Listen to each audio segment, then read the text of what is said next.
Hey everybody! Welcome to Plus One Shoot the Shit. This is our 13th episode where we are going to be continuing on testing our Daggerheart open beta playthrough.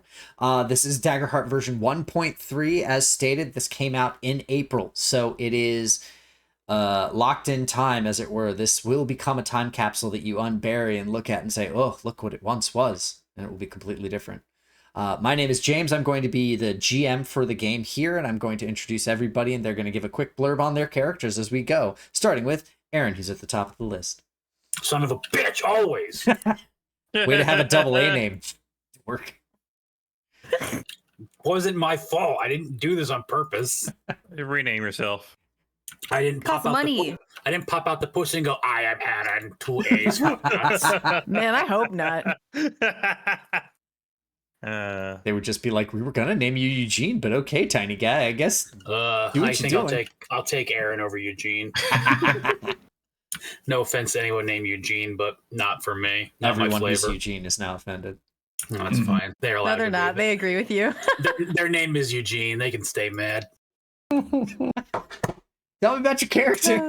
I am playing Ewan today. I am a fawn. What is I? Fawn Ridgeborn fighter? Guy. Fighter warrior. Man. I've got the sheet on one of these tabs I have open. Good goat. Good goat. Good warrior? Yeah. Foot right. warrior. Call of the Slayer. Brother of Navarre. All right. And Navarre. Mhm. Navarre. And the beautiful part about that is, Charles, you're up next. Yeah. C name. Uh-huh. Yep. Yeah. All right. Well, yes, I play Navarre, who is a Ridgeborn fawn wizard and brother of Ewan. He does a lot of shielding things. And is kind of a protective big brother of the whole party. Even if they don't want it. That's about it. Love the vibes. Yeah. All right. And next we're going to go ahead and go to Michelle. All right. Wrong voice. I was just pulling up my character because I haven't done that yet. I'm Frigga. I'm a little mushroom lady. I turn into elemental animals. And I eat dead people. Mm-hmm. Yeah. The creepy grandma of the group. Yay. Creepy grandma has candy. It might be expired. All right, next up we have Patrick. Go. All Warriors originals are expired anyways, right? No. Greatness never I mean, expires. they could be. Greatness. My name is Swash. I'm a Seaborn Galapagos. It's Galapa, whatever I call it. But anywho, I'm a guardian. I'm just, I carry a big sword around, and, I like to, do some fighting and, start charging up. The thing I didn't get to use last time. And what's the Which name of actually your don't- sword? Fuck. That's not a very good name.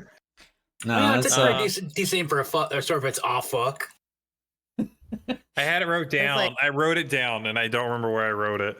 Because it's the last thing It was your the enemies say the as three they swing at S's. them. Yeah. The three The three S's S's of of Galsteel stuff. something like that. Galsteel. There you Galsteel. go. Yeah. Was I believe the name of the person who forged it, you said?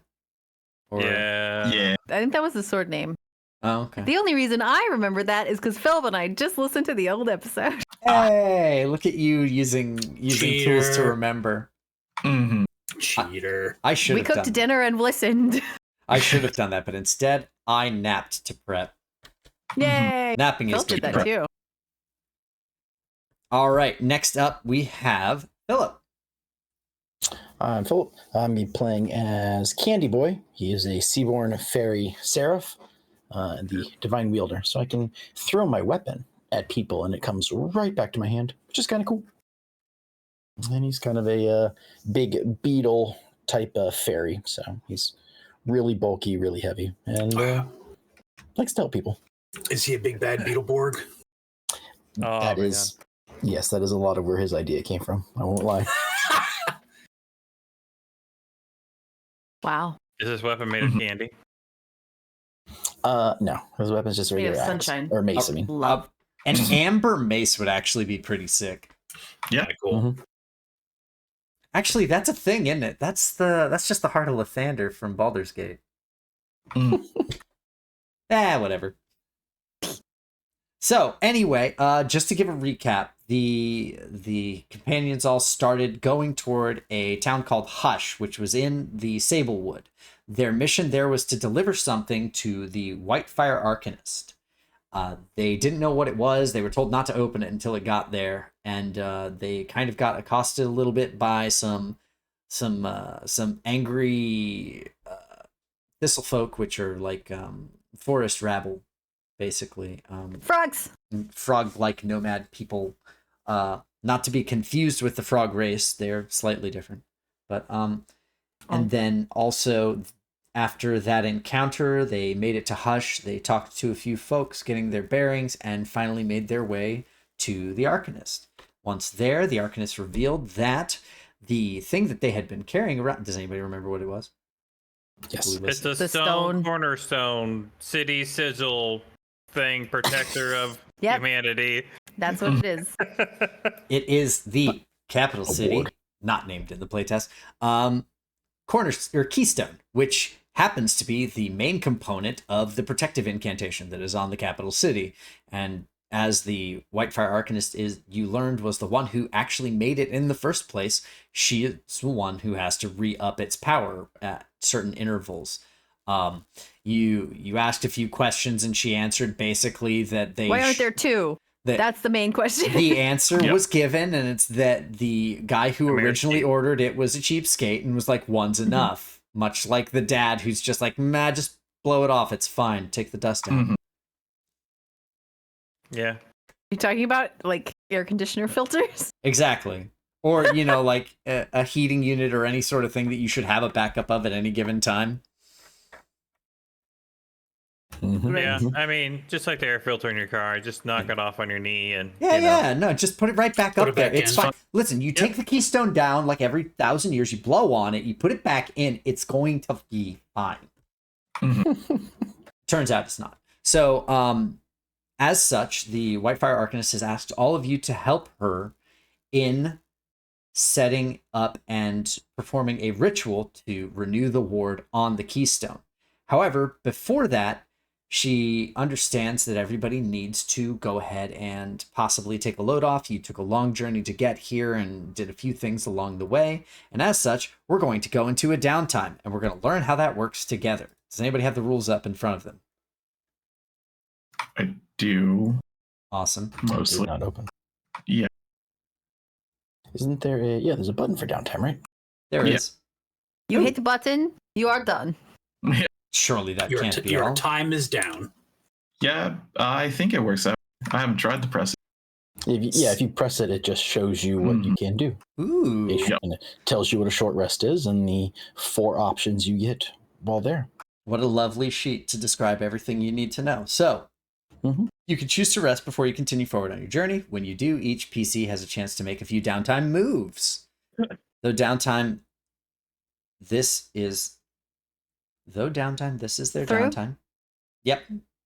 Playtest. Through downtime, this is Yep. their time to recover from the dangers they face. It's also an ideal opportunity for characters to have important emotional scenes with each other, to learn more about one another, and to have character-centric conversations. I like this a lot because this is what I force you all to do as downtime activities in Teens with Attitude anyway, but this has a mechanical benefit. All right. Now you have to roleplay. Go I on. like this part. This is my favorite part of the role-playing game. The Tim. role-playing. Damn like you like each other. All right. So we have a few options here, and a short rest is each player character are able to stop and catch their breath, taking a break for about an hour. You can swap any domain cards if you had some, which of course were level 1. You don't even have a full grip yet. And choose 2 moves below. So the following moves are available. You have tend to wounds, clear stress, repair armor, and prepare. Now, something to note is that 2 of the options, repair armor and tend to wounds, you are allowed to do for an ally, which is a good interaction point time. So with that, everybody gets 2 moves.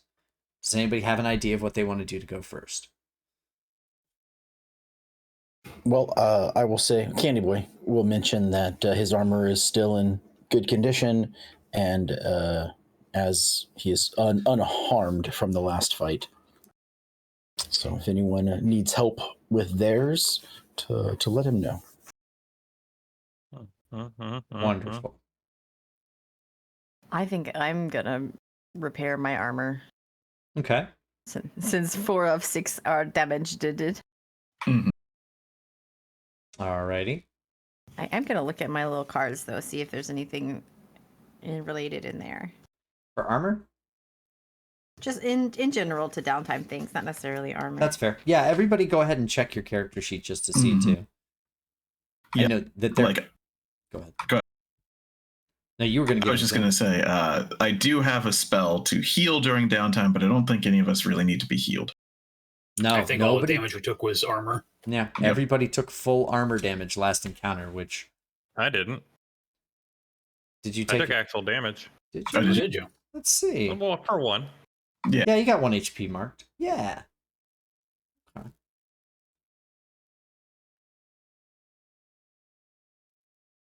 So yeah, either I don't think that I should use a spell because it spends 2 hope to heal a hit point, but tending to wounds is 1d4 hit points. Though, if you needed 2, I could get you 2 or 2 stress.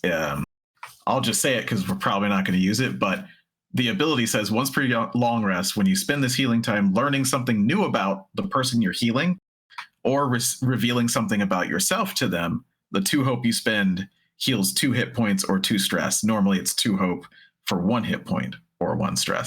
So there's some RP in there as well. We don't quite need it, but yeah. It's a cool ability. That's good to know. And prepare, I think, is the most interesting one because that is describe how you prepare yourself for the path ahead and gain a hope. If you choose to prepare with 1 or more members of your party, you each gain 2. So it's basically just better if you do it with an ally. Yeah. But I think you each have to spend it if you do that. So yeah, I think so. Hang out together. Be extra hopeful. have fun.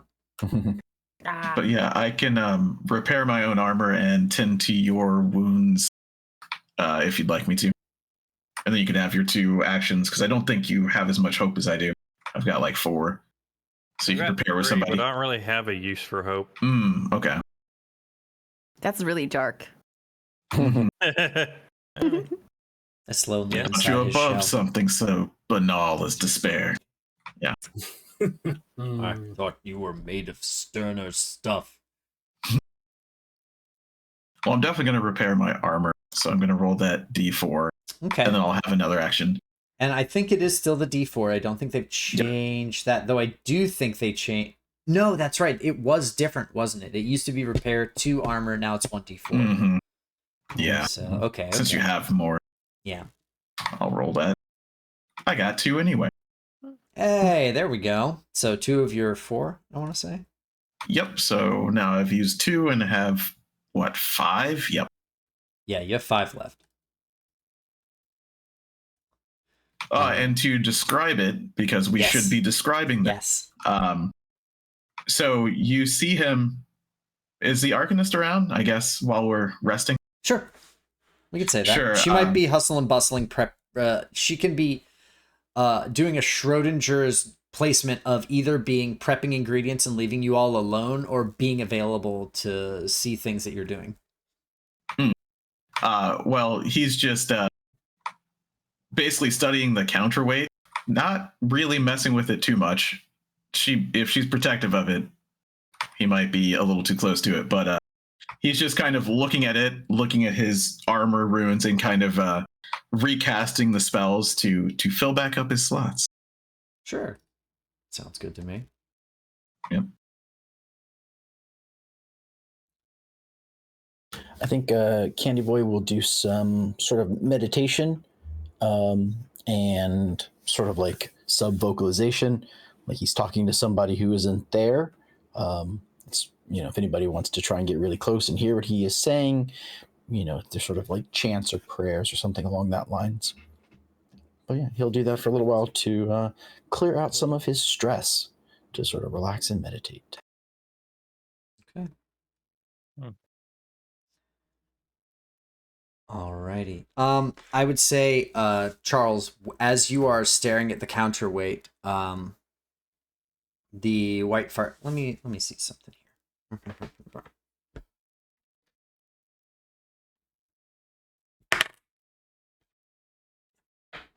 The white fire arcanist will move up as she's whisking around doing things. The counterweight obviously currently is up because the house is down.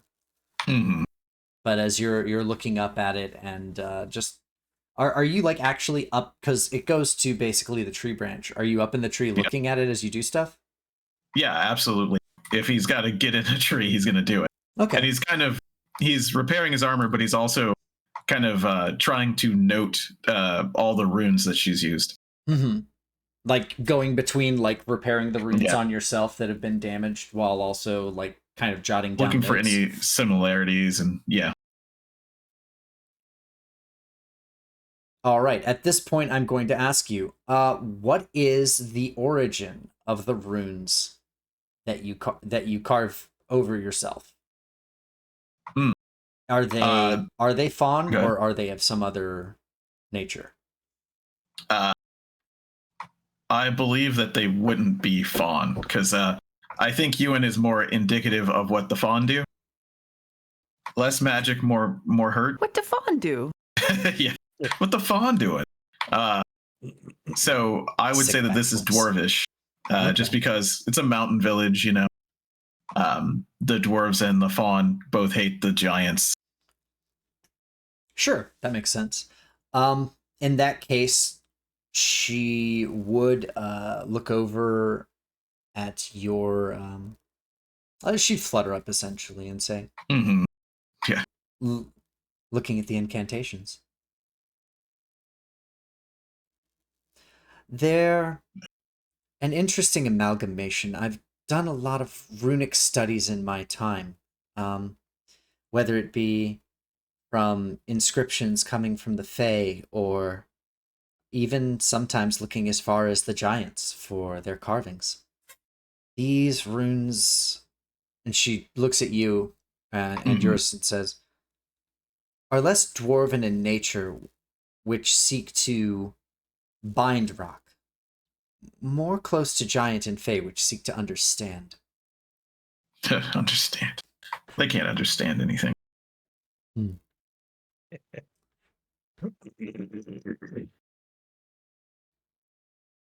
Heard a thing. I don't know where it came from. It was me. Oh, okay. But it's fair. So many people for so many years go through learning magic, trying to perfect it, trying to master it, when truly there is such a limit to the scope of what can be understood without truly immersing oneself. It's why I stay here, close to this nexus point.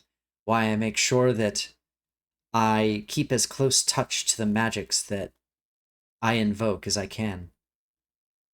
You're on a journey. Surely, are you looking for a place to find of your own to study, or simply hoping that your travels will find you something? I just need to be better than I was. So whatever I find, I'll use. A good way to look at things. She notes to you that there is certain similarities as with any kind of magic, even though you can have completely different approaches, like a Chinese word for something and an English word for something are almost completely different derivations, but they still are the word for the thing. Mm-hmm. And so she'll point out a few commonalities between phraseologies in the runes that you carve for yourself to basically give yourself a modification of being more hardened against damage, and the modification that she performs on the stone. Just as like a quick little, just to give you a reference, here's what X equals, here's how this, something to work with. Yeah, well, now he is straight up giddy. He stops what he's doing, and he's just now writing down all the runes on that, trying to figure it out. Doing a Rosetta Stone style thing. Yep, exactly. Gotcha. You have a jump off point. That's what she felt like she should give you. So that's the interaction that you end up having, and then going deep into that. When you heal Swash, is there anything in particular that happens? Oh, when I do it? Mm-hmm. That's your other downtime, right? Yeah, if Swash, you want to use both yours to get hope or whatever else. I don't know if you need to repair armor. I just have to repair. Yeah, I mean, yeah, I have to repair armor, but don't forget you can also repair others' armor too if yours isn't that bad off. Yeah, so then I can tend to your wounds, and with that, we're gonna have a throwback to Teens with Attitude, and that is from runes like scribbled onto rock from home. He's just kind of like, the tricorder, the old tricorder where it had the little probe that you have to hold, and another one that you're holding in the other hand. So it's like that, but it's just 2 rocks, and outwardly it doesn't look like anything's changing. He's just holding 2 rocks, but you start to feel better. So I'll use that action. Are you okay? I got it. Well, to heal 2. There you go. Why can't I? Oh, I'm not logged in. That's why. Read only. Yeah. Swash is like, there's a spot back there on my shell. I can't reach it. Do you need me to scratch it, or no? Like if that was like the one hurt point, like it's like back there. It's like, oh, okay. So he'll just kind of go back to your shell and say, okay, I see. Have you ever, do your people do any protective magic? Just thinking that this is a large canvas here. Talking about your shell. Yeah.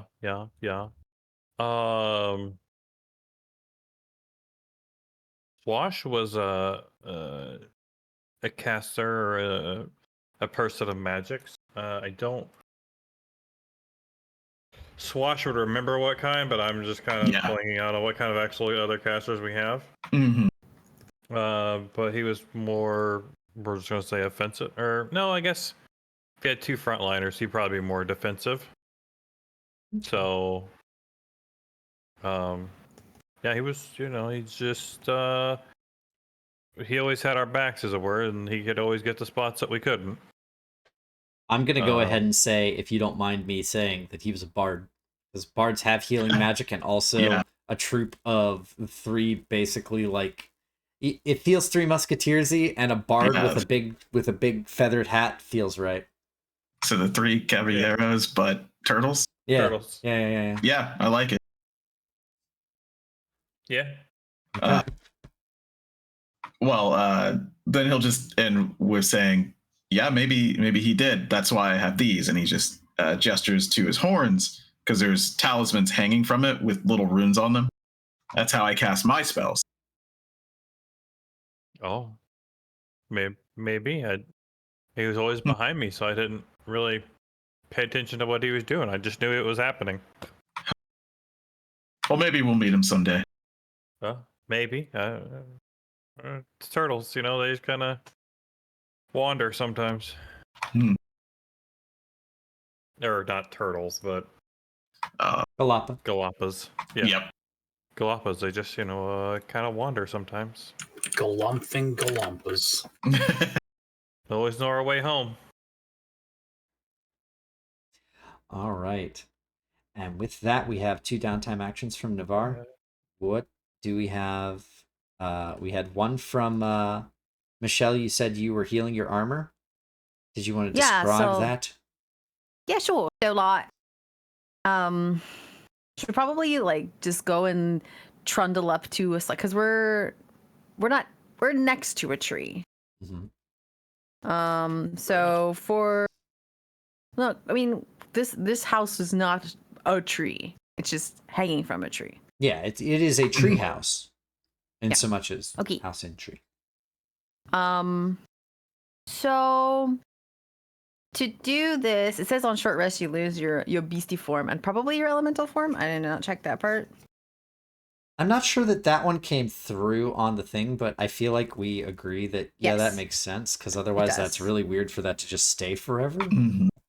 The elemental form does the... Maybe I had that back. Let me check this. How long am I an animal?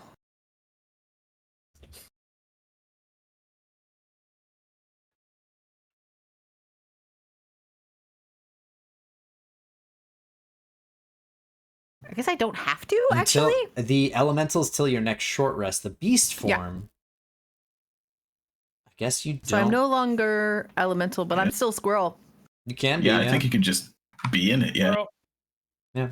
I think you can. I don't think that it has like a limit to usage. I think you can Yeah. just transform whenever you want. Which is super cool. The stress points is the limit. Oh, sure. Yeah. So I think it doesn't really say, but I would imagine to repair armor that you don't currently have on you physically, you'd have to turn back into your regular form. yeah, Probably, I would yeah. say that that's a fair assumption.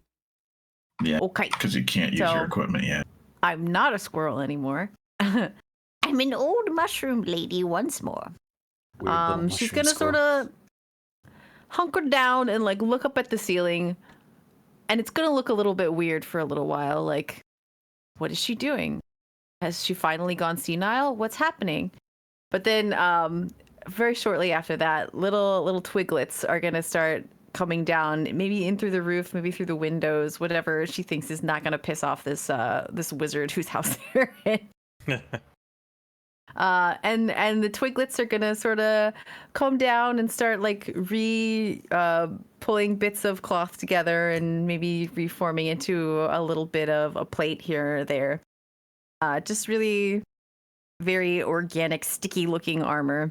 Kind of actually sort of think of the stick and bark parts of Carillion from Vermintide, right? yeah. Lumberfoots. So yeah, the little sticks and whatnot will come down and like reform the armor, and that's how she's going to fix her armor. I rolled a 3 for that on my character sheet before I realized I wasn't in Roll20. Whoops. And, then after that, as sort of like a combo action, the little twiglets that are still like the ends of the twiglets with like little leavies still popping around, they're gonna like hang around, sort of like chill in the window, and she's gonna talk to them for a little bit, and that's gonna be her stress relieving activity. Okay. So you're doing stress relief and armor fix. Yes. Okay. And Frigga has a cute little conversation with some twigs that she called over that grew up around her and stuff, and then she's good. Okay. You know, good vibes, chill vibes. Yo, Like- Sticks, how you doing? Oh man, guys, totally saved me there by like growing me back over, you know? I was kind of feeling it, but you know, you get me. You're always there with me. You always stick with me. Ha ha ha. Not teams with attitude. Doesn't matter. Doesn't matter what game. -1 hope. No, I just The add. puns are in my heart. It's not a thing I it- can count, but I do have despair, and I'm ticking it up 1. Mhm. Do Guys, the that personal sticks say, despair. Come sail away. What? No, but they are leaving now. Come sail away as the with sticks. me. I got the joke. I'm mad that you keep making puns. Someone else go. I did not sign up to get teens with attitude in this game of Daggerheart, Mhm. and you didn't play a bard. I thought Denitra was gonna. Yeah. And they took out the rhyming thing. They They did. did. I think that was a good mechanical decision. I think it's a shame that they don't add it somewhere as just raw flavor, though. Mhm. All right, so we have 2 actions left for Ewan and Swash and Candy Boy. Smash. Yeah, so I guess since Candy Boy was like offering armor, I mean, Ewan is gonna like fix his own armor, but he wants to see how Candy Boy does it, so he's gonna like flop down next to him and like pull his armor off. He's like, "Can I watch like how you do it? I want to see if like I can learn something." Ooh. Can we, to interrupt this half a second, because Swash is also going to repair his armor, so he could also be a repair armor and a hangout. Or Oh, whatever it's called, a right? craft circle. Yeah. But like for to manly prepare guys. for hope, you mean? Oh, are you doing Sorry. as a prepare as well? Is that what you're saying? Yeah, I was saying, like, if nobody else has, like, Swash wouldn't have anything else to do, right? So you could use that as a prepare to, like, hang out as, you know, a hangout. Mhm. But And then- prepare.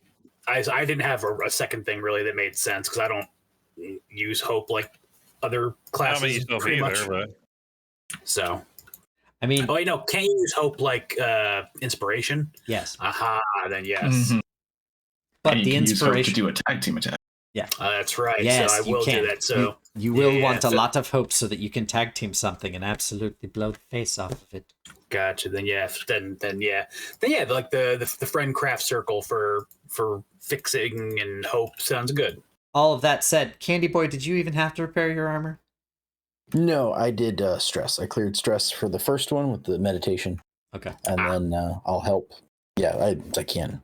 The only other thing I could do, I guess, is get hope. But Okay. So everybody did one action basically to repair their armor. Mm-hmm. And then I'll give you guys a 3 for, but make it good. Yeah. So Ewan is like. He takes his chest plate off and he's looking at like the big grooves like cut in. He goes, all right, no, we don't have a forge here, obviously, or even like a big rock to smack this on, right? Just kind of like form back together. So what we do is there's a super hard sap like that only grows in the mountains where we're from. So I've got some sap here. You really got to warm it up. So I keep it close to me to keep it liquid, because if you like leave it out too long, it like really hardens. So I kind of keep it tucked under my arm. So like if you pour it in here, then buff it out really fast.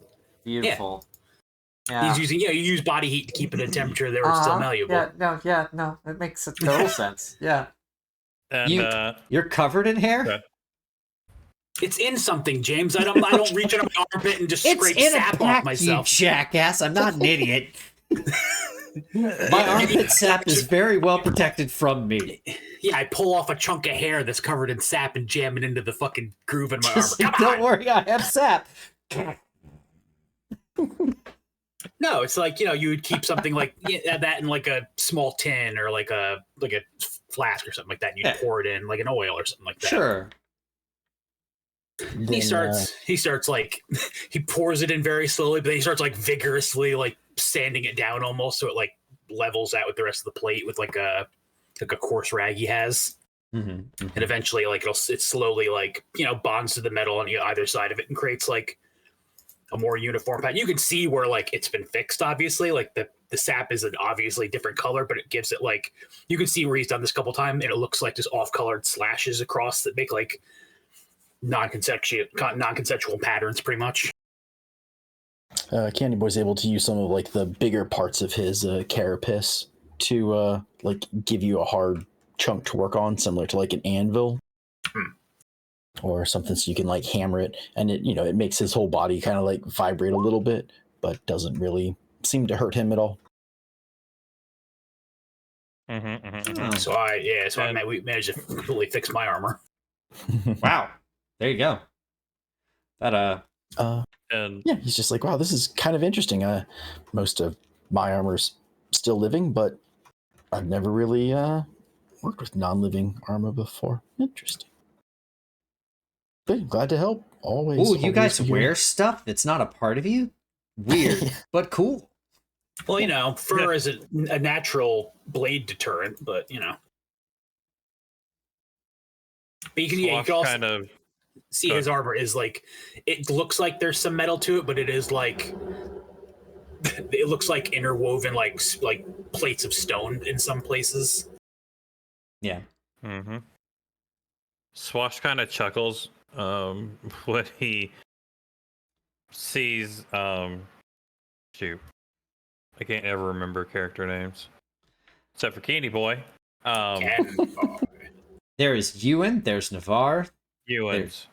They're not wrote down, and like every game I have to have them like wrote down where I can see them. I don't remember anybody people's names. I just have all the tabs open. That's the only reason it's so easy for me. So yeah, so he kind of chuckles whenever Ewan pulls out the sap, and he kind of like grabs the chainmail and just kind of like flops it onto the or onto the ground in front of him, and you just kind of see one like arm disappear into the shell, and then he also pulls out a small thing. It's not wax, but it's a kit. It's kind It's of turtle like wax. Let's be honest. It's exactly what we're going for, right? Gotta buff so out then the dents. I mean, he's just essentially just sitting there polishing the armor, and it's not as fast and vigorous as Ewan was doing, but it's more slow and methodical. Like, okay, so I'm polishing this way, and I'm waxing off this way, then I'm waxing on this way, and back and forth until it's a nice on and off. You wax surface. on and then you wax off.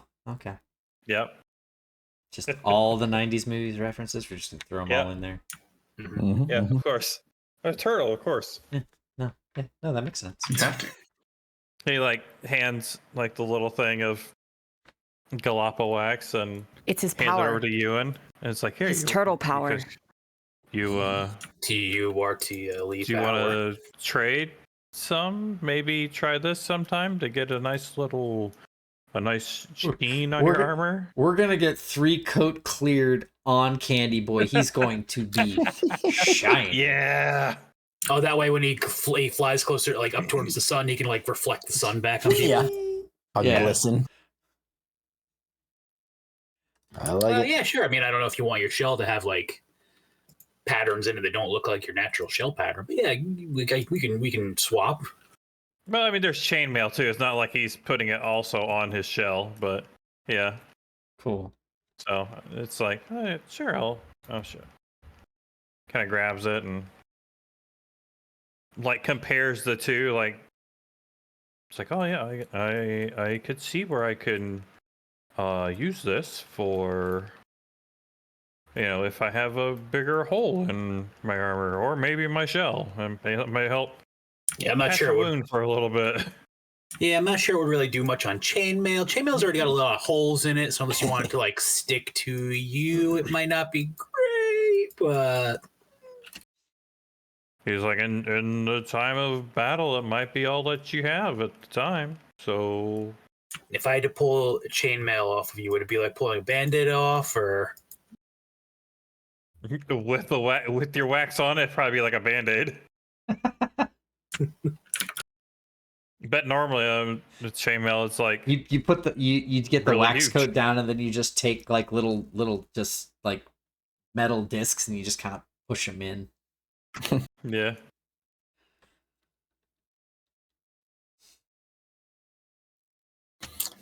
Help you buff everything out. Right.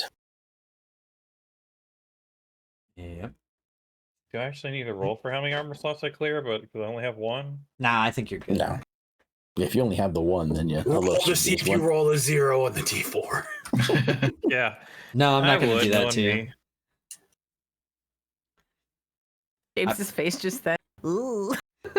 I'd do it to you though, Aaron, just because I know there's still a chance, buddy. Somehow. You rolled a dice 4 on your armor recover. That's Yeah. I didn't know D4 was the power die for you. Yeah, because the probability is lower. You just got to use magic missile. Yeah, exactly. Yeah. Only instant or immediate, guaranteed effects for me, please. Yeah. All right, so with that all said and done, the Whitefire Arcanist is prepared. She has loaded the things that she needs to start the ritual into your cart along with the stone. She cites the incantation to reclose the lotus-style house that she has. And then with a briefest word, you see the counterweight glow and then slowly begin to descend down as the house goes back up, stored in its tree-hanging position once more. She lets you all know that she's ready if you are to go ahead and proceed to the ritual site. It would have been so much more difficult to fix my armor if I'd had to do it at this level. The sticks are like, we're coming. I'm sorry. It's really far. Wait. Could you ask like the tree guy? Ask the grass. It's closer. Are you ever afraid of people like breaking in? Not really, no. I have enough warding on the house that someone who's not invited would have a very difficult time. She has like a Oh, so concerned we look didn't. on her face. You imagine that there had been an incident or two. It give me, let's do a roll just to get them out of the way. What is our understanding people roll? It is Knowledge. It We would call be analyze and comprehend. instinct for perceiving and sensing from a person. Oh, okay. So go ahead and give me an instinct roll, Swash. Swish. 5. With 4 hope, 1 fear. ooh, well, gain of hope. You don't necessarily see it, but the just for the player's sake, there's a concerned look on her face. You get the feeling that at some point in her stay here, there had been a drunkard who ran askance of the warding on her house, and hanging it in the tree is more for people's protection than hers. It's a less rude way of saying, please don't get yourself dashed along rocks. That is my house. Fair. So I did have a question. sure. During, if we had a moment I could talk to her. Sure. I wanted to ask her. She said that she's the one who created this ward for the city, and originally the 2-3 generations ago was the ruler who bought it. Or, Yes. Had it commissioned. being a fairy myself, that's a lot longer than our lifespan. So I was wondering if I could talk to her about that a little bit, see if I don't know whether the characters would know, how they feel, that if they would know the lifespan of a fairy, but I don't think it's shorter than a normal human. So are you just going So to interact with her and ask her? yes, yeah, I would sort of try and when she wasn't too busy, and I know I had the other Sure. 2 interactions that I was could be doing. dithering around, grabbing some potion components and things like that. Different settees for like a ritual circle and some chalk and some salt as Yeah. she's bustling around. Then Candy Boy will walk up and will say, when you were telling us about this keystone earlier, you mentioned who commissioned it from you and the process that took. I was just sort of curious how you managed to be there and be here now, if you get what I'm saying. Bitch, why aren't you dead? Why you still alive? Yes. She gives you a warm, knowing look and says, "It's true, I have outlived the standard, Fae. I don't know. I don't know whether or not I should be revealing all of my secrets, though. It is a particular process, and it is fairly powerful. She's a necromancer. Why do you want Kill to her. know? No. I am no basic bitch. She pulls off her mask. It's the big bad evil guy. Everybody don't roll initiative. That's not how this game works. Yep. You're just dead. Yes. Yeah. She So gets yes, the first turn. No. I've been hearing these things called liches. Do you know anything about? Well, the one thing that I do know about liches is that liches get stitches. So Nice. no. One brain cell. Were you also thinking it? Yeah, absolutely. Perfect, flawless, beautiful. We're winning and twinning, and now I have that song stuck in my head. Bum, bum, bum, bum, bum, bum, bum, bum. Damn it! All right.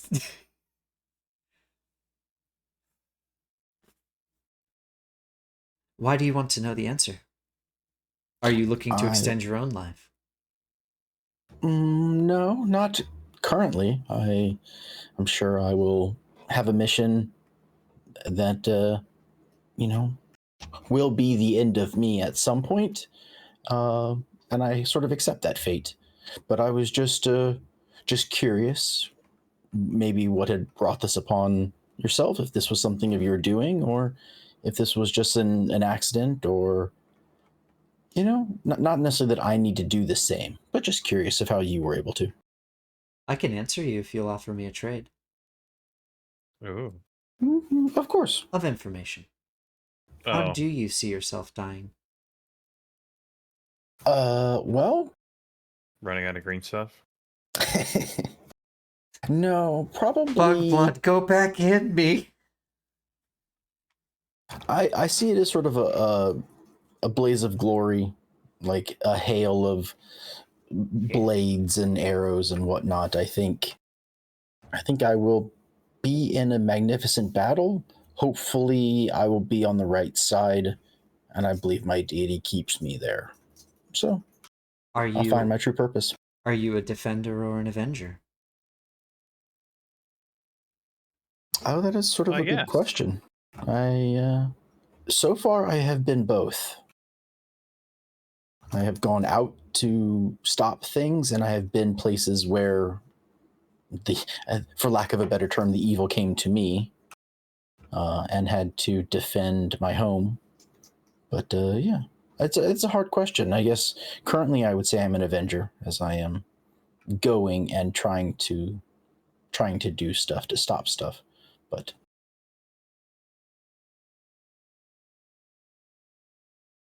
Thank you sort for of trails sharing. off. Yeah, of course. The way that Good deeds are meant to be shared. The way that I keep myself maintained in such a way has to do with deep magics that I have that link me to this location. One of the reasons that the stone had to come to me is because I cannot come to the stone. Yeah, you can. Okay. Well, I guess that does make One a lot of demerit, sense. Monty. 50 DKP minus. Oh crap! God. No, but seriously, yeah. Part of the strength of the magics that I've bound myself to here is that it abnormally extends my life as well. This is important to me because I have unfinished business that can't be done in one lifetime. I see. And so I remain here. But I will say that seemingly ageless life is not as simple a solution as people make it out to be in most situations. You'll find that the psyche of mortal beings is not made to endure such things, typically. One must always be careful. I think I understand. It's a dangerous line. It certainly is. And that's why company is so welcome. Although you wouldn't know that I feel that way to see my house. Well, glad to be, of help in that regard. I appreciate all the help you're going to give me here. Thank you so much. Oh. Mm-hmm. And with that flashback... That sound ominous. Oh, you'll be of help to me. The ritual is to murder. The ritual is to murder all of you and soak the stone in your blood. Nice. I don't have blood. We'll find it somehow. You'll be the kindling for the fire. Mushrooms don't burn well. They mostly just smoke. I guess my blood is water. Time to get high. Oh, Chlorophyll. If you boil a mushroom that's like actually just regular, don't some of them like make a screaming noise? I don't know. Maybe. That's Let's not dwell on such things. lobster. I know lobsters scream when you boil them, but That's from all the stuff escaping. yeah, that That's blind also- scream when when you cremate them too. that's gas escaping. Yeah. It's less Google screaming. does- It's more groaning. Have mushrooms as screaming. Yeah. I was going to say screaming is just gas escaping too. Yeah, exactly. That's fair. That actually happened. A friend of mine, when she became a nurse, like one of the first things that happened was a corpse went at her, and she grabbed a bedpan and was gonna hit it in the head. She was like, I will fucking brain. She was like, if he gets up, I will fucking brain it. And the nurse on the site or was like, no, that happens. It happens. It's just gas escaping. It just happened to tickle the vocal cords just the right way. All right. Good Lord. And we're off. And with that, Zombies come in all shapes and sizes. They do. As you're all traveling on direction from the Arcanist, your carriage pulls into a mysterious clearing in the shape. There we go. In the shape of a perfect circle. The only area of the Sablewood you've seen without trees to block out the sky. This is the open vale. Ooh. Let me just... Sorry, I did read this, but I missed this one paragraph. Was it the last paragraph? No, it's an it seems awfully interstitial open in paragraph here. between the two, which has some directions that I didn't notice before. As she sets you all aside and asks you to take your creatures of burden and set them outside of the open circle area, but asks that you keep the cart near for her being able to access her ritual materials, and also so that she doesn't have to try to lift out the keystone. I'm gonna ask her. What is it we should expect from this? Are we just like chilling, watching some fancy lights, or there's something we should be concerned about? There is something that you should be concerned about. There is deep, strong magic that resides here. It is natural and it is supposed to be here, but tapping into it for the purpose of augmenting outside things can draw baleful spirits and can be dangerous. It's why I asked you to come here. I was hoping to have a bit of help as I'm doing this, because I want to make sure the last time that I did this ritual, it was by myself, and I didn't fare as well as I had previously. Cool. And I turn into a wolf, probably fire. You just set yourself on fire. You're like, sick, let's go. All right. With that, she does actually ask for some help getting getting the keystone situated in the center, and then start setting ritual components out around it. I assume Navarre is in. Oh, Navarre is at ground zero, ready, watching, observing. Give me one of them there knowledge checks for Sure thing. comprehend. And remember, at any point, you're allowed to spend hope if you so choose to give yourself a bonus. I think I'm gonna be okay. What Do you think any experience? Well, I haven't rolled it yet. Do Oh. you think I could use my magical historian experience here? I do think so. Remember that you will need to spend hope to activate it. Yep. That is perfectly fine. I'll use that. That's why I wanted to use that hope. So this will be at +4 because my knowledge is 2, and that gives me +2 because it's my big experience. So I'm rolling. So I rolled a 7 and a 10. So I rolled with fear, but it was a 21. A 21 with fear, a very good success. I would say that having been up close to this ritual and having so eagerly started to try to comprehend the runic magics that she uses in general during your downtime activity, I would say that you would have advantage on at least you would have advantage on your first roll that you might do to try to do any sort of ritualistic magic that involves these sort of components going forward. Okay. Cool. So make sure to make note of that, because that's a very ephemeral bonus I've given you. I'll put it in the journal on this sheet. Hey, isn't that handy? All right. If Charles is done, I have a question. Yes. What does giving stress to enemies do? That's a good question, because I think that might be a newer-ish ad. Yeah, it changed. Because it used to be when you filled up your stress, you take a hit point of damage, but now I don't know what it does. I can if someone wouldn't mind digging through the sheet as we're doing this for me, because there are ways to give stress to enemies. I'm guessing you're seeing one on your sheet somewhere. Uh-huh. Yeah. The water one is when you deal damage to an enemy in melee range, all other enemies within very close range mark a stress. So I'm like, is that worth playing with? Because I was thinking fire looks awesome, but I should probably try the other ones just so we know how they work. I wouldn't be opposed to you doing that.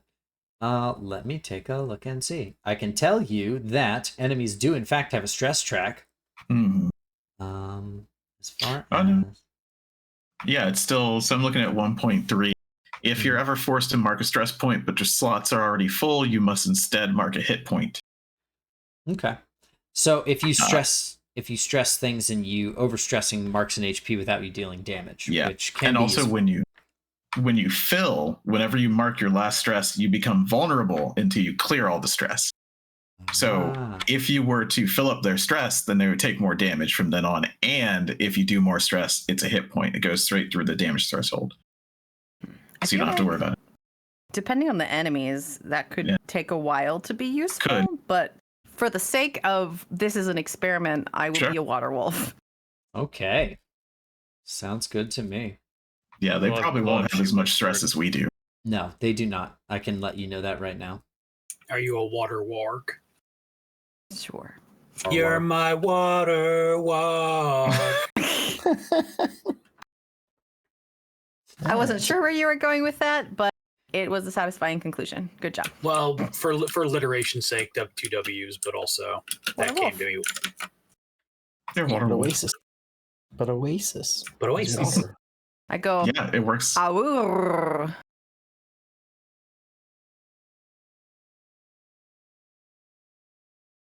As opposed to being a fire wolf going, ow, woo. Yeah. I can't make the noise, but it's like occur. Yeah. Woo.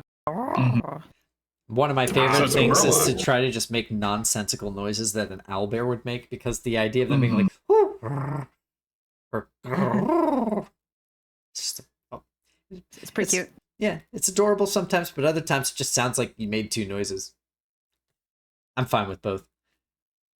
All right, so as the prep has started, she begins focusing on the runic circle that she's created for this, and it takes a little bit of time, but finally you see there's been like an ambient glow to this circle, but now it seems like the moon is almost a little bit brighter on all of you in the evening, and the ambient glow seems to be intensifying, and the Arcanist lets out a shrill cry.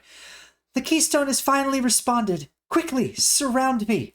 This ritual must begin or I'll lose the pathway. Hurry! And her body begins glowing brighter and brighter. She's a fire-flying fairy. Still, as her eyes roll backwards into her head, the entire carriage lifts a foot off the ground. Oh yeah, she does still have it in the carriage. Okay, so I was right on that. An unearthly cry echoes from the woods, alerted by the arcane energy. Well, we should probably surround her then. Yeah, you guys want to go ahead and place yourselves, and then we can... I think I am not in control of that me that is there. Also not in control of sorry, you know what I did? We have to put ourselves. Yeah, you got to put yourselves... I'm going to delete these out.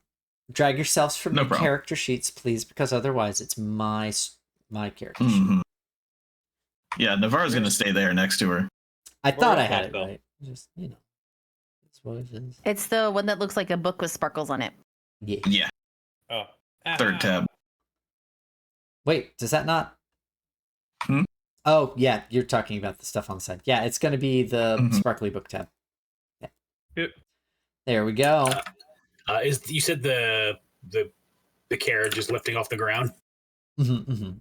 Ewan is gonna grab onto the side of it and try to pull it back down for a second. And if it doesn't come back down, he's just gonna climb on top of it. You are now on top of the carriage. It does not come back down. It is being held mightily aloft by this ritual.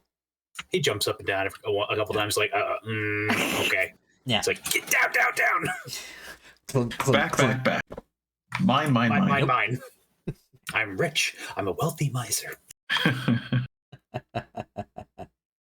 And with that, you feel a rumble as 4 ancient skeletons emerge from the ground, arms jutting out and pulling themselves up slowly. Oh, woo? A woo indeed. Rise from your grave. Chiselich! Or would it be less awu and more ooh snack time? Well, they're skeletons. You're not gonna get Doggies much like out of it. bones. Yeah, bones. But you're a fungus. There's no meat on there. Doesn't matter. You'd be a fun bone guy. Rusted marrow swords in is- hand, disturbed by But the it all forces of Decomposed magic. is the same. They're ancient though, so the marrow is all shriveled up. Whatever. I'll eat it. These Don't matter none to me. Spoken like a true fungus. Yep. These Mhm, creatures have been disturbed by the forces of magic being used by the Arcanist. In the distance, 2 wraiths float ominously towards Did they float you. any other way? Please. Toward you. Okay, they can float menacingly. How's that? Okay, that's fine. No. What if they float? They float inescapably, or No.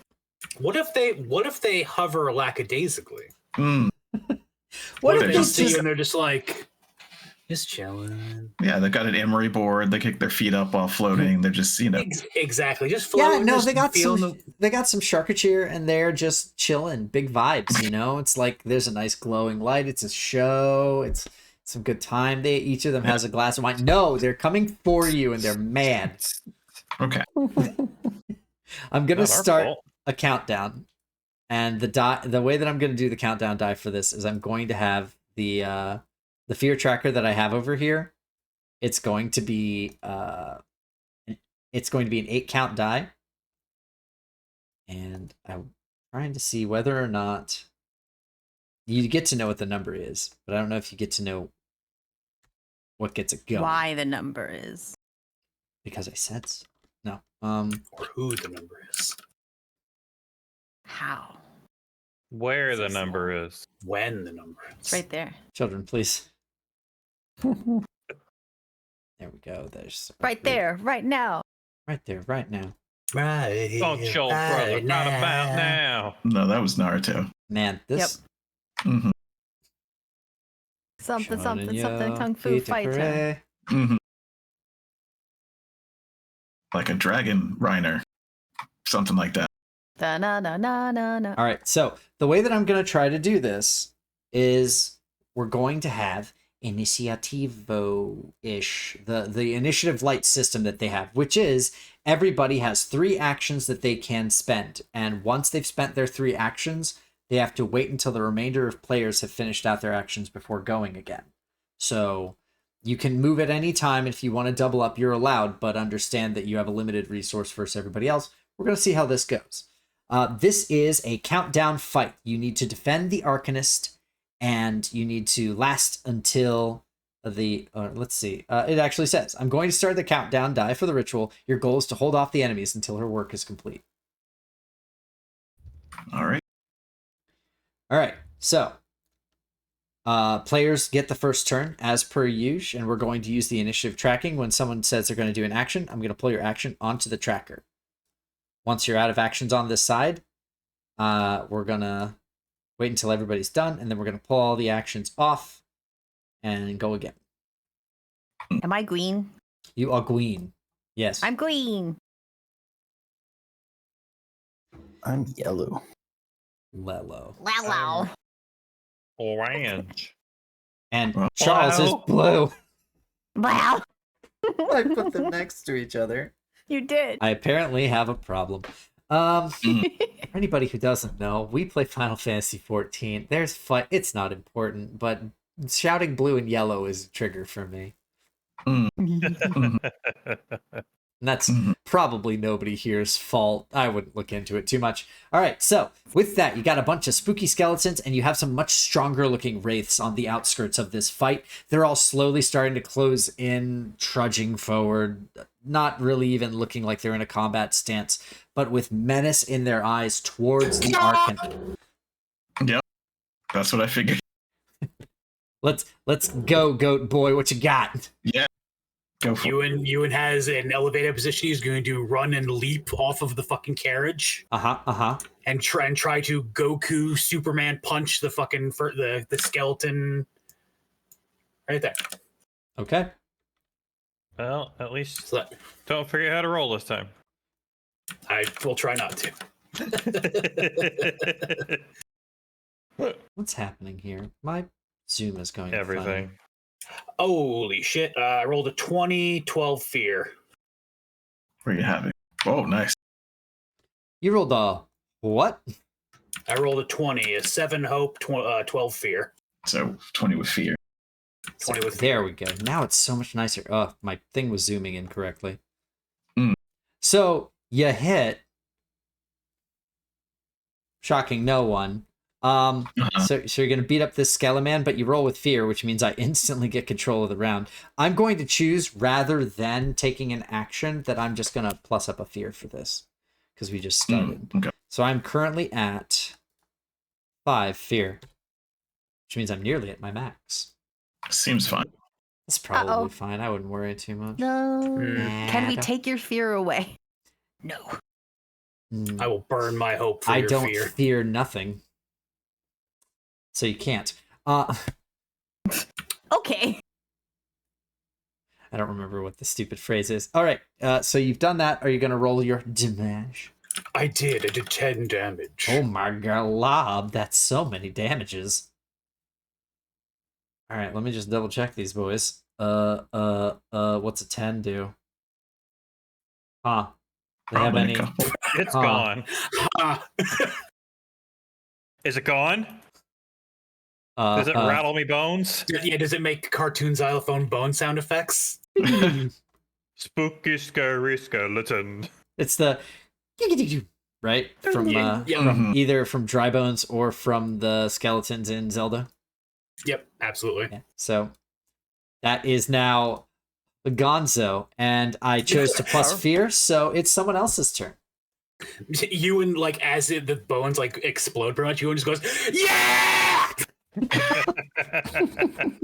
He didn't even use his stupid plus on ability. No. Didn't need to. No, didn't.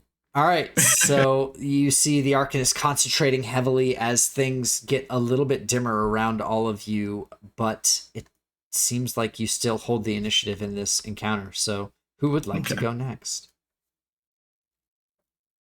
Oh, also, sorry, I need to keep track of this better. Actually, I'm going to keep track of it on her so that it's more easily visible. We have a countdown of 7 now. Oh, okay. Yeah, I see I it. can't even see that. Yeah, it's real tiny. Sorry, Yeah, I wish that I further. could increase those, but it's... Oh, it's all good. I can do a thing. Here, hold on. Let me just... Here. Then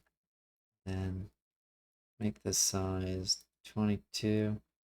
And here. Nope, that is so small. Small. Let's go size 100. Let's select this thing real quick. Delete it. I'm gonna go here. I'm gonna go here. Size 100. Going to go with a color that is a bit more evocative for us, and we're gonna go Wow. 8. We're gonna put it La la. on the cart, and we're gonna Thought we were at 7. get R. Okay. There you go. Now you're at 7. Congratulations. Who goes We next? did it. Goes there. Yeah, well, Navarre's just gonna hang out with her, so if Okay. anybody has any cool moves to do out there. Well, Candy Boy will go a little then. Oh, I will say that I'm going to go ahead since I'm at 5 fear. As a side thing that I can do, I'm going to decrease down to 3 fear. I'm going to put a counter on the action tracker myself because I'm allowed to do that. Right. Building What up your is- turn. What does that do? It gives me another action on the tracker. Oh, yeah. So did I lose my other 2 actions because I rolled with fear, or No. Your other 2 actions? Did you want to No. use them now? No. you didn't somebody else lose could them. go? I just wanted to, because well, you say you took control of the turn, so I wasn't sure if. No, I didn't. That's the thing. I kept control for all of you. I just gave myself a fear, and then I took some fear off of my board that I can do at any time, not as a turn, to give myself an extra action on the tracker, just to accrue actions. Did you want to use your second go? Somebody else can go if they've got something they want to do. I wasn't 100% sure what I was going to do yet. I need to, run and clear some space probably. Gotcha. Then Candy Boy will go. He'll sort of activate his mace as a spirit weapon. It's sort of the top of it sort of glows with a golden light, and he will hurl it. I can strike. It can fly from my hand to strike any enemy in close range and return. I can choose to mark a stress to target an additional target in range with the same attack roll. So, do you think I could roll the attack roll without knowing the answer? Just roll the attack roll and then decide to spend stress if I want to double it? I'd have to do it beforehand. That's an interesting question. Let's take a look at your thing. So it's... You have melee. You can mark a stress to target an additional target in range with the same attack roll. It does not say that you have to choose beforehand.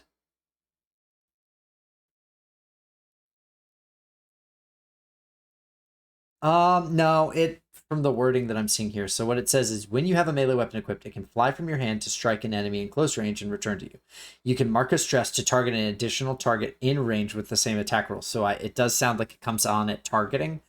Watching a lot of Magic YouTube lately, and the verbiage is you're going to declare a target and then you would roll. So if you're targeting a second target, you'd probably have to declare both and mark your stress. Okay. Then I'll mark one stress. I will mark I'd like to use my bodyguard experience, since I am choosing to protect her and the caravan. I will give you that. Go ahead and mark down a hope, and you can add a +2. Is there... So now I just roll... So now I just click the mace, right? Mm-hmm. Which is the +2. Yep. And then I get to what? Add... It should give you the ability to add a plus. Yeah, there's already a +2, and I can just do 2 more, right? Yep. Mm-hmm. So now it's a +4. Yep.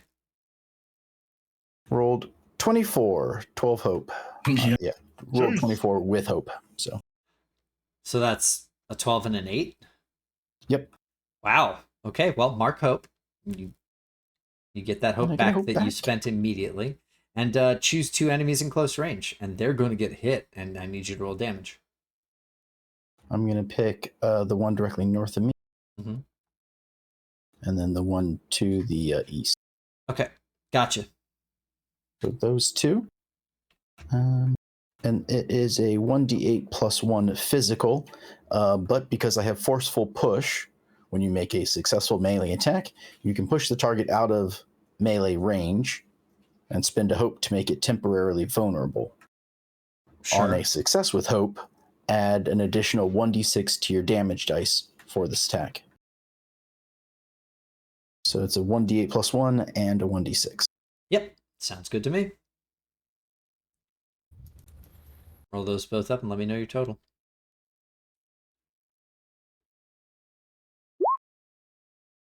More. So total of 10 damage, an 8 and a 2. And I don't think I'm actually pushing them out of range because it's only if it's in melee. I'd push them out of melee. Yeah, so since they're already at close range, which I believe is the next increment up from melee, you would be pushing them basically back to where they were anyway. However, with such a powerful attack as you just did, you shatter both of them instantly as it goes through the one, swirls back around, and comes back through the other and back into your hand. Very cool, very cool. Yep. So I'm almost like a boomerang, just hurls it. Oh, they're very strong for this. At least it seems that way. Yeah. Oh, did it just... For now. Yeah. Till Lish shows up. Yeah, nobody's attacked the wraiths. I will say in the wolf form, I get to add a d8 to my attack. if I go after someone. So stop killing the stuff outright. You're screwing up my combos. Stop being so effective. No, but all of that to say, I was planning on waiting till somebody attacked something and didn't kill it. Fair enough. Sure. Well, then I could go next because that was with. Was that with Fear or with That was with Hope. So That was you with all Hope. still Okay, so we retained still got- initiative. Okay, then. Unless you want to go next, Swash. Whichever. I mean, I was gonna swing at a ghost, so Yeah, he'll probably still be alive. yeah, most likely. Okay, so let's see. How far did we get to move? 6 squares? squares. Yep. You can get there. 1, 2. Okay. So Did you hit space? Yeah. Yeah. Of course I did. Yeah. Okay, so as I'm running, let me see if I have to.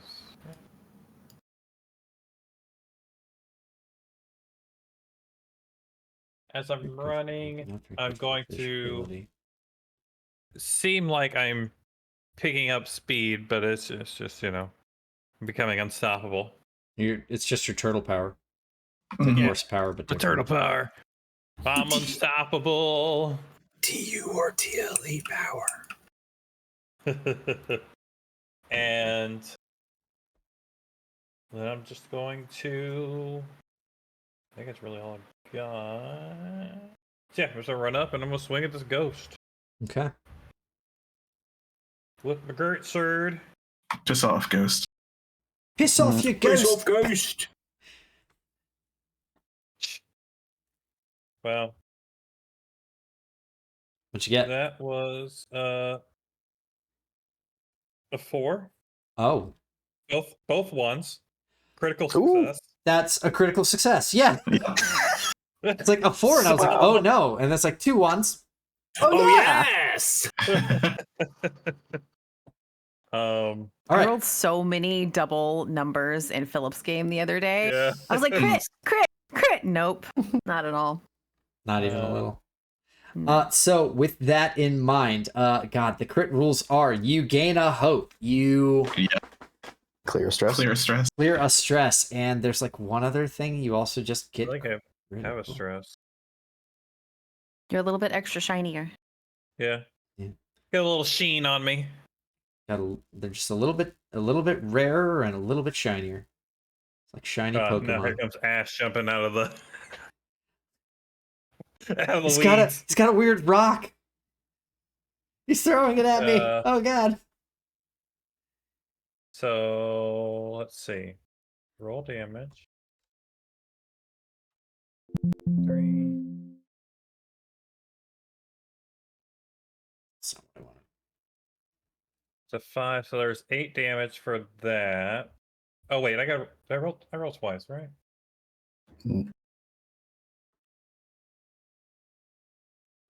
I think you only roll once, right? Yeah, that's with Roll. the 4. Wait, why did I only roll 1 dice? 1d10 plus 3. Because I roll 1 extra damage dice because I have my great sword. Yeah, But there you only you go. get to And I take dropped 1. the lowest. Yeah.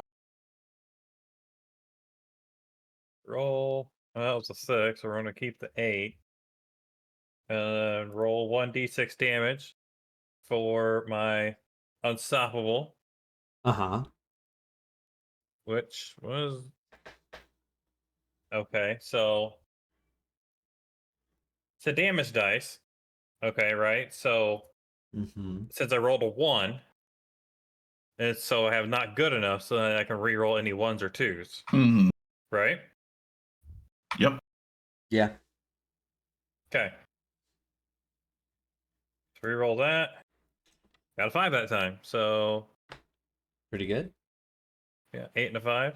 So 13. Yep. 13. That is Nice. a whole lot of damage for one of these things. Let me just double check how strong they are. Oh, yeah, no, that's fine. Yep. So you land a devastating blow on this thing. And let's see, that is currently at 4 actions here. Okay, good. So with that, you deal a devastating blow. I'm going to go ahead and tick it. Let's see here. Do that. Then this is, yeah. Okay. And so, wait, that's right. Hold on. I have to remember something about these things. This is physical damage, right? Let's see. 'Cause Yeah, probably. Probably. Uh-huh. Oh, This is a yeah, great yeah. sword. 1d10 plus 3 physical. Okay, so you dealt, was it 13? Yeah, I think so. Okay. Well, 8 was physical. I'm seeing if Unstoppable says it's physical or not. Wait, No worries, let's figure it out. did you?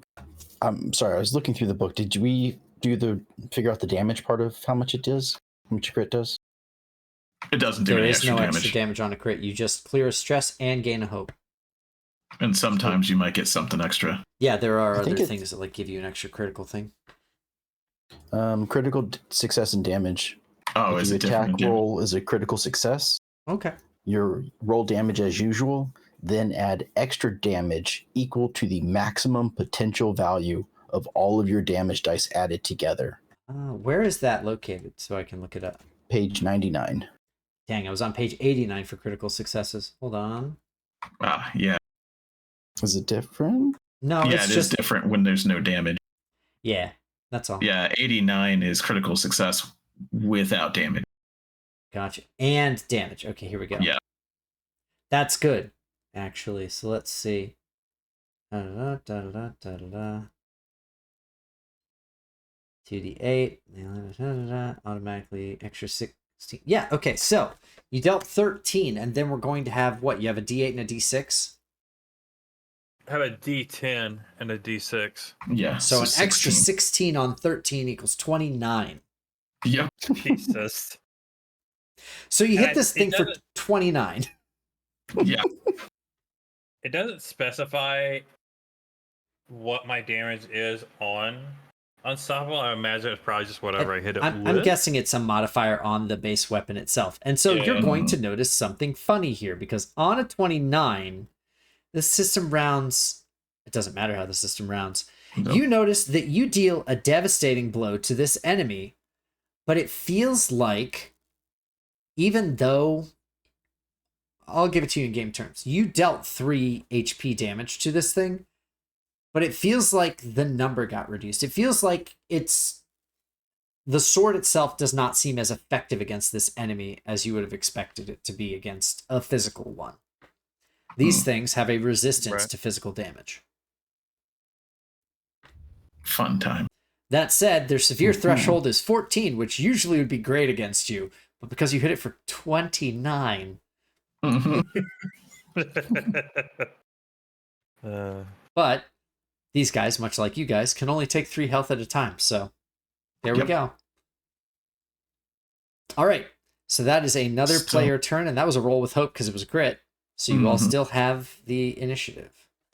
I did my part. It's still alive. There you go. Yeah. It's too far away. I'm coming, Swash! Gotta move a little bit. Yeah, I have to move twice to get there. Oh, Yeah, 'cause I'm she's a thinking wolf. Like, oh, right. I was thinking like you're casting kind of deal. I mean, I thought could, you were but the also I goat. just- Good instead. I just used 2 stress, so it'd be like pissing one of those into the wind. You could always try to do an extra move with an what's it called? An agility roll. Agility. Didn't we have an issue with that last time?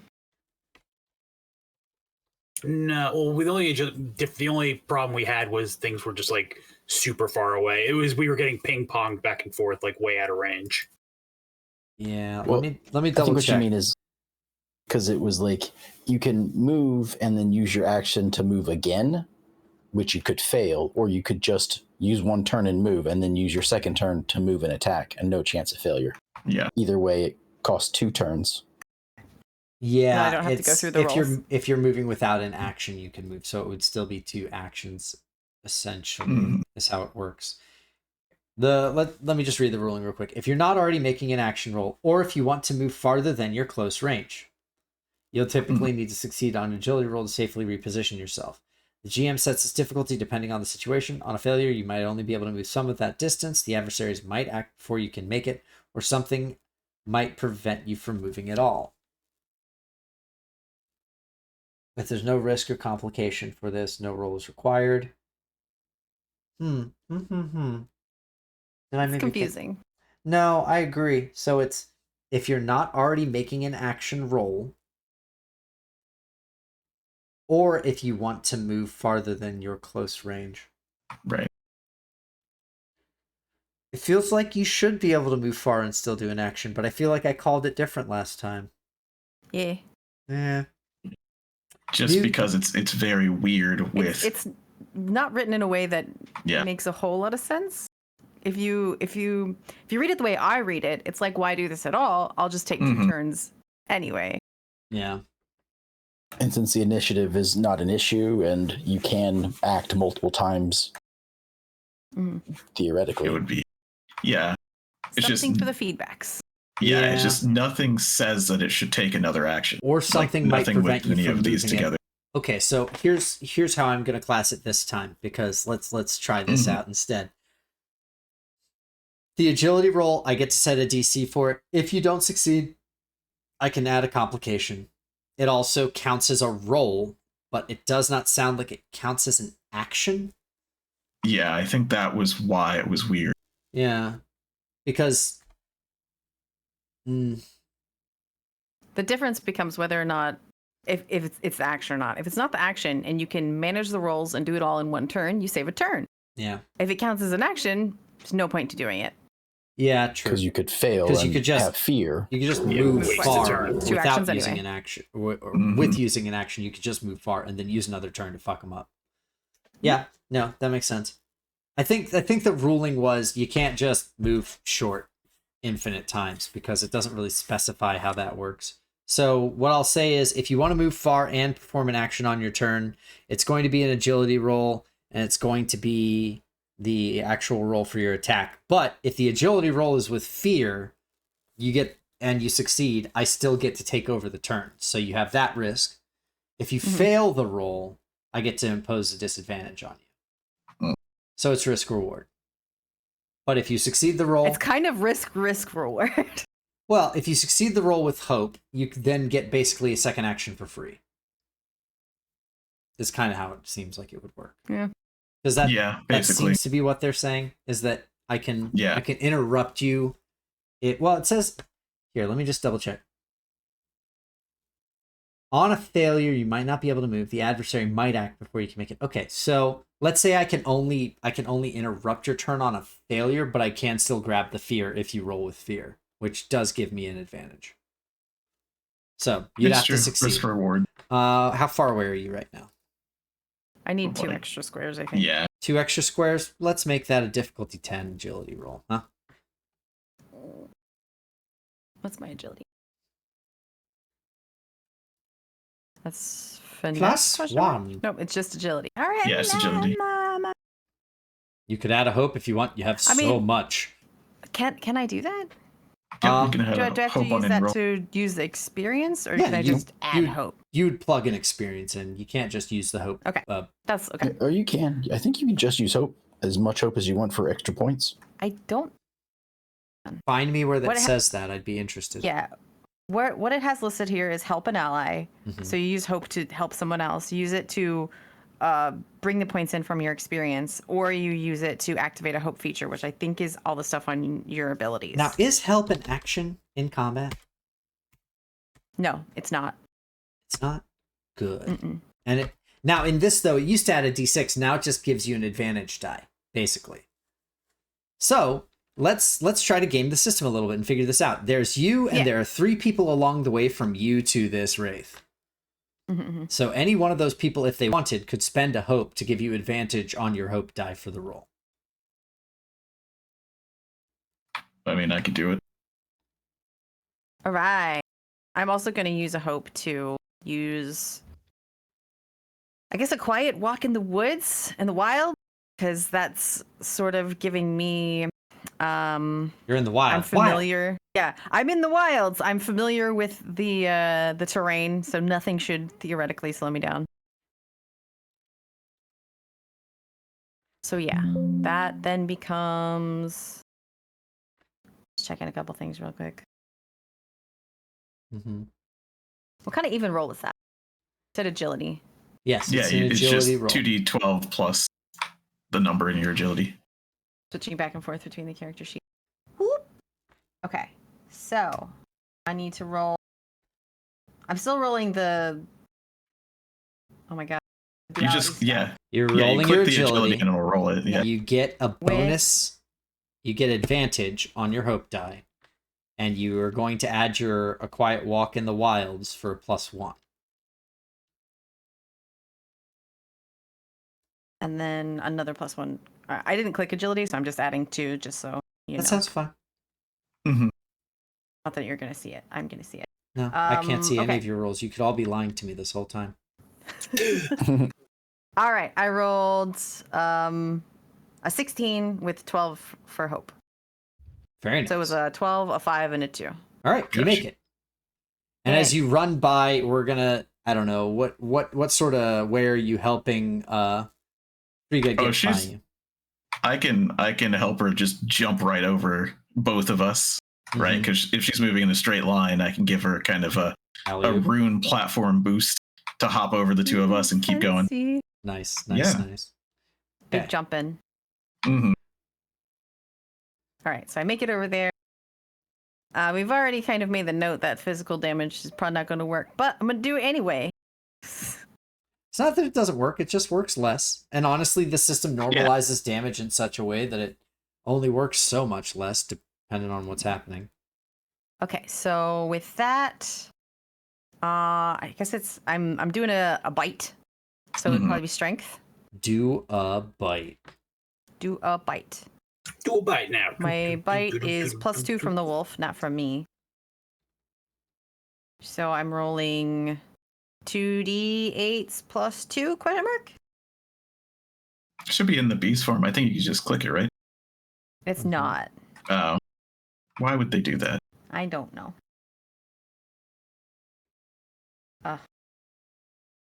Okay. Yeah, I don't. Adding all the this stuff druid to the rules. thingy is not difficult. 13. 13? Yes. You're attacking it. That exactly hits. Yay. Go ahead and make a roll. Oh wait, no, that was my damage roll. Sorry. Oh, what's your attack roll? I forgot that I had to do attack roll because I just did a run roll. That's my bad. What do you think this is? The MCDM RPG, which I don't know how streamlines everything by. Yeah. So yeah, for that I'm just doing a regular strength roll. Well, so +2. you do have you have your boy, your beast form, yeah? Just your boy. Yeah. Yeah, so What do you mean? just wait, do you not I think it doesn't do it.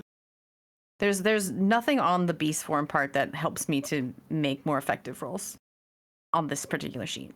Oh. Not even if I you go over I have to do all the math. Not even if you go over to beast form and select one and add it? Correct. Ah, that's fucking weird. Yeah, I don't know why they wouldn't. Like, that's the worst thing in most systems is being a druid. Because it's like, oh god, all these numbers, can't you help me? Oh my gosh, no, you added it and But before I roll this, just to make sure, when it says +2 strength, is that part That's of your my... Okay, that cool. Well, no, actually it's not. Sorry, your attack is a strength attack, and you do a d8 of physical damage without a modifier on it. You do not add your modifier to damage in this game. You do it based off the weapon. Your weapon is a d8. But you do add... what did you add for extra bitey or whatever? Because you're following up. Yeah. Pursuit thing. So you're going to be... That's more damage. Yeah, so you're at a d8 for your attack damage as a wolf, coyote, hyena, etc. And then because you're hitting someone after an ally hit it, you're adding an additional d8 for 2d8. That's not what I'm confused about, though. I'm asking where this +2 strength from being a wolf goes. Is it on... It is the your bonus to your modifier? hit. now. To hit. Duality. Yeah. Okay. Yeah. Okay, the duality. Thank you. That's what I wanted to know. Yay.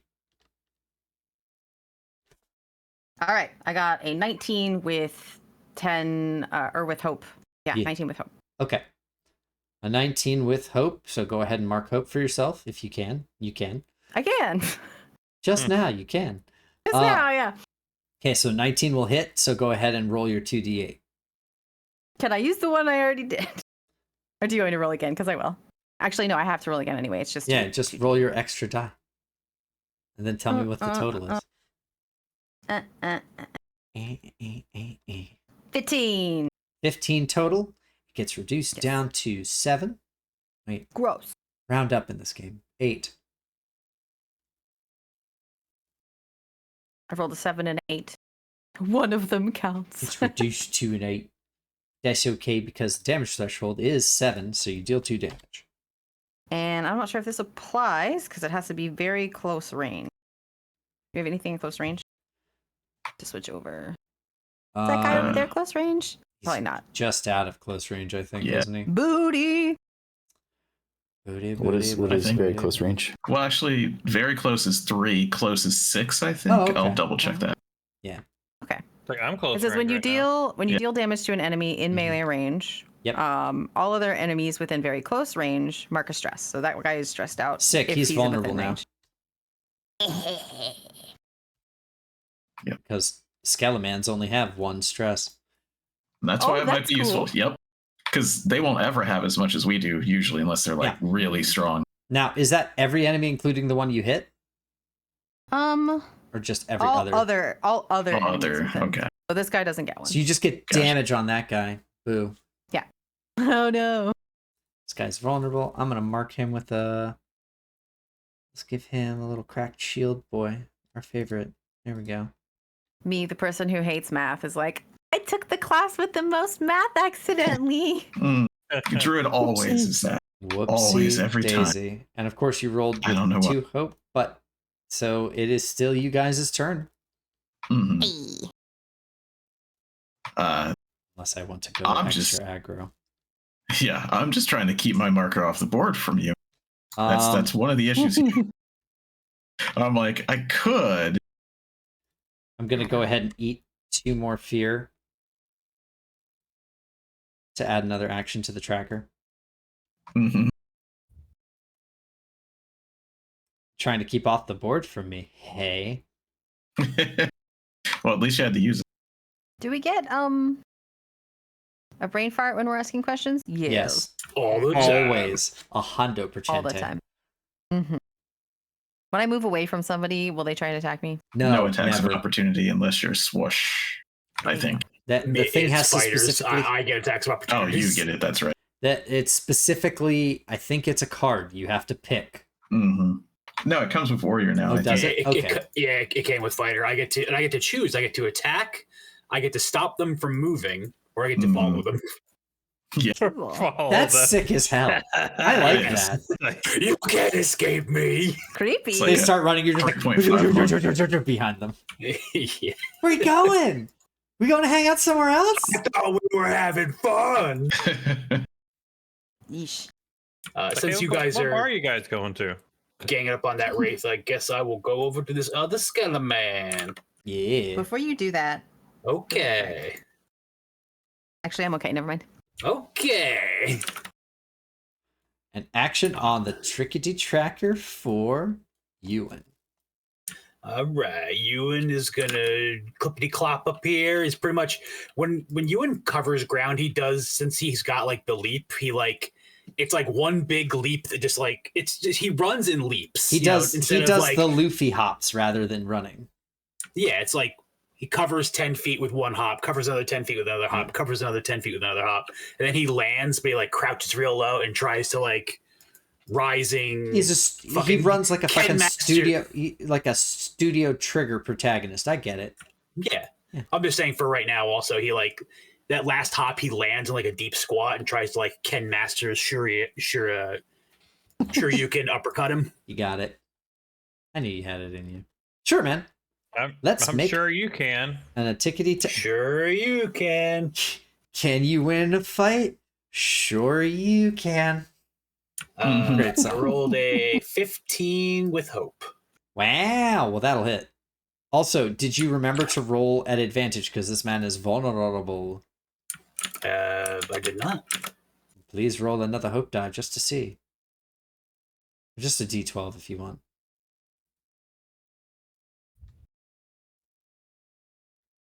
You can do it on the row 20s. Click on dice on the left-hand side. Choose one. A 3. Well, that definitely was not better. But did it make you crit? Because if your fear die was a 3. Yeah, since you're rolling 3 dice. Yeah, it did actually, because my fear dice is a 3. And that's why rolling with advantage is so strong. Okay. Because honestly, so just to talk about the system a little bit, the original system was you add a d6. I loved that because it was always strictly better. Mm-hmm. But the thing that you get that's nice with rolling 2 hope dice for advantage now is you have twice the chance to critical hit because you have twice the chance to match your fear die. Gotcha. Which you just did. So even though you only rolled a 6 on the dice, you crit. So go ahead and just absolutely shit wreck this guy. Yeah. He's probably going to do without it. What's the thing for critical? Sorry. So you get also max damage at the end. Oh, okay. A normal hit plus max. Yeah. And a hope and lose a stress. Yeah, for as many dice as you roll. So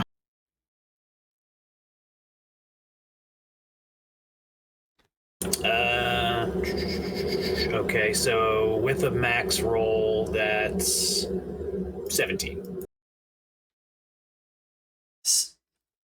I rolled like what I roll? 3. I rolled a 3 plus 4 for plus 4, and then the max roll in the D10 is 10, so 17. Yeah, so with that, you bound up to this thing, and right as it swipes lazily high, you just duck under it and just bam, and it just explodes upward into a burst of bones. And like, you know, like there's some old dried out dead skin. Yeah, it goes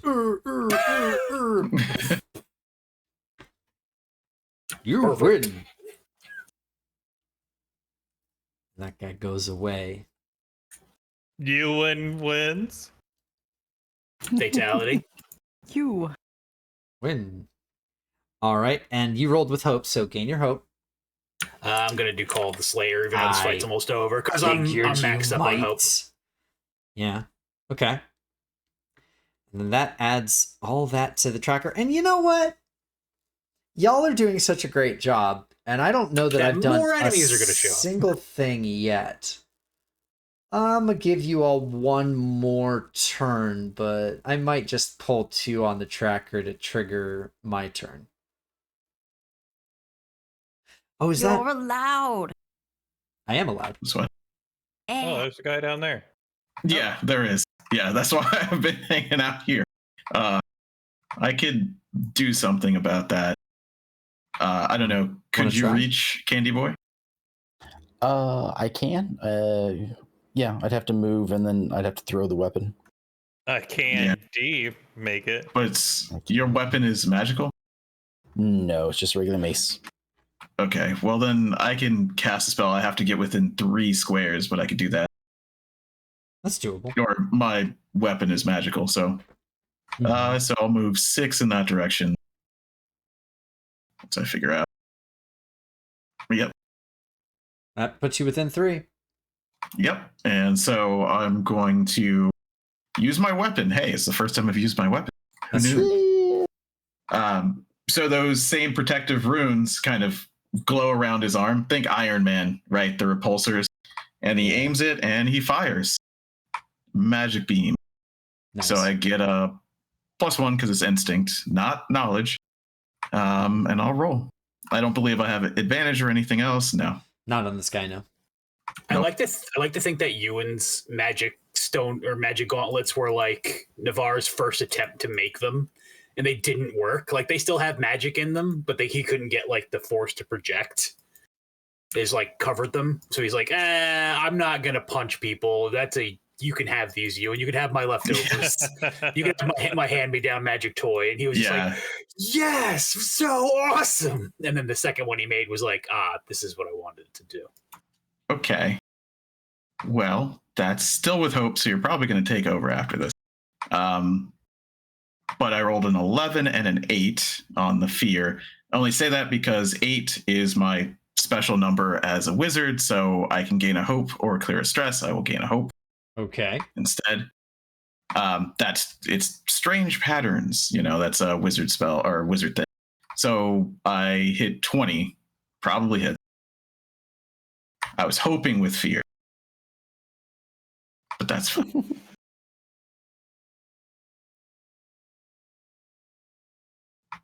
Okay. So I'll roll damage then? Yeah, oh, absolutely. Sorry. Okay. Threshold No, is, you're fine. the difficulty is 13 on these guys. Okay. That is only a D10 plus 2, but that is an 11.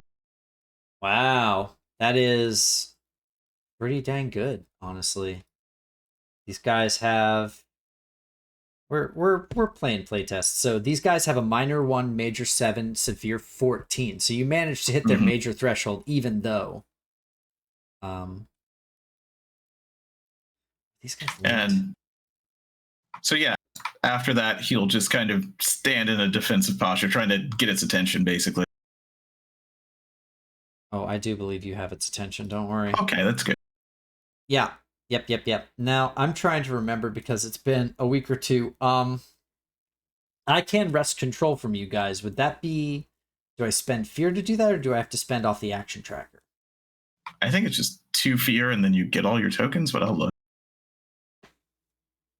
Okay. In that case, if you guys don't mind, I'm gonna just re-optimize what I was doing. I'm gonna give myself those 2... Rather than giving myself an extra token, I'm gonna give myself the 3 fear.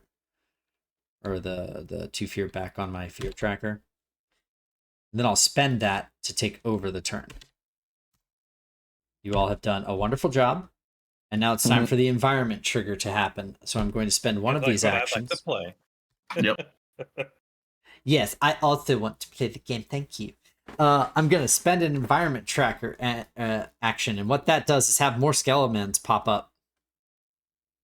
Yay. And so we're going to have this, and as you all are doing so well, make a little bit of a beefier action than it would be otherwise.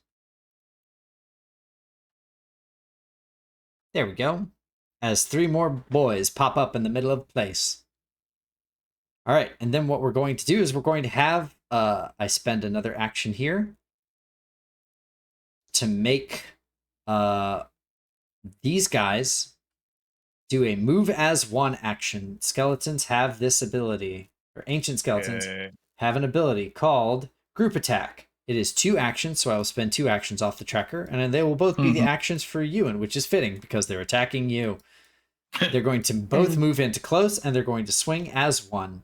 It is an unmodified attack, so it's not exactly the most accurate thing that they could be doing, but has interesting ramifications if they hit. I hope you appreciate that I said ramifications for an attack on you. It was nice. It is a 16 on the die. Does that hit your armor or your evasion? Okay. So with that hitting on a success, they deal 4 physical damage each combined. So these... Wait, not that one. Sorry, I moved the wrong one. That's a wraith. This guy moves. Yeah. So they each deal you... it's a total of 8 damage combined.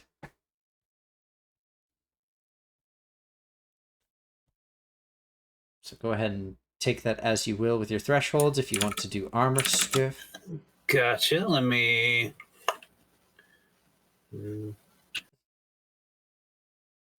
8 damage total, you said, right? Yep.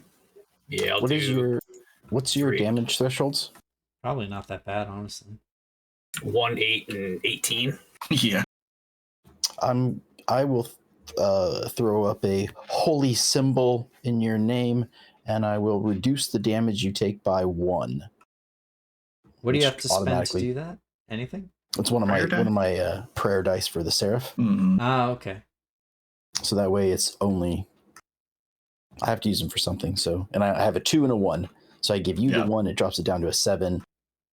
and that should be, now it's just your minimum. Oh yeah, now there's 2 skeletons for you to hit right there too. Yeah. Well, I mean, I was going to completely block it, but if that's the case, I'll only use 2 armor pips, and 1 damage will go. 1 hit will hit me. So I'll take 1 damage. Well, no, you shouldn't. You don't have to take 1 damage without any armor. Well, it was 8 damage, you said, right? My armor is 3. So if I use 2 pips of armor, that's 6. So if you reduce it by 1, I still take a damage, right? Yeah, but I think he's saying he can reduce it. Yeah, let me just see. So your status is 2. Mm-hmm. You are sorry, 1 is the minimum. Next one is 8. Yeah. So if you get hit for 8 damage, no armor, you take 2 health out of your 6. Oh. Wait. And I'm saying, okay. Yeah, because you're what he's saying is he can make it so you have to spend no armor and still only take 1 damage. Oh, okay. Then, all right, yeah. And once again, armor calculations in this game. Yeah. Yeah. So basically, you get to keep both your armor slots, and you still would only take 1 damage total from the attack. Mm-hmm. Gotcha. All right. So He done protected you. Yep. Here we go. Because I was not close enough to do that either. Yeah. Now I'm going to try to do something that I think is fun, and that is I'm going to, Aaron, walk this boy across you. I'm flanked. Over to You here. get an attack of opportunity. Do you? Yeah. I'm interested. How does attack of opportunity work? Let's find out. Let's find out. If an adversary attempts to leave your melee range, make a reaction against their He's going from here to here, definitely leaving your melee range. Okay, then yeah. What are you going to do about it? I can keep them from moving, deal primary weapon damage, or move with them. What do you want to do? What you going to do? What you gonna do? What you gonna do? I'll try to melee attack them. I'll get hit by these guys, see him coming around, and try to be like, hey, swing you. on him. All right, now you have 2 different weapons. I'm using the gauntlets right now because they magic-y boys. They magic, and also I think they were 2-handed because they like cover my hands. Mm-hmm. Now, just so you know, technically for you, no, they're not. Right, because you have no burden or whatever. Yeah, you have the ability to dual wield essentially at any given time. So you can wear the gauntlets and a sword. Yes. Or whatever. If you want. You could wear the gauntlets that are magical, and then you could also wear some Playtests, I think, that are non-magical. I think those exist. You could. Weird. There's something. It's a Castus with a Castus. I'm dumb as hell. Look at these fists. You're wearing Hulk hands holding a sword. Yeah. Sorry, they go when you clash them together. Go ahead and make an attack roll for me. 14 with hope. 14 with hope. Go ahead and mark your hope, and also that will hit. So go ahead and make me an attack roll. If you want to add any weird Billy Goat shit to it, let me know. Yeah, I'm going to use that Slayer dice. Okay. And you could also... Are you allowed to eat the hope now after you spend? Well, because the Slayer... Because I gained the Slayer dice last time on my last attack. No, I'm wondering for the future. You're absolutely allowed to spend it right now. What I'm wondering is if, since you rolled with hope this time, can you auto refill it? Or since you can only fill up to 1 right now, when does the spend happen? All right. Well, I'll read it to you. Maybe we can figure it out. On a roll with hope, you place a d6 on this card instead of taking the hope. Yeah. Okay. So what that These sounds... are known as... Yeah.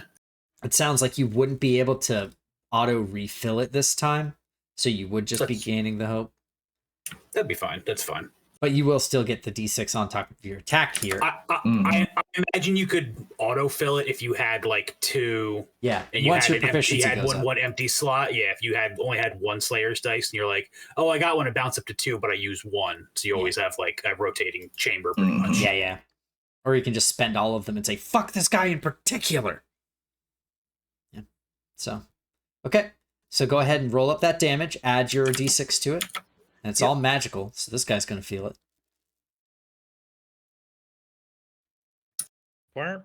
Can I reroll on that for not good enough? Or is it just for... So you roll a damage dice. Damage die. Much better. So that's 20 damage. Yep. What? What Yeah. did you roll? I don't get to see the So- dice rolls. I'm interested. So I rolled, what was it? So Yeah, you I rolled- get the gauntlet gives you a D10 plus 4, which is insane. Yeah. And Crazy. and then but besides that you got a D6. So Yeah. would you roll, like an 8 and a 6? Mm-hmm. Nice. Wow. That's all right. You Seriously, absolutely no. donkey punch this guy as he goes by, but he keeps going. He's ghosting trying to ghost past you and just like spins around and like clocks him real quick. Honestly, clocks him into a roll, but he still manages to get over to here, to Frigga. And now, do I have to spend a fear for this attack? I need to check. It me? You use magic. They don't like A woo? natural magic Mhm. being used in the Grove. All I did was turn into a wolf. You awooed at them. You've yeehaw No, awooed for the I'm last moving time. aloud. I was a wooed. Mhm. You were very awooed. Let's see. Understood.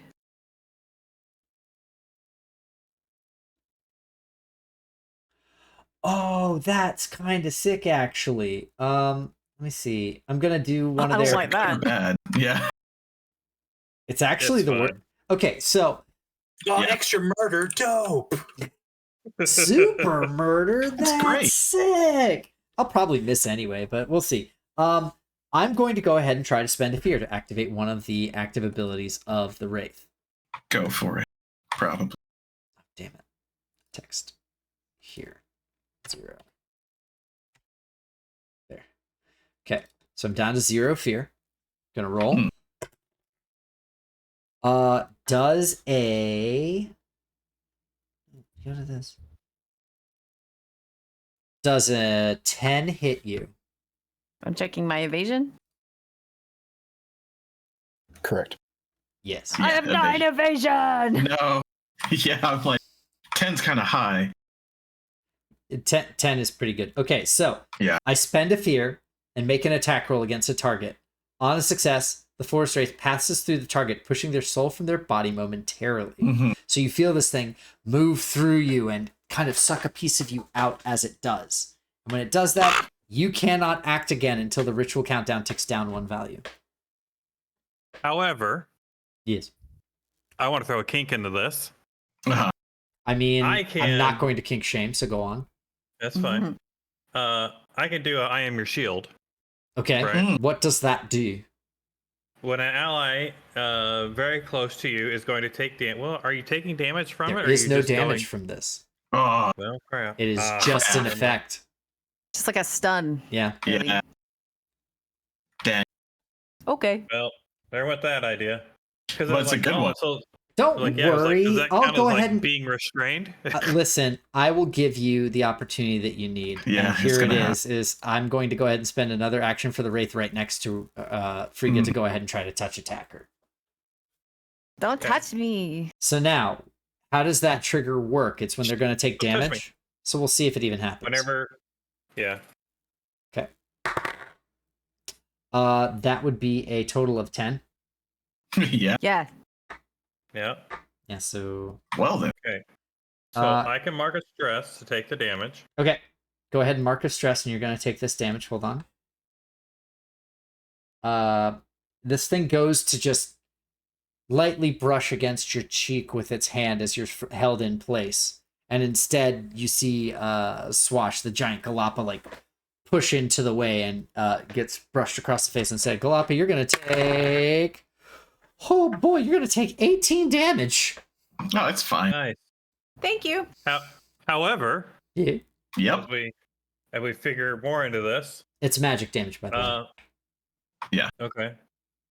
I can also, with I am your shield, I can reduce the amount of damage Mhm. Mhm. equal to my strength, which is 2. Yep. So that's what makes it 16. 16. Yep. And you may also reduce the damage by spending armor slots. Yeah. Gain resistance to physical damage. That's not it there. So that's not going to help.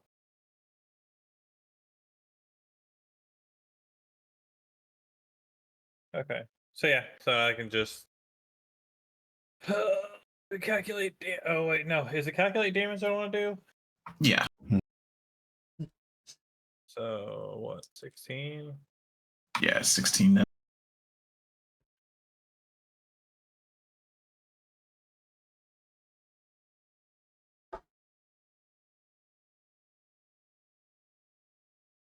Math is fun. Math is great. I wish the math weren't so fucking on the plate for damage and armor. Yeah. So I can spend 2 armors, and take 1 point of damage. Okay. Cool.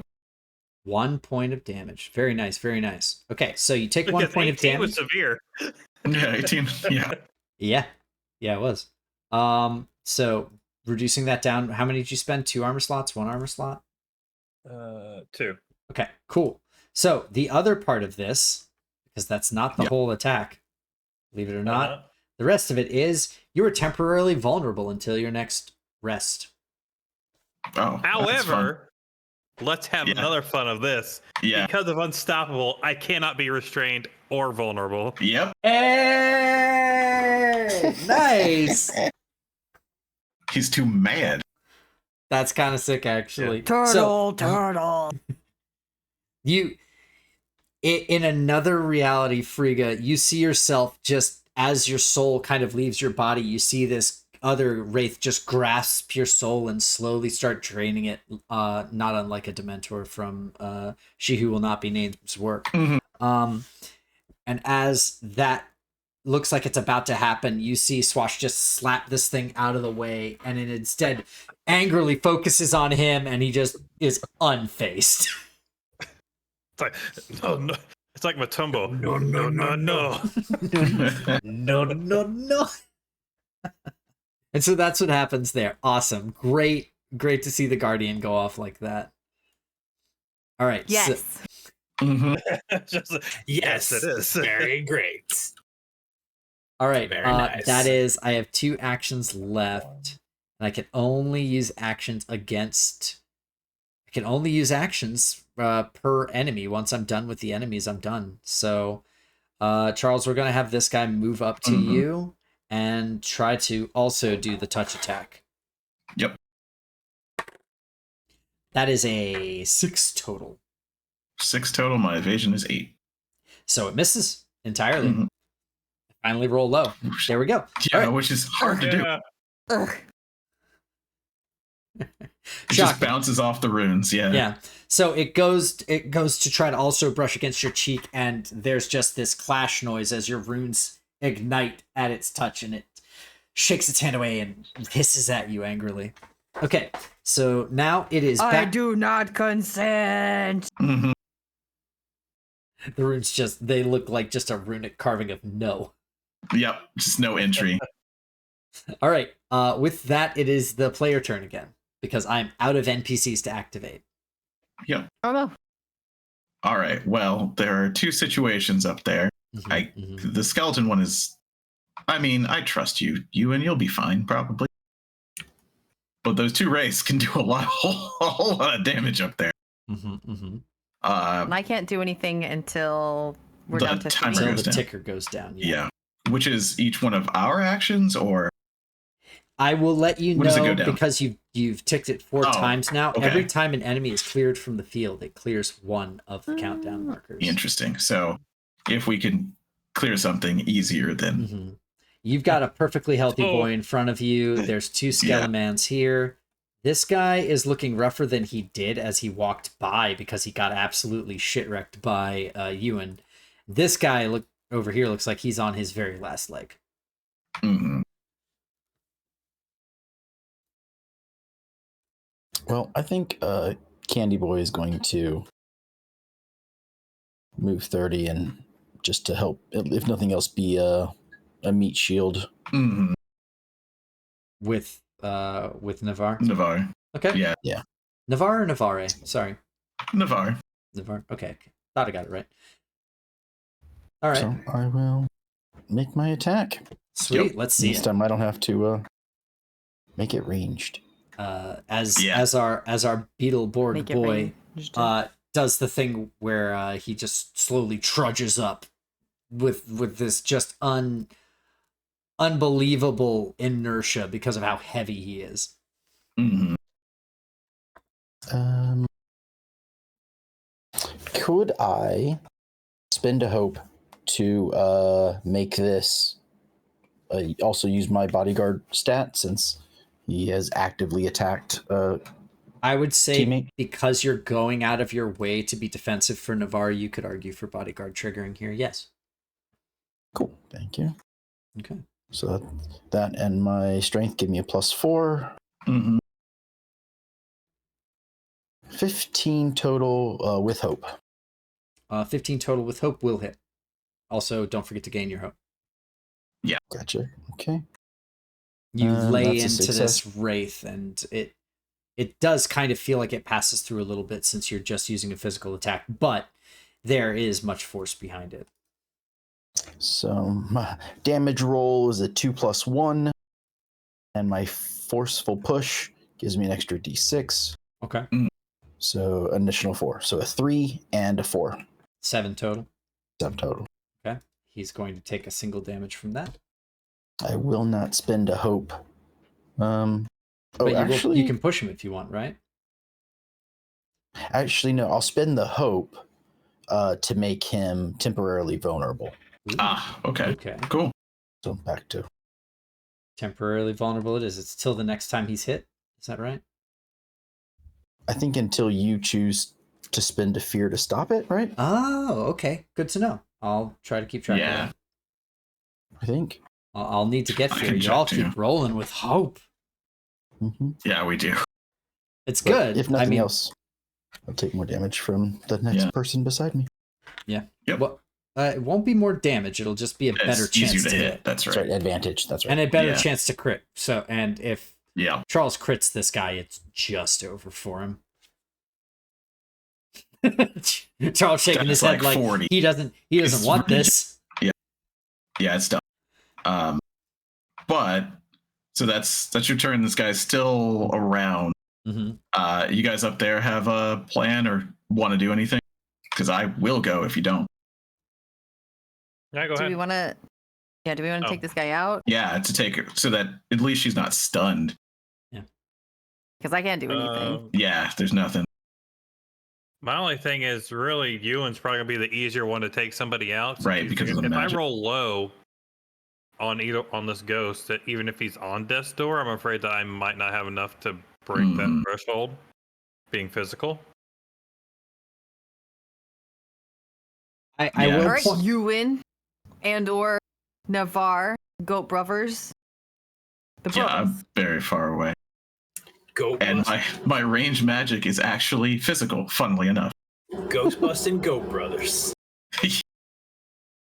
Goat makes me I mean, feel good. To be fair, bad. Charles, I know how you've built your character. You could potentially just one-shot this guy now that he's vulnerable. It might happen, but I don't know. Okay.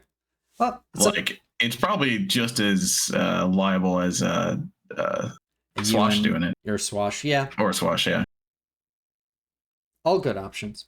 Go ahead, someone take their turn. Do something. Swash! Yeah. Trade We places! Trade We places! believe in you. Oh, okay. Can we do a combined move and just like slap hands on the way and do a multi attack? Well, now, how much hope do you all have? Do you both? Yeah. I have 5 hope. I've got 1, 2, 3. I have 5 hope. So Yes. All right, do Then we want to either do one a of you can team spend up? Do you have to spend all of it, or No. Whoever chooses to initiate it. I'll spend Spends 3 it. hope. So, okay. Okay, let's see one of these go off. Okay. all right. So bear with me, Patrick. I have an idea, and I don't know if you're cool with it or not.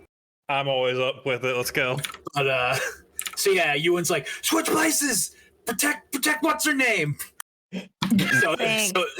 Frika, my No, I meant the sorceress. I'm coming to protect you. Mhm. So Ewan will start running towards Swash, and I imagine Swash will like start running.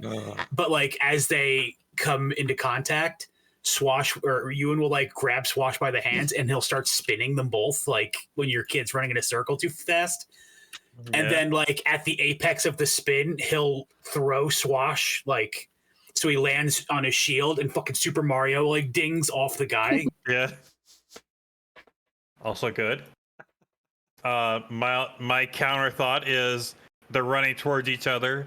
Swash just like hunkers down like 4-legged turtle walk for like a split second. Ewan like jumps on his back and just launches him up in the air because he does like to bounce.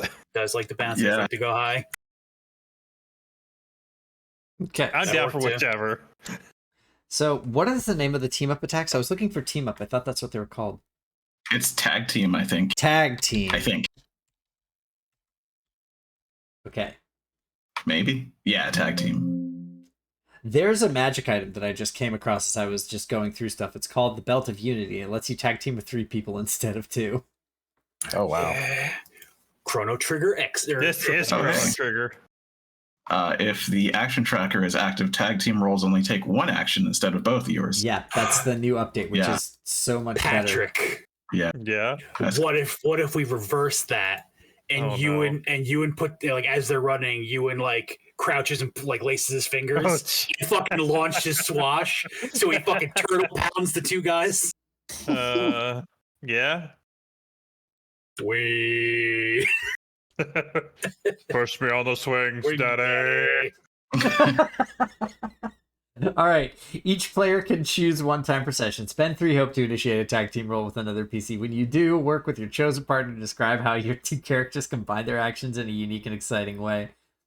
Both you and your partner make separate action rolls, but before resolving the roll's outcome, choose one of the rolls to apply for both of your results. So whose roll is better? Yeah. What? So each of you make an attack roll right now. Oh.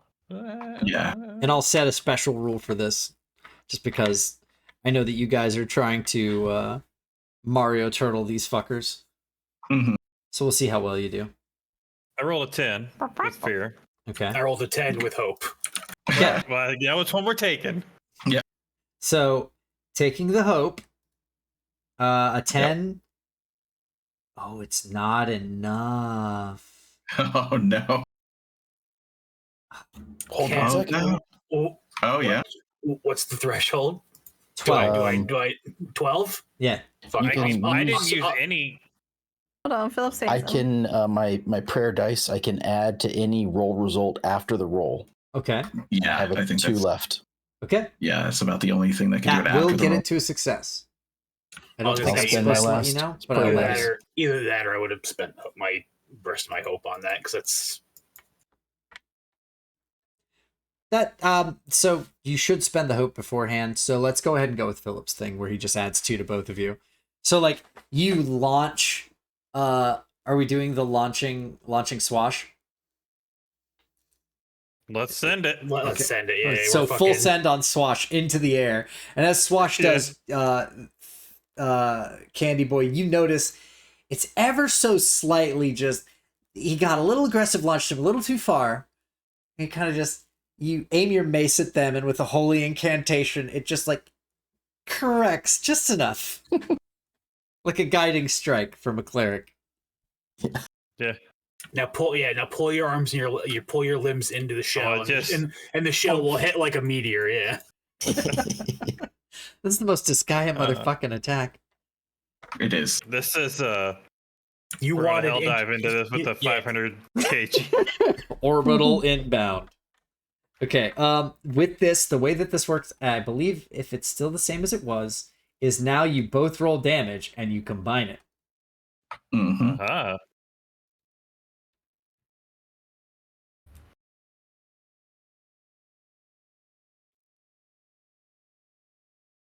And if you want to add any modifiers that you might be able to bonus up on stuff, feel free to describe adding them in.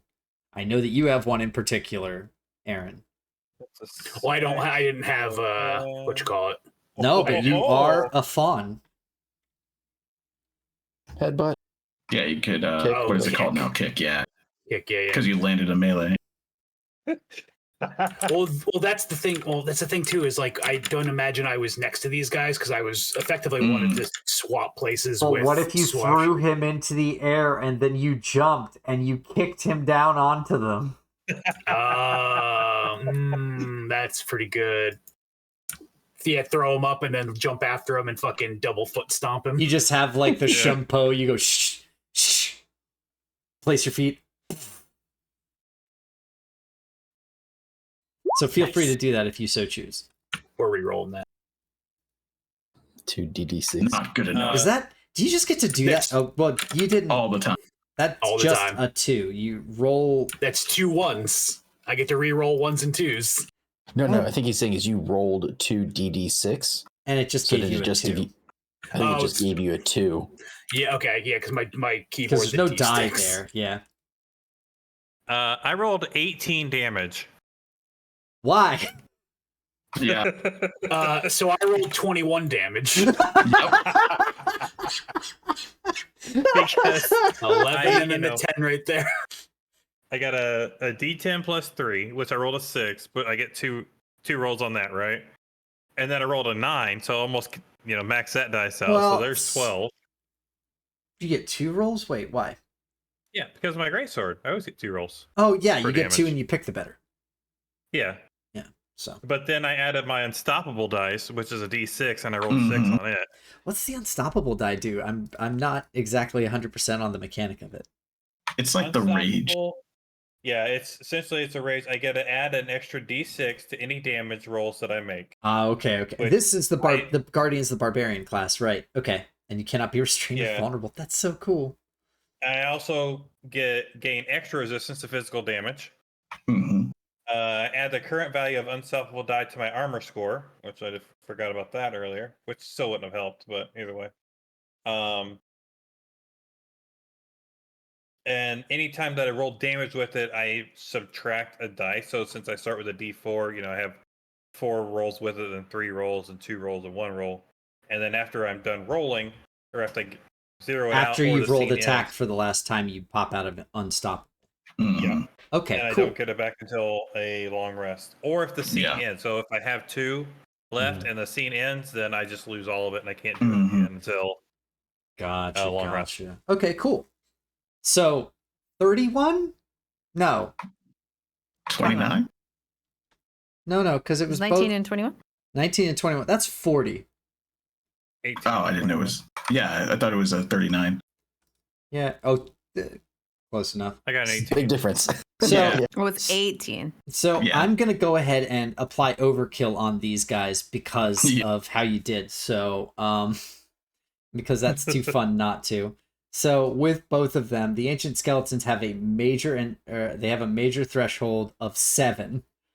So Yeah. you absolutely raffle stomp both of them because they only have 2 HP each.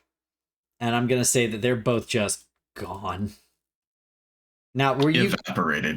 you were going for these 2 boys, right? Oh, and you switched places as you did it. We're Got it. switching Yeah. places, yeah. I forgot about the tech. Okay, so those are both just gone. And as you do that, this goes to 2. And you are unstunned, Frigga. Yay. Ooh. 2 skeletons, 1 turtle. You did it. You did it, boys. Good job.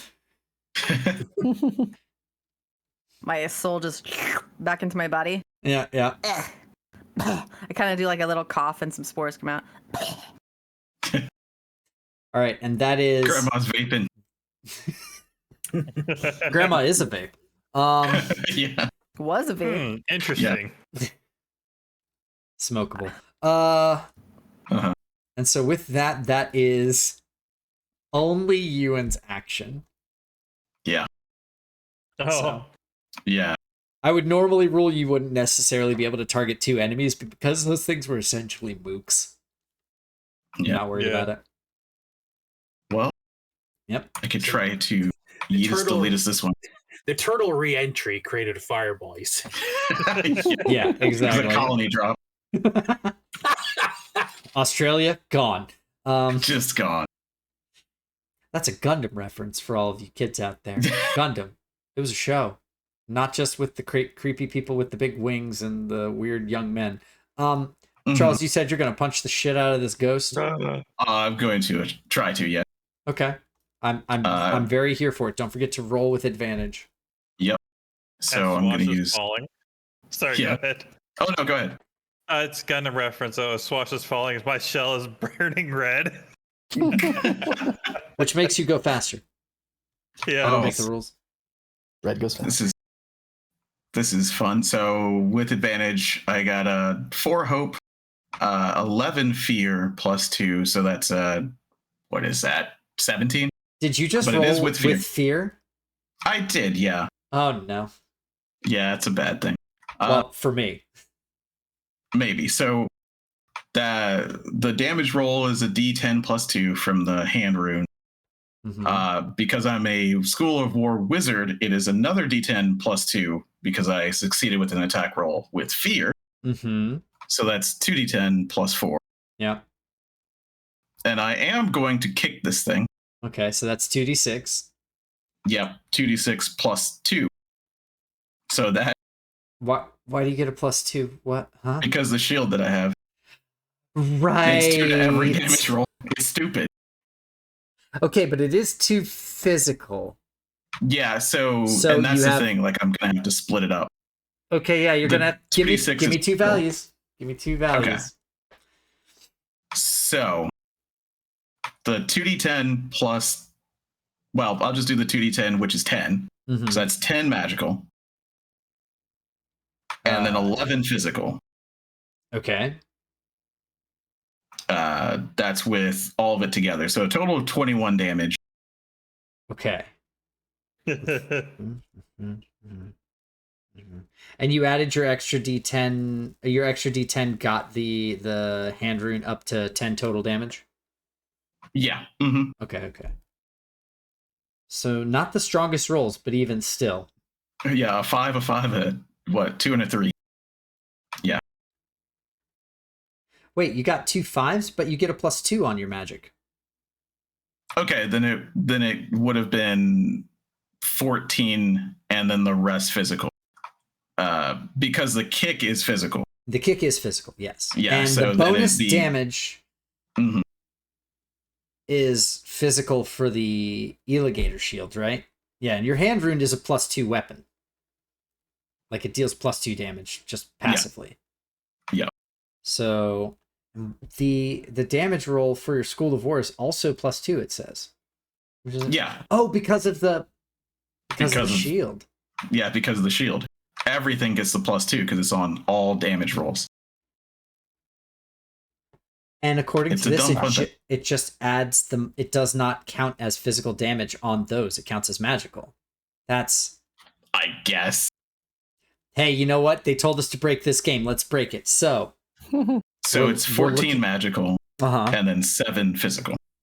which reduces down to 4, which is 18, which is far surpassing its severe threshold, and you kill it outright. It also flies out of melee range. Yes, Whee! you go piss off, ghost, and you punch it back into the forest, and it just smacks through a Yeah. tree and disappears. That was a 1-inch punch to the middle of it, and it went flying that away in pieces. Yeah, and all of you see like the like Navarre breaks into one of those really nice like earthbending style stances, and then just holds the hand out, and as he does, like you just see these coruscating rune circles like just flare off of him for a moment as something triggers in his magic as I gain a fear. And Yep. yet there is still hope because he shoots this thing to the fucking moon. And it is gone. I like rolling with fear. It gives James points. It does. It makes me very happy, but also it explodes my bad guys. Mm. And the ruling on that is just nutty that, hey, that counts as an extra damage roll. Yes, you get the plus 2 from your scale shield. I don't know. Hey, man, you know what? Again, they said break the game, so let's go. Yep. All right, so that yeetus deletist, and that is down to 1. And you see as all of this is going on and explosions are happening left and right, you see more and more light emitting from the Whitefire Arcanist as she is glowing, but also her tail just begins to glow brighter and brighter and brighter. Just this enormous beacon that seems to almost be shooting a beam up into the sky at this point. Who would like Say to? her tail is glowing? Yeah, she's a glow bug. Yeah, she's a firefly. Okay. I was just making sure I heard you right. Yeah.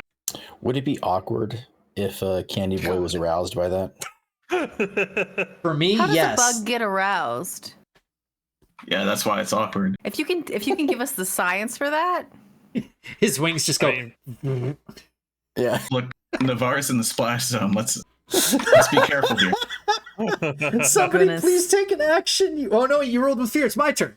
Ah! Yeah, it can be. Yeah. Ask, is it your turn? It is my turn. Delightful. My turn. Now it's my turn. I'm gonna go ahead and remove. God, I only get to make 2 actions anyway. Yeah. Dude, you don't get 5? No, because no I more don't have enough enemies. enemies to do that. So what I'm gonna do instead is I'm gonna pull 2 off the action tracker to increment my fear by 1. And I'm going to go ahead and shift this guy over here, and I'm going to try to touch both of the melees with my actions. Those are the 2 actions. Okay. Yep. Neither of you are vulnerable. Neither of you are at disadvantage to get hit. So here we go. I'm just going to roll 2 dice. These are at +2 each, I want to say. Just double check. Look at your face. What is happening to your face? My face? No. Aaron's face. Look at our faces. You'll be able to figure out what I'm asking. Aaron, stop it. It was a look of horror. I'm about to be touched against my will. Like, no. You should close your mouth a All little right, bit. I spend 2 fear to do this. That was the fear. Didn't you see the fear? Yeah, The fear. I saw it. a 14 and a 15. So let's have the 14 be Ewan and the 15 be a hit anyway, because you have like a 5, right? Yeah. Yeah. Okay. So Well, I mean, I get a little extra with my thing, but definitely not enough to stop that. yeah. So it deals Let's have no it be damage, but both of Let's you have are. it be the other way, so it still hits. I spend an action for each of you to do this, leaving me 1 action left on the tracker. But all of my enemies have gone because you blew up everything else. So Can't you make another enemy with your tracker? Or does that take more fear? I could, Don't but help there's. him. It's not actually helping me. I could technically do that. However, this was the most economical move that I could do. So The way that the combat works is the main thing that I'm only allowed to create is Skelemans.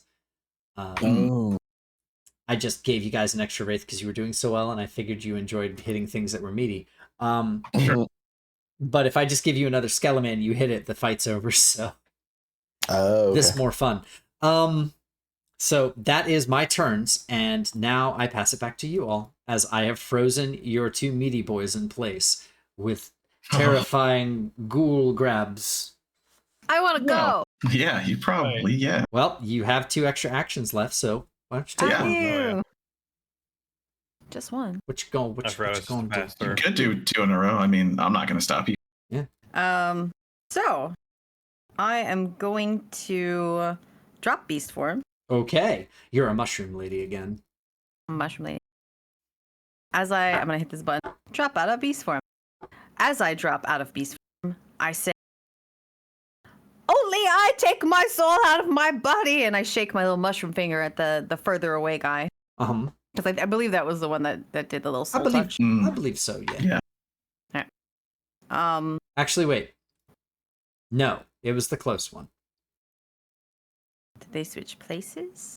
This one went away. He came over and tried to grab you, and was he tried to deal damage to you. This one, he moved over to deal you damage. But this is the one that you were dealing with the whole time, because he's the one that's the most heavily damaged. Okay. Right. Well, I'm gonna attack the one that's less heavily damaged. Okay, that'll be this But I'm guy. still gonna say that. Yep. Okay. I mean, they all look Um, alike wraiths. Yeah, I'm old, so you know. Sorry. Puts on her Anyhow, little mushroom glasses. I'm going to use Unleash Chaos onto this fella. Ooh. Chaos. Okay. I'm gonna use Chaos. Yeah, I'm gonna use both of my tokens, so it'll be 2d10, and then I'm also gonna spend a hope to add a +1 Okay. via Nature's Tongue. I have a question there. Sure. Figure out as much Is as it we can I only use it once, or could I use it like 3 times? Let me take a look. You have Nature's Tongue. In addition, whenever you make a spellcast roll while within the natural environment, you may spend a hope before the roll to add +1 to the result. I do Does it really believe that it's only the one. Okay. Yeah, unless do you have to do 2 different spellcast rolls to hit twice? No. No. Then it's just for your whole hit then. Yeah. It's a +1 for that. And then yeah. So you'll be at a +3 total by spending a hope. To hit, yeah. Why would I be at a +3? Because your spellcast roll on its own is a +2, and you add 1 hope to it, you get it Okay. up to a +3. But first you're I need to using- see if I hit. Yes. That is 2 hit, yeah. Yeah, that is the 2 hit. All So right. you would go down into Nature's Tongue, you'd click the spellcast roll there that gives you a +3.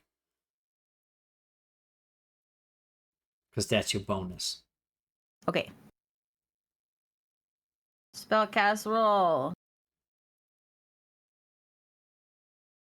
What about... Okay, yeah. Understood. That's a 21 with hope.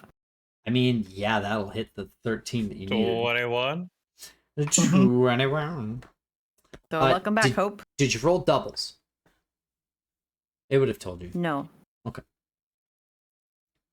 All right, so you gain your hope back. So net 0 loss there. And you're going to hit. So how many of your chaos did you want to put into this? 2. Okay. Well, then you're going to roll 2d10. Okay. I think I'm still a little bit confused about where that hope adds stuff. It's not damage, it's... It's just the Mod 2 hit. hit, yeah. Okay. Or your spell cast rolls. So when you're doing any kind of spell, you can add that as like a for success. Even if you were unlocking a door with the spell. So if I am casting with my short staff... Short staff is an attack weapon. It does not count as a spell. Okay. Yeah. It's because it says magical, so I wasn't sure. That's the damage Alright. type. There are magical and physical weapons. So I'm just doing 2d10s. Nope, I hit the wrong button. Go away. You're a d10. 14. That's a bit. Pretty good. Let me just see here. real And it's quick. magic. It is, so it is not reduced, and it is in fact the severe threshold. So, how much damage does this dude have? Not enough. you annihilate this guy. So how does that look from a weird little mushroom pointing her angry right. finger? Yeah, shakes her finger. Only I take my soul out of my body. And she just kind of winds up that same finger from the do-do-do-do-do to the like freaking the old witch from Looney Tunes cartoons. What I'm talking about? Oh, the one that Will, always has Tweety Bird? Wanda, Wilda? No, Oh. the one with the That's Granny. hairpins. Yeah, Yeah. Witch she's not a Hazel. witch. Witch Hazel. Hazel. Yeah. Yeah, Are they It's like hairpins just or like a- bats? I always felt like they were both. maybe both. Yeah, it depends. Yeah. Sometimes she had bats, but most of the time it was hairpins. Anywho, Yeah. it's a finger waggle into a finger wind up and just like a toss, and like it looks all very benign until the magic leaves her hand, and then suddenly it's like whoosh, like a ripping through the crackling environment type deal. It's like a 'Cause normal. this is chaos. So yeah, normal angry old lady, but then suddenly spirit gun comes out of her finger. I I'm gonna then take a stress to replenish those so that I have that again. Yeah, there was no crazy old lady who had spirit gun, right? Yeah. Mm-hmm. It's just Genkai. She's just Genkai. Yeah. Genkai, the one who taught him, yeah. All right, and that guy's annihilated, bringing our counter to 0 and unstunning both of you. Yeah. Yes. Yay. All right. Okay. And with that, you have sufficiently... Was he... Where was he? He was over. Meow. Right beside you? You exploded him. Okay. No, not beside Was you. he... On my thing, he was beside me, so I was like... Oh, No, there is one beside you, There but is you one shot beside the you, other. but you shot the one with less damage. The last time I looked at the screen, he was right next to me, and I was like, "That's not where he was before." So I wondered if maybe you'd like accidentally Right hit the button or something. Okay. No, he moved over there to attack, see and that's this how guy? he stunned the turtle. Yeah. Deleted. I'm just making sure, because the water thing has when I attack someone in melee range, doesn't say with a melee attack, just says in melee range. Yep. But Yeah. he wasn't, so doesn't count. Yep. All right. Then I'm Also, gonna whirl on this guy over here. What's up? well, The counter reached 0, so you guys won. Oh. Yep. I want to beat him up. I understand. Do you want to just say you beat him up and I can tell you, yeah, you did it? Okay. Yeah. You Just, did it. There you go. Thanks. Who patronized me, James? As, as the final raid goes to do an action, you just feel this pulse emit from the center of this ritual circle as you all have defended her for long enough, and it seems to just evaporate all the bad vibes from the area all in one big global or hemispheric wave that pulses out from her. And as you look around you, what you see is this enormous sphere of just intricate rune carvings flying out around all of you like strange arcane constellations, locking into place, moving mechanisms. You see her focusing so hard, and as she's doing so, it's seeming like it's etching here and there and moving things around, and then finally she pulls inward to herself, and as she does, this bubble collapses in onto the keystone, and you see the burned engravings of the marks that she had sewn into the magic of the area suffuse this thing, seep into it, and it pulses lightly and then grows dormant. Let's see. Wow, very nice. Very nice. You will just kind of elbow. My God, what's your character's name, Michelle? forget. Friga. Friga. It's like ghosts, huh? Weird. I am curious why they had such an issue with you doing this here or at all. Swash just like, you did this last time by yourself? It was very, very distracting with all of the creatures trying to hit me. I had to defend myself while also casting. It wasn't easy. Ghosts are kind of grumpy, right? That's how they're always. Depicted as being like very annoyed because we're alive, right? I mean, probably just annoyed that you're extra alive and you got all this extra cool magic. They're probably like, I wish I was alive and had super cool magic. Fuck you. Definitely what they're thinking, yeah. Totally. I don't want to argue with you, but I am going to. No, what you're supposed to say is, I don't want to agree with you, but I am. No. Damn.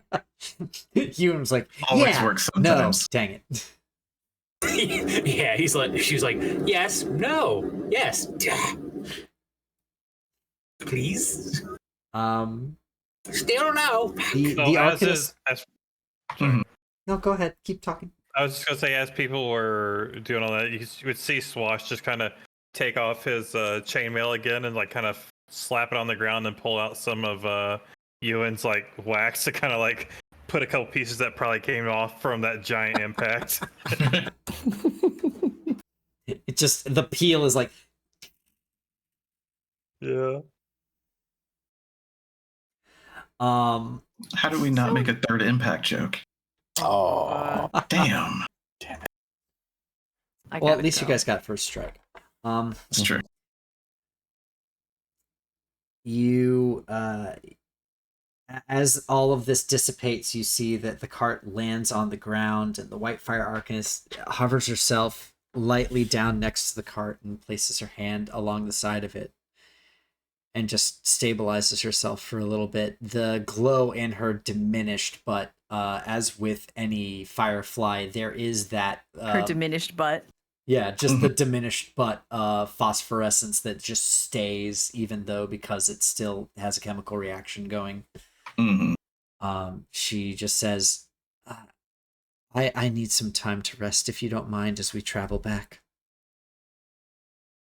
And she Makes perfect sense. I climbs probably need time to rest too. And so I Guys, did all take a that. nap. I'll get us back. you all That's help what- pull. rehook your lizabos. What do we call those things? Lizard horses?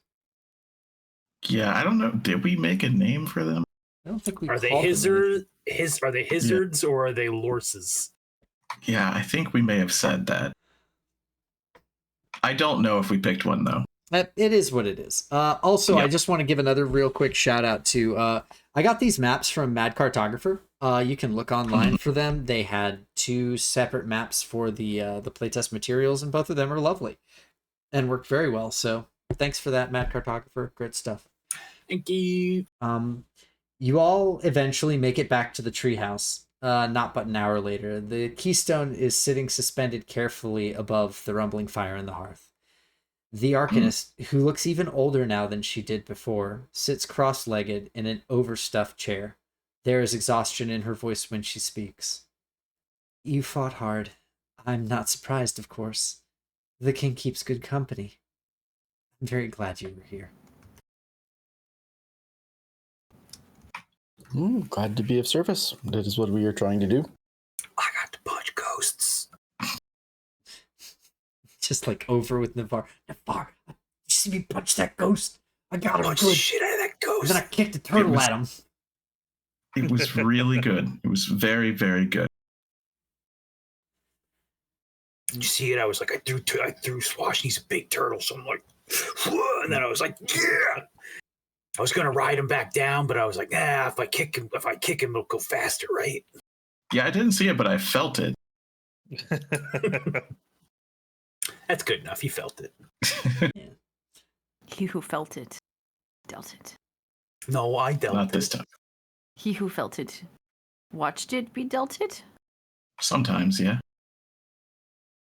Anyway, There is this sense that with the magic, she had to use some reservoir within her to keep to get the keystone to bind, and that she just seems much older than she did as you first met her. Mm-hmm. And she does say, the keystone will need a week, maybe more, to allow the magic to settle. I'll need to watch it carefully to ensure nothing cracks or becomes sentient or anything of the like. Excuse me, sentient? You know how it is. Excuse me? Does this hurt you? Because you look. It's not polite for me to say. Magic is not without a cost. Okay, I'll leave but it. does it like? Are you permanently like this, or like in like a week or two after like some juice, you'll be fine? I won't fully regain what I had to use to do this, but certainly, that's a weird link. Sorry. Certainly, I will find my strength again. It will just take time. Okay, I was just gonna say like that's a shitty deal if you gotta like constantly make these every couple years and you just get weaker and weaker and weaker. That's like Every sucks. 1,000 years. We all spend our lives doing things that we need done and trade our time for the efforts and the fruits of our labor. It's important to find things that you appreciate and things that are worthwhile. But that's different for everyone. In the meantime, after you rest and gather yourselves, have a nice hot meal and a warm bath here, by all means. I do have one more thing to ask of you. So what is that? We gotta take it back. Oh, we had already agreed to do that. We're doing a bird's Did we? eye view. A camera pulls out of the Arcanist's home, out of the forest itself, to view the verdant expanse from above and see twisting stone spires breaking through the tree line, each with a flame flickering within the tower like a beacon. She continues. There's a spire just west of here, maybe a few hours' walk. I felt it on the way to the ritual. Its power was strange. She did not dealt it. The light felt weaker than it should be. I think something might be terribly wrong with the Spire Keeper, and I fear what will happen if its fire is extinguished altogether. When you're ready, come back, and I'll give you my map so you can make it there safely. It's good to have heroes in the Sablewood again. And that is the end of the playtest. Do you think that they've got a Stairmaster and a Spire Master? No, it's the Spire No, I don't. Keeper would have a Stairmaster. And then there's a Like door in Philip's game? holder for the line Yes, leader. for Philip's game. Are you He the was- Keymaster? He wasn't the Stairmaster, though, right? He was just No, he's a Stair some Miser. guy on the Yeah. Stairmiser. Stairminder. Stairminder. Minder, yeah. We The call him stair, the Stairmaster. stair miser, Stair- like fucking the heat miser from the Yeah. old. Yeah. You guys made fun of that guy. Stairmeister. You guys just made fun of that guy, and he was just doing the best he could to help the people. That man was We just are doing his D&D fucking job. adventurers. Of course, we're gonna make fun of him. He is a man. You know- He is a man who lives on a set of stairs. Do you guys want to know why he lived there? Because No. he could know which way to go? No, because he's afraid of heights, so he can't live in the up top with everybody else. All And he has to do is not look down. Plus, he's still on the stairs, which are high up. no, he was fairly low, and he's also allergic to pollen and grasses, so he can't go to the bottom. Jesus. Bruh, he- it's he- time to move. Which way? He can't go up and he can't go down. You gotta go up to get down. You gotta want to pick get one up and to then get down. Get up to get Yeah. down. You gotta go Pick forward one to go and back. then leave. Yeah. Pick one and then get out of there. Or just No, take a it's too fucking beautiful. Allegra, Christ. Sorry, fantasy That's why they had to Allegra, bring in whatever. food. Yeah. Ricola. Yeah. What happens next? What's wrong with the guy in the spire? I know. Nobody I knows. guess you just have to figure it out later when they come out with more playtest content, or they just make an adventure out of it. You can make it up on our own. Yay, you guys Yeah. did it! You solved my playtest puzzle. Yeah. Was there Did a we- puzzle? I don't What know. was the puzzle? You solved it. Congratulations. Yeah. We did it. Almost I know it, emos, we did it. I said it doesn't really affect us. Yeah. Did we want to do the level up part of it? Yeah, I'd Like be you had very mentioned, interested like, if you guys don't level mind. up, so we see it. But Yeah. is there any? So, don't even guidance know. for leveling up is go ahead and go to your character sheets, and I believe there's a level up button. Is there? Where's there a button? If you click on, well, here, let me see. I'll open up my character sheet so that I can actually see the stuff because I can't modify you guys' stuff at all. Yeah. So if I go here, Mhm. You have to go to character builder maybe to level up. Yeah, I think so. Yeah, because there's no button like directly Mhm. on the character sheet. So yeah, if you click on like the little set of lines right next to your character's name, it'll bring up like the character builder pop Yeah. out. and I will say this isn't Level as up. good. Oh, wait, yes, it is. Yeah, level up down at the bottom. So you can go to level 2. Ah, Where? If you go into character builder on your character sheet, Oh, okay. yeah, it's there. then you have the whole little flowchart on the left, which There it looks is. a little weird for me because it's scrunchy. But at the bottom, level up. Yes, click on you it. have to select level 2 from the drop down to make it happen. Yep. I'll see it. See it. So you create an experience. So you would get an experience based off of what you did here. So you could be like punches ghosts or Yeah. any other number of things that you decide. Became a meteor. Yeah, exactly. Baby, I'm a firework. Mhm. Angry Granny. There you go. Mhm. And My then, damage threshold went up. yep, everybody's damage threshold goes up by 2, I want to say. At least that's what's on my sheet. Yeah, it looks Yeah, like it. mine does as well. Then you create an experience, which I'm not going to do that right now because this is just a makeshift character. Then your level up options are you can increase traits, you can add HP slots, you can add stress slots, you can increase your experiences, increase your proficiency, add armor slot evasion. All of these are slightly different depending on your class, I think, too. Yep. So I think all the options are the same, but sometimes numbers would be a little bit different. I have a question. Yeah. Mhm.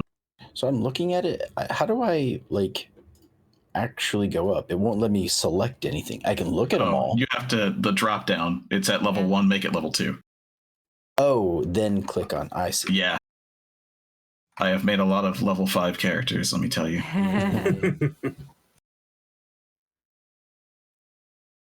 Yeah, and then you get to pick all those options.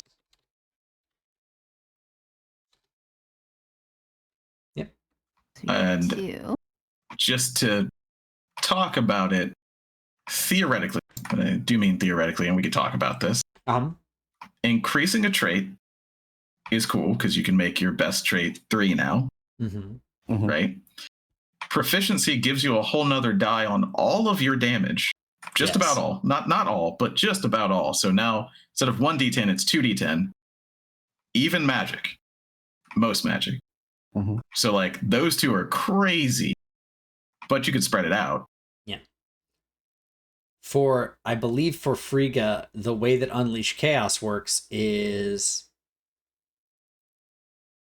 I do believe you get a number of points in that based off of your proficiency. I forget what the exact math is. Oh, yeah, I don't know. Do you see that on your card, Michelle? Equal to your spellcast trait. Oh, okay. So by going up by 1 with your trait, you would get 1. Yeah. Yeah. Which you could do. So let's see. We're going to... Wait, what? I select one, but I want to select the one I want. That's interesting. You can't unselect things. What a pain in the booty. You can click remove. Not because it's gone now. Wait, there it is. Never mind. Never mind.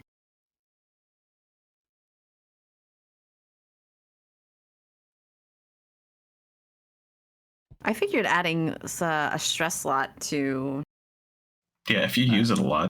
Yeah, to this job in particular, because it's like, use a stress to become an animal. Use stress to become an element. Yeah, it depends on if you want more throughput or just damage right now. And, that's the way you build the character, Yeah. And then it depends on what card you pick, too. Because at the bottom of level up, you get to pick 1 domain deck card. Yep. You're going to want to pick more than 1. But you're going to get 1. You're going to get 1. You're going to like it. Oh, yeah, you only get 1 of the 4, don't you? Per level. Yep, every level. And you could pick buy one down at a lower if level, you want. But then you don't get a level 2 until level 3. And then you would miss out on the level 3 because you never get 2 cards. Which is good and it's bad. Go ahead. Bring up agility. Does that bring up my evasion? No. I can. It depends on your class. I think it does for There are if you have the bone tree, I believe, you can select something that is it's called nimble. And it's part of the bone tree or the bone domain, and while this card is in your loadout, add half your agility score to your evasion rounded up. It used to be add your whole agility score to your evasion, and then they determined that was cuckoo bonkers and they couldn't do that much. Yep. But you can, instead of increasing a trait, add an armor slot or +1 to evasion. Yeah. It's one of the other options. It's 2 traits also. Yes, it is. Oh, is it 2 each time you select it? Ooh, I didn't select it correctly. Yep, every time. That's why it's really powerful at first. You could do it 3 times. And there's only one per thing, so it's not like I could go in there and be like, 4 instinct now, ahaha. No. Yeah, no. It won't let you increase more than once per, and it won't let you increase more than 2 in a set, I think. Yeah. Or no, Yeah, only you'll once. never be You can able- only increase your trait by 1 per tier. Yep. So you can't increase from 3 to 4 until level 5 Yeah. in any stat, just because numbers. All right, so I did the thing where I added Nimble to my character sheet and increased the agility by 1. Her evasion is now up to 12. Yeah. It's a whole lot. Yep. For what I would pick for Navarre, no, I didn't already pick. Yeah, I'm gonna up knowledge, which is his spellcasting trait. You're doing a real bad job of pretending, but go on. Yeah, I know. Knowledge and instinct, because those are the 2 that he uses the most. Yeah. Then what's the other thing that I did? Proficiency, because I want to hit harder. And then I picked the domain card, Healing Hands. So this is now I can heal in combat.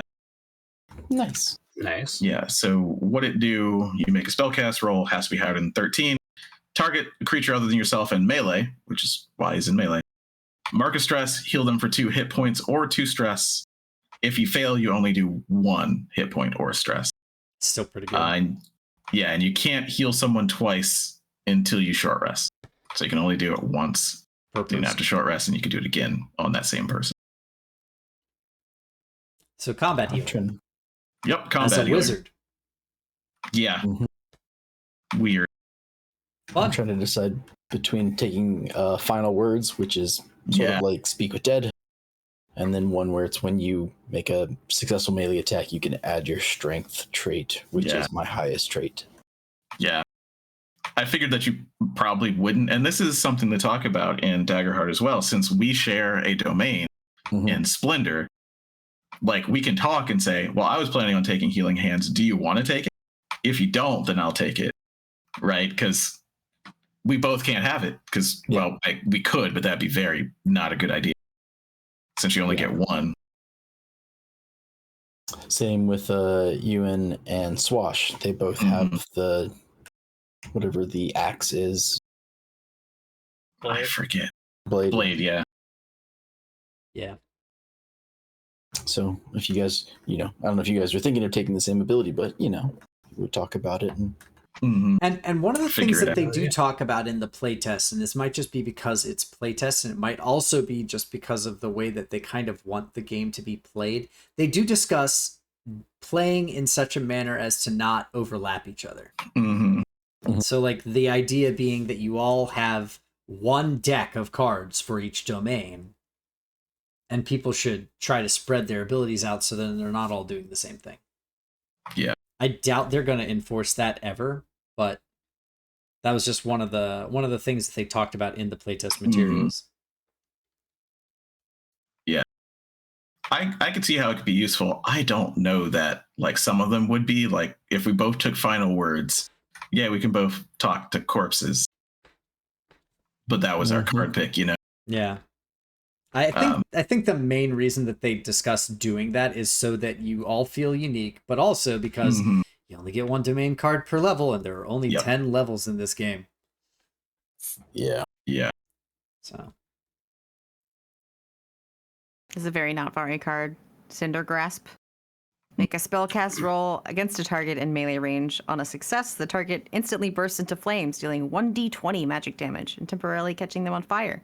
Anytime a creature tries to act while on fire, it must take an additional 2d6 magic damage if it's still on fire at the end of its action. that's which one? Cinder Grasp. Nice. Level 2 Level arcane. The ranger class gets a bunch of really fun stuff at level 2 that is very flavorful for what I like. But Charles, because I'm trying to basically make a blade master that's a ranger, or a blade singer that's a ranger, strategic approach is fun. It is after a long rest, place a number of tokens on this card equal to your knowledge trait with a minimum of 1. When you move into melee range of an enemy and make an attack roll against them, you spend 1 token to choose an option below. Make it an advantage.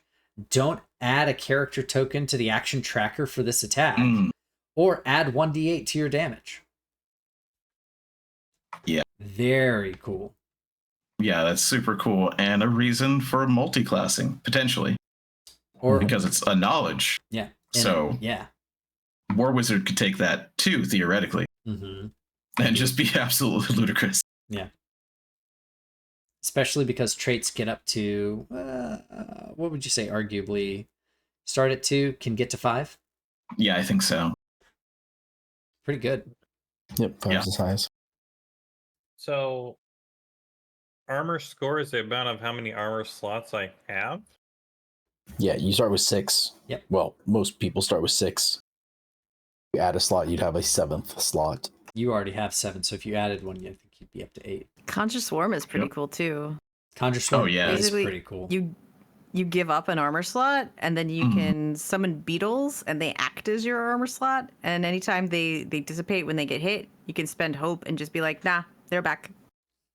How do you feel about that, Candy Boy? Is that a problem or? Yeah, there's going to be some ramifications. Wow. So that was my mom. Did you just Yeah. decide that she's armor now? How Is did your that- mom birth such a giant person? I ate a lot of candy. Yes. We all start small. Some of us just get a lot bigger. God, so good. Okay, so leveling's fun in this game so far. It is. Yeah, I want more domain cards. I want them because they're so cool. Yeah. I get why they're so limited. But I mean, once you get to like 5 or 6, you're gonna have more than you can have at once anyway. So you'd be switching them out. And there's mastery. Oh, excuse me. There's mastery cards and stuff like that too. That's in addition to your domain cards, isn't it? Well, they go up. They rank up. They don't actually get more. Because no, hold on. Like this, the effect that they do becomes more powerful. It's not like you would have 2 of them. No, but I thought your subclass cards, those just come passively, don't they? Yeah, they do, and they'll level up, but they'll just give you a bonus. Like I think. Yeah, you just get them Or at certain levels. So like, Yeah, if you choose every not to tier. multiclass. yeah. So there is some levels that you do gain 2 cards. Technically, yeah. Well, I mean, so like I have the Winged Defender is my, Divine Wielder, Mhm. Yeah. which allows me to throw my weapon. Yeah. Like when I hit level 5, all it does is this thing now. When you take this specialization, gain an additional armor slot, and my Searing Touch, which allows me to heal for 2 hit points or 2 stress, can now be used 1 additional time per long rest. So I mean, it's not like I get anything really new. It's just Well, it stacks up on your thing, but it gives you an additional card. So like at level 5, you get, like for my ranger, they're wayfinders. So their wayfinder's focus, they get evasion against it increased by 2. So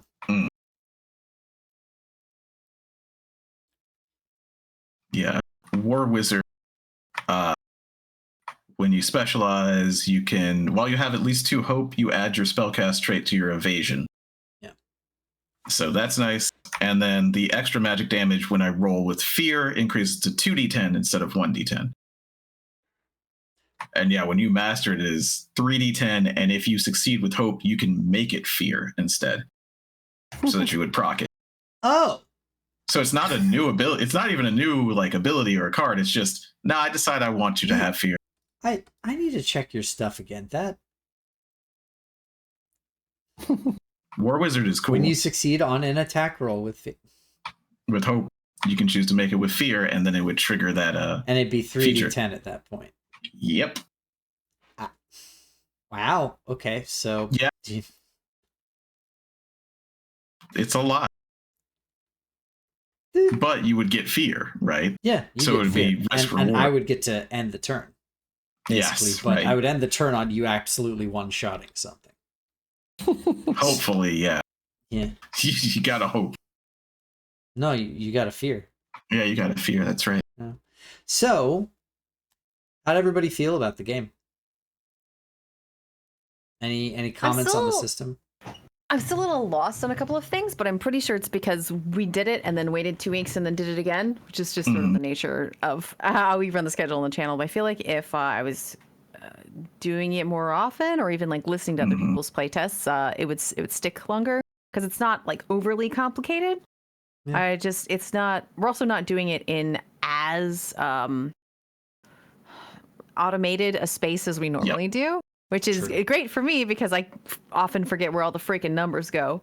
As anybody who playtest just now, anybody who watched the playtest just now will notice by me going, wait, is that the modifier? Or do I add that to damage? Or the keywords aren't as discerned as they could be. Yeah. And that's also because it's a brand new system. Like I feel like once you become more familiar with the system itself, your brain goes, oh, that's what that means. So overall, I think it's very simple to create, which I liked. It's mostly simple to follow and do the math in, as it were, which is nice for me because that's the part I hate the most. I wasn't sitting over here going, but wait, I don't get it. I wasn't frustrated, is what I'm trying to say in an annoying way. With having to do a bunch of math. So that was nice. Again, I really liked having the little cards. It helped me to keep my brain on what I wanted to do. I was next, actually going to ask, like how well the cards helped out, because that's the one thing I'm very sad that I'm glad that you two have them, because it seems like those would be so good for playtesting in general, just because they do easy onboarding. Having a grip and being able to just look at it is so nice. Yeah, I feel like they need, and maybe they have them. I haven't looked at them all. Philip is the one who got us the cards, but maybe they need like ones specifically for the beast form stuff.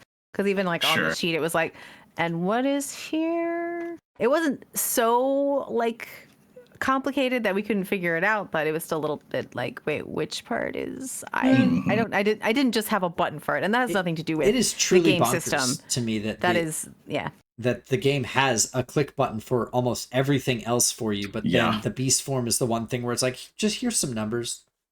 Yeah. Just again, though, that's not this game system. That is just the resource that we were using. So I can't really hold that against the game. But yeah, I really liked having the cards because I could go, I want to do this thing next, and just like set it forward out of the rest of them. And then that would prompt me, especially if like I needed to wait for other people to, like everybody else to go, or if I was like stunned. Yeah. What else? I don't know. It was very whimsical in its the way that it was built up, the story that they offered us, which I enjoy. It's fun. I like that the downtime encouraged more interaction. I think we could have even done more of that as a group, but we are trying to do a playtest and get to the point where we talk about it. So and that's the thing, is like I enjoy how much this game makes you invest in the characters, and something that I really am gonna just pilfer from this game wholesale is the idea of one of the things that's built into the core of this game and the way that the adventure is laid out is ask your players questions that define the fiction around them, and giving you examples of things you can ask. It makes it very nice. Like, I what else I really liked is the whole like spending hope to help each other out. I feel like sometimes in other game systems it's not exactly frowned upon, but when you're like, I'm gonna do this next time, maybe don't do that, or would you do this so I can do that next time? In some systems it's like, do you really want it? That's a little bit like, meta. I feel like this one is just asking you to do it. The nice thing about that is that, I mean, I will say you guys rolled with hope a lot, so you got a lot of like hope to spend, but and I think you even underutilized it because you're just not used to it. But the ability to use hope to help someone out around you is not just strong, but also at a cost. It's not just like, well, they're trying to do that check, can I assist them because I'm here and I also have that skill, is one of the things that, like in D&D, piling on. Like, everybody makes a perception check because the first person missed it and you really want to know what's happening, or things to that effect. In this game, it's like, do you want to help your friend out? Spend one of your hope.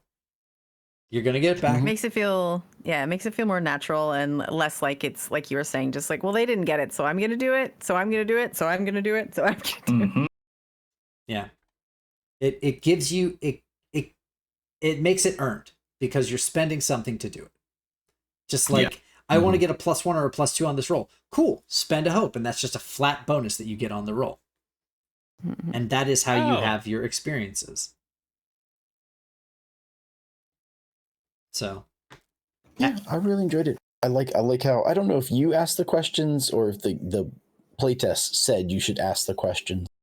But I really like that. The fact that it was like you're in this 6-story tree bar. Describe it. that was in the playtest. However, it only told you to describe like a certain floor, and I said, there's a lot of you and there's a lot of floors. There's 6 of them. Go for it. Everybody gets a floor.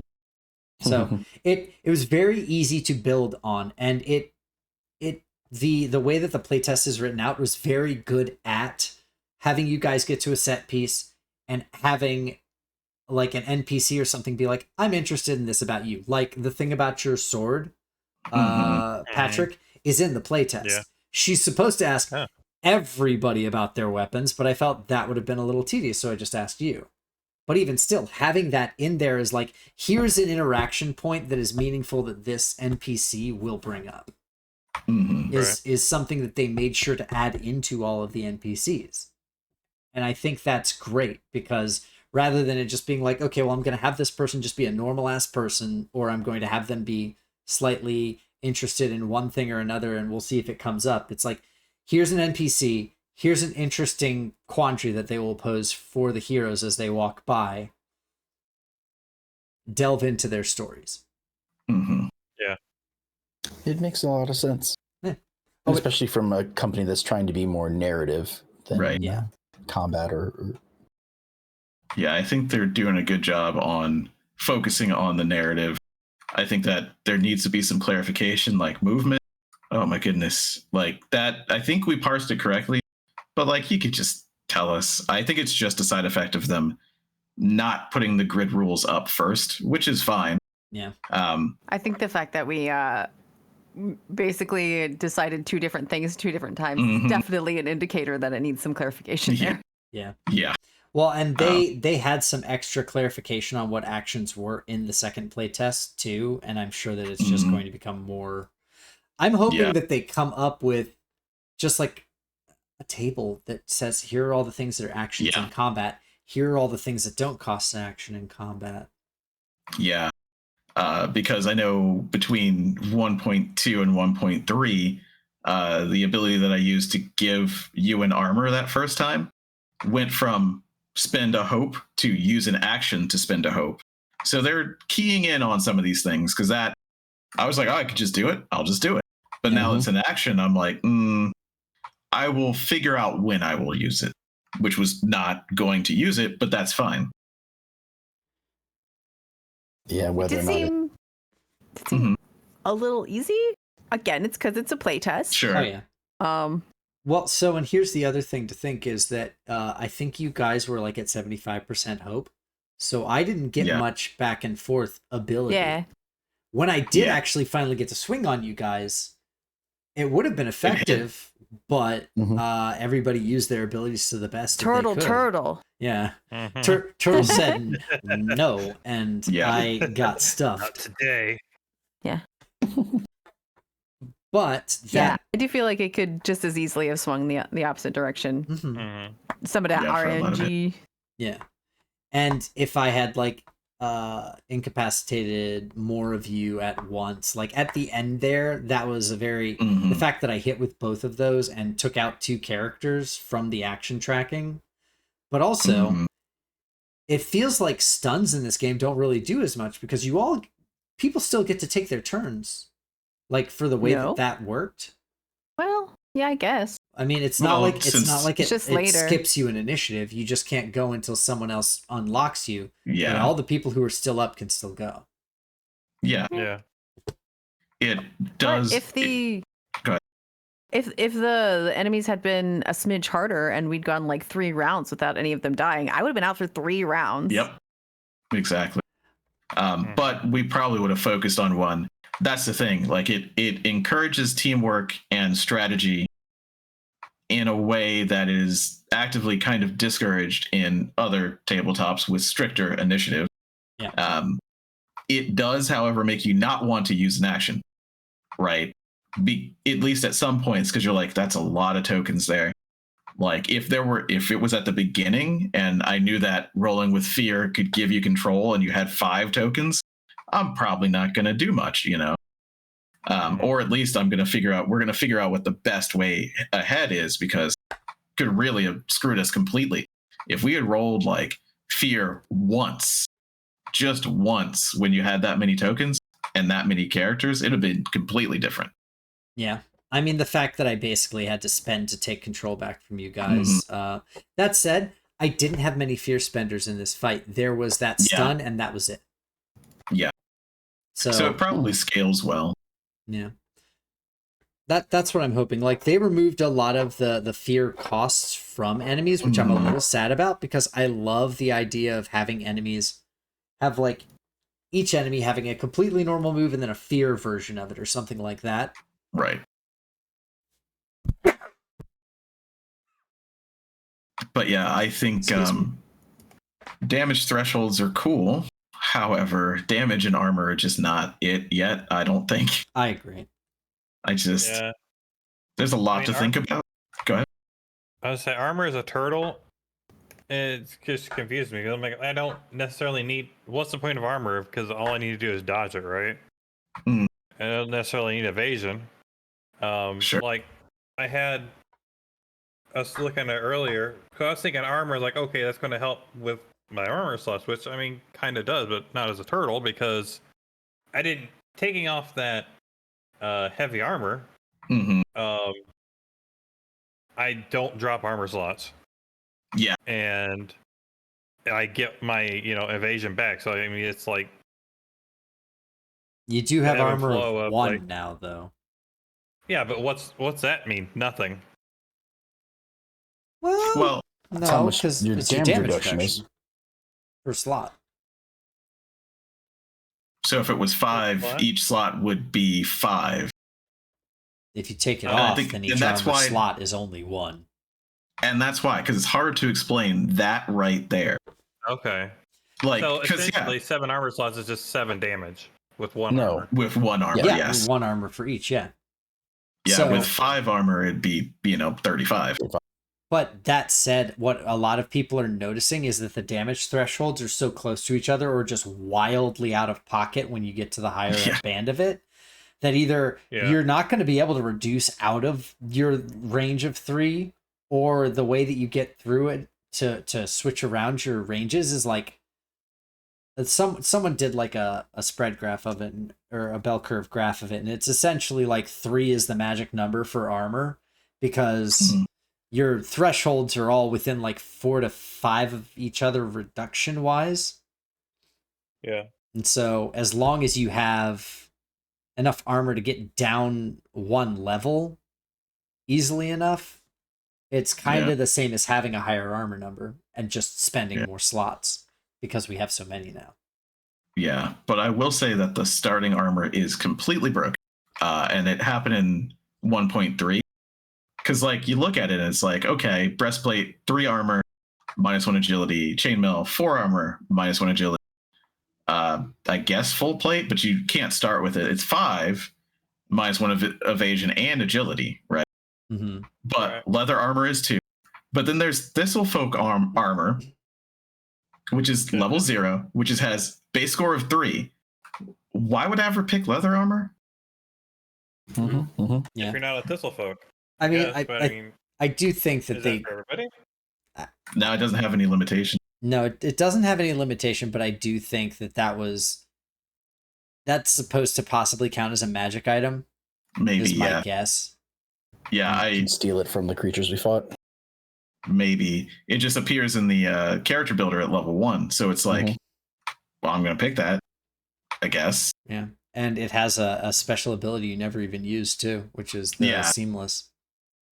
Yeah, when you take minor damage, roll a d12. If it rolls your level or lower, which is very hard at level 1, you may mark as stress instead. So it's better than any of those other armors if you're higher level, funnily enough. Yeah. Yeah. I mean, And it's not... Go ahead. No, I was just going to say, the things that I like about 1.2 to 1.3 is that in 1.2, you had 6 health, 5 stress, and 3 armor. Yeah. Which meant that the lower count resources made more of a difference and were more impactful regardless of what you did than the higher ones. You didn't, if you were going to take a stress or a healing potion, you would take a stress potion because you have less stress to keep. Also worth noting, all of you still had your potions and you never had to use them. Never needed to use I them. used mine. You did. Oh, right. Yeah, You last used time. stamina. But we basically got a free one back. Yeah. Oh yeah, in the first time we played. Mhm. Charles had Yeah, because two, I still so have one of both. He could Yeah, be I had one of benevolent, both. but Yeah, I was just going to give it to someone if they needed it. yeah, exactly. So, but that I think that Charles, you dug a little deeper on the equipment and found the equipment that was not for children. I don't know why it's there. I honestly don't know why either that armor or Alligator that shield scale is there. shield is just better. It just is. But honestly, you were gonna hit like a truck regardless. Yeah, it's true. It's because like War Wizard, you have to be in melee, so you're like, well, why would I get a staff? So what else can I use? But there's no knowledge melee weapon. Like the gauntlets that Ewan has is strength, I think, right? Or is it agility? Yep. No, it's strength. Yeah, that's right. And it's the sword I have is agility, and the knuckles were strength. Yeah. So it's like, well, what can I do? Well, I'm going to have to use a one-handed weapon, so I'm going to have a shield. Well, that's going to give me more armor. And then I see this thing that gives you 2 to your armor and 2 to your damage rolls. What?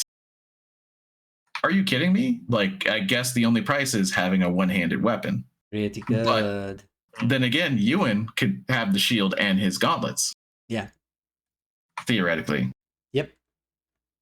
That is one of the things about Warrior that I just found nutty, because like in the original build, what I had was I had a fairy with 2 rapiers and pumped agility and nimble. Yeah. And so I was sitting there, if I flew, I was at 18 evasion. Which should not be something you can just sit on at level 2. Yeah. And so they nerfed that days. Pretty hard. Yeah, they found it, which is nice. Yeah, rapiers no longer give agility, just gratis and other stuff. So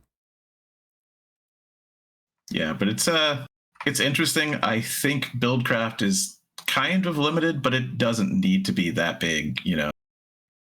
You're kind of more focused in this game, it feels. This game is more about the interactions, I think. What did you all think of the adventure path? I tried not to stray too much, but I tried to take inspiration when I saw it from the storytelling that was in it. But I read all the box text. Like, yeah, it is very much that's all there. Yeah, I enjoyed it. I mean, I enjoyed the being able to describe the tree bar like Philip said, and getting the extra lore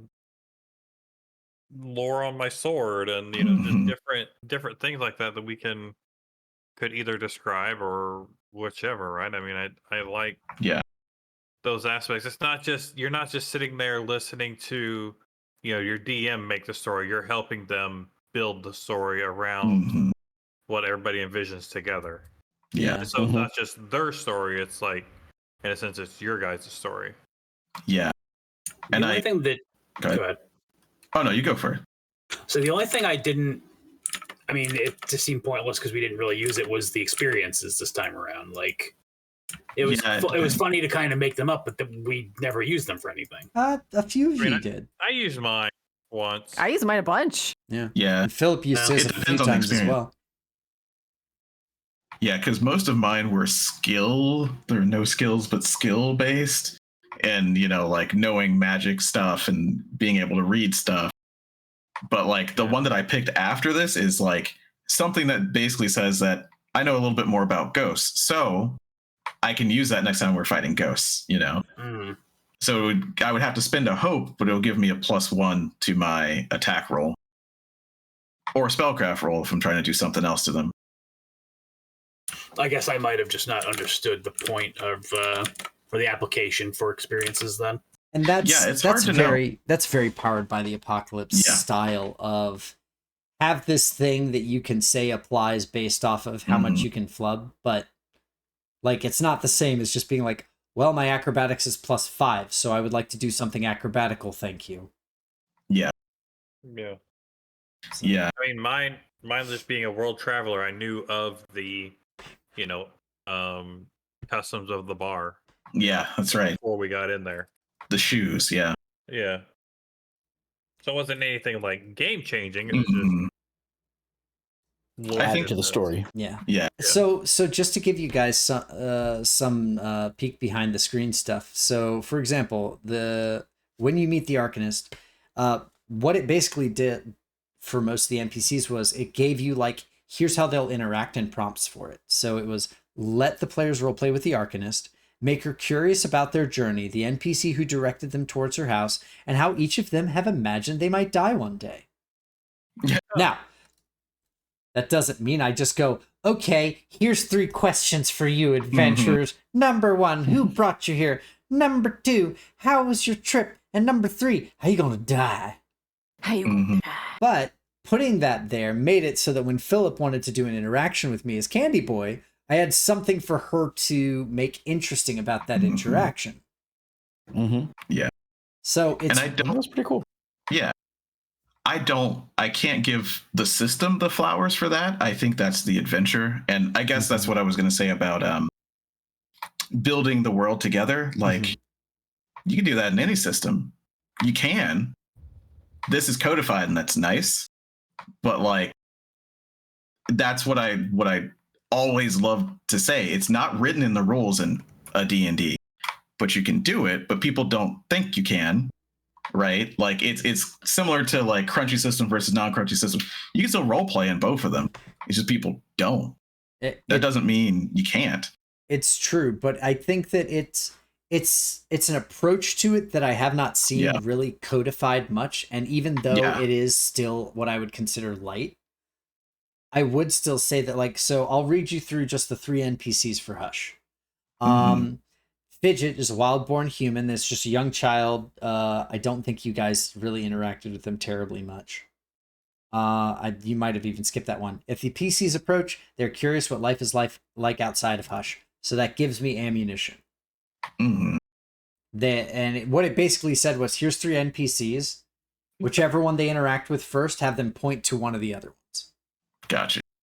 So you all interacted with Halithan Fives, which was the humanoid robot who was playing the card game. They gave him a fox bat as a companion, and if the PCs approach, he's curious about the Thistlefolk and asks if you encountered any along your way. So it gives him something he's doing. He's playing a card game. It gave me an interaction point with that a good GM can just take and run with. But then even more than that, it's like, here's something you can throw into conversation if you're at a lull. He's interested in the Thistlefolk. For Alasa Stalwind, if the PCs approach, she wants it's an older woman with a thick beard. She's a wild-born dwarf carrying a barrel of ale. She is happy to stand and talk to the party. She will keep the barrel on her shoulder the entire time. That was codified into the thing. So when I was just sitting there holding it like that, I was trying to give play to that. The idea that she is just casually standing there with a barrel on her shoulder like it's nothing. If the PCs approach, she wants to know the name of every party member. She wants to know the name of every member of the party's weapons and their forged dates. Now, again, I felt that was a little bit extreme, but just giving me that prompt made it so that I picked out the one who was the most interested in their weapon and was able to bug them about it and get some lore out of that. Yeah, I think codifying it makes this game the best introduction to tabletop that I think you can get, either as a GM or a player. Exactly. You have the cards, you have this easy to get into, you're prompting the GM, and that's really awesome. But it's nothing to say that it couldn't be done everywhere else. Yeah. I just love that they're actually putting it in here, which is great. Like every single time they say that, there's just multiple instances of them saying, let the players role play. Yeah. It says, stop stop action for a bit, let them chew on the scenery, tell them, let them do that, give them a chance. And so and it's always an option too. It's like, if the players would like to talk to an NPC, here are the 3 NPCs that are codified here that you can use. And during their discussion, choose an additional NPC from the list above. The second will be a friend that has knowledge of where Whitefire Arcanist lives. So it gives you a route from one NPC to another if you want to get to the NPC that you're going for. Right. And that's not really mechanics, but it's about as mechanical as narrative can get. Right. Giving you a through line in story is very nice. And the fact that they do this in this playtest, it's deceptively simple, but it's very effective. Yeah, because in another type of system, you may be like, oh, let's find the Arcanist. Okay, well, where do you want to go? Right? And you'd be like, oh, I don't know. I guess we'll go to the tavern and ask some questions. Any other system would be like, here are the places and here are the NPCs there. Yeah. And then it'll be like, and here's where the Whitefire Arcanist is. This game was very much, hey, and it didn't also do what a lot of other systems would be. You're immediately greeted at the town's edge by this NPC. They tell you this, this, and this, and point you in the right direction. Those are 2 tacts that I've seen in other modules and things before.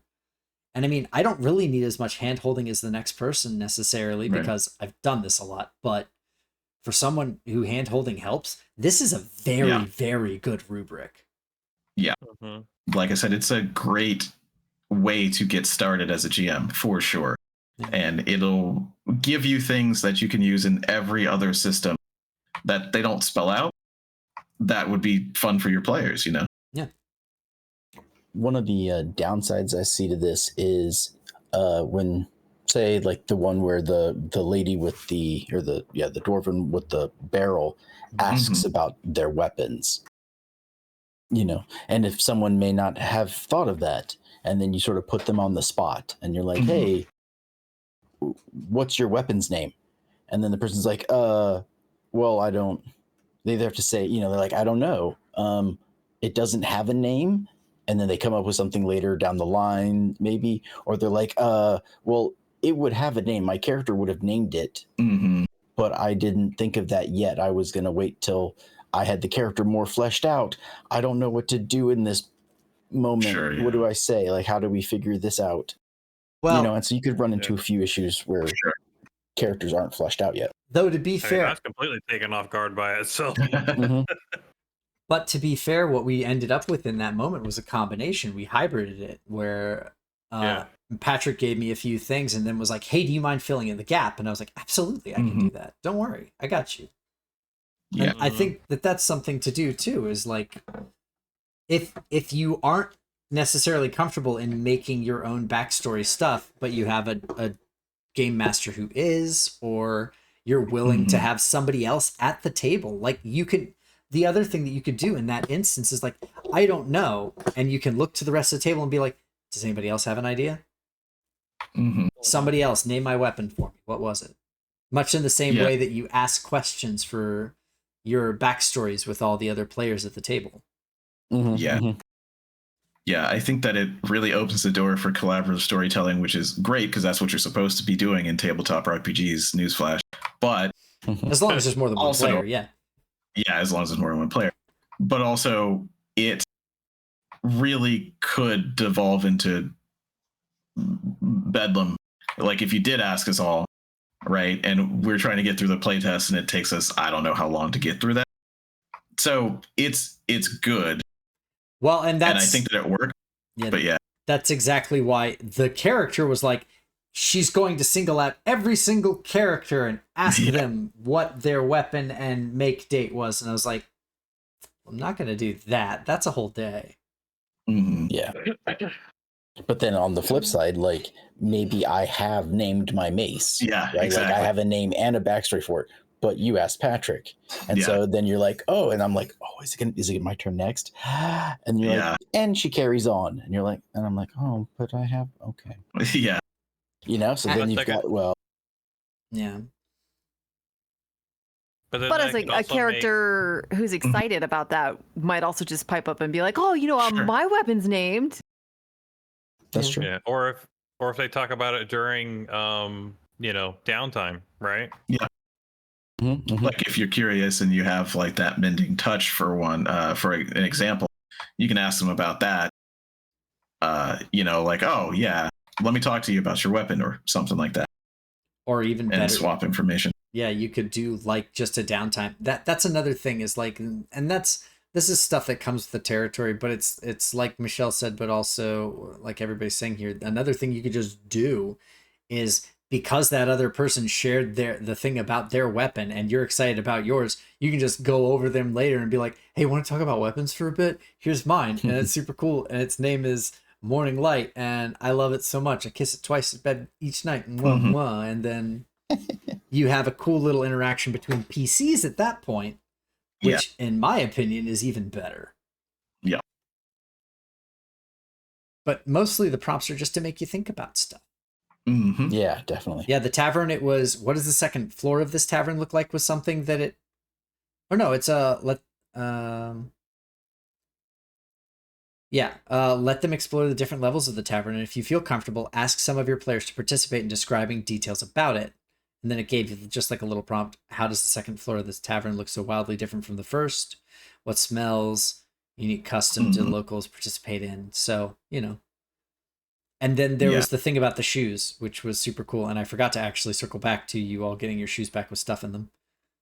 Well, yeah, we're going to be around there for a while. Yeah. And I think that stuff is really important for especially new players because they don't even know what they can do. Yeah. They don't, 100%. They have no idea what the world's about, when they can do what they can talk about. So the more that a GM prompts them for this, the more that they feel comfortable in just doing that, which I think is great. I know when I first started, and even sometimes when I'm like running a campaign that has already been, pre-made, I'm like, especially when I first started, like I don't know the world. I don't want to say and do something dumb and be like, oh, I'll do this, and then have everybody be like, you're in a tavern. You can't just go to the kitchen or whatever, and just you can't do this. You can't do that. And it's like, no, I can. Right. I mean, within, limits with the GM sets and the world and all that kind of stuff. But to just be like, yeah, let's find this thing and go do it. Okay, yeah, sure. That can exist now. Whereas, 4 minutes ago, the GM never even thought about putting some kind of arcade in this town. But in the third floor or whatever. Yeah, but because I said he wants to go to an arcade, right? In any campaign, you could do this in any game. The GM can just be like, well, yeah, okay, sure. There's some like a rudimentary arcade, the skee ball, or guys, we missed out. I didn't even notice something that was fun. The being able to climb the tree with an agility check. I mean, you both nailed it anyway. The two that did it, or you flew, so you didn't even have a roll, Philip. But then I think squirrel. Michelle nailed it as the squirrel with her agility roll. On a failure, a limb of the tree grabs them, gently sets them down on the forest floor, and then goes back to normal.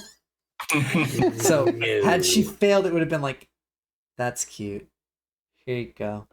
Yeah. I actually was curious when she was like, yeah, I have so many wards and blah, blah, blah up on my house. And I was like, really? Because I just fucking walked into it. Like, what do you mean? Yeah, so if you tried to cut the counterweight rope, it would blast you back and deal you a stress.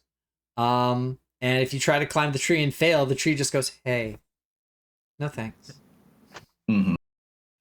Like pets you a little on the head and then go back to being a tree. It's fun.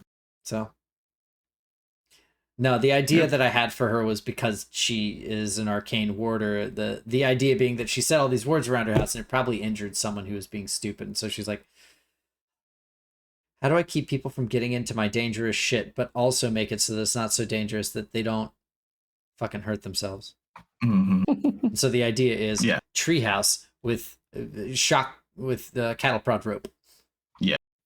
Now, if she was, out and about in a wizard's tower or wizard's treehouse away from the city, then maybe that tree would have been very much more aggro. Yeah. I think it was technically, I didn't exactly double check, and that's one of those tiny little things is like, I think it's like right on the outskirts of the village, or it's a little bit. Yeah. But either way, it's one of those kinds of things. But so that's fun. Yeah. I enjoyed running it. It was very simple to run. All the encounters had they had the exact right amount of meat to them that it was not confusing. I had to highlight the enemies a few times and be like, how many types of attacks do they have? Like 1 or 2? Okay, cool. That's easy. This guy either deals a d20 plus 2 damage with a face touch, or he does a stun thing. Or he shoot at you from far range, which none of you were ever within far range that it was better for them to not just walk up and touch you. Were these creatures minions in the sense that any damage would kill them, or no? Okay. So we just did a lot. Yeah, you guys just were damage monsters, which honestly might just be indicative of the system and also indicative of the fact that you guys know how to stack your stuff right. Like Michelle was always like, the first one that doesn't die, I'm gonna go bite it, so I deal it more damage. So I'm like, here, I'll go do it. Thanks, buddy. And then Patrick was always with his momentum or whatever you call it, and both of you were goat men, which means you just get to add 2d6 for no fucking reason. No reason at all. Yeah. Kicks. And you, Philip, you got a bonus die for adding a hope. So everybody had a damage modifier. I can only imagine that getting even cooler for you, what with being able to increase your proficiency at level 2. Yeah, because already... Go ahead. I was just say it's a fun mental image that because I was like, oh, I could take retaliation or I could take body basher, right? Yeah. So body basher is just use the full force of your body in a fight on a successful hit. You add your strength trait. Well, I up my strength trait, so it's a +3 now. Yep. Right. And so I'm just thinking so I just swing with this and just completely just turtle slam this guy or it's turtle 1, 2. Turtle. Either way, when 4 Ninja Turtles, they turn around and slam. Did the shell shock? Yeah. So that's a good mental image, and it's just So I took that for the flavor text over potential retaliation. So Philip, to answer your question, they weren't technically minions, but they kind of were, because they had a minor threshold of 1 and a major threshold of 7. They only had 2 HP. So if you hit them for 7 plus, they die outright. Gotcha. Okay. The Forest Wraiths had 6 HP, just like you guys do, and a fairly beefy minor, major, severe, much like one of the midlines for you. Their major was 7, their severe was 14. What they don't have is armor, so they can't reduce the damage that comes into them. So, and that's going to be a whole hell of a lot. Things really scale. Just leveled, pick proficiency, pick trait.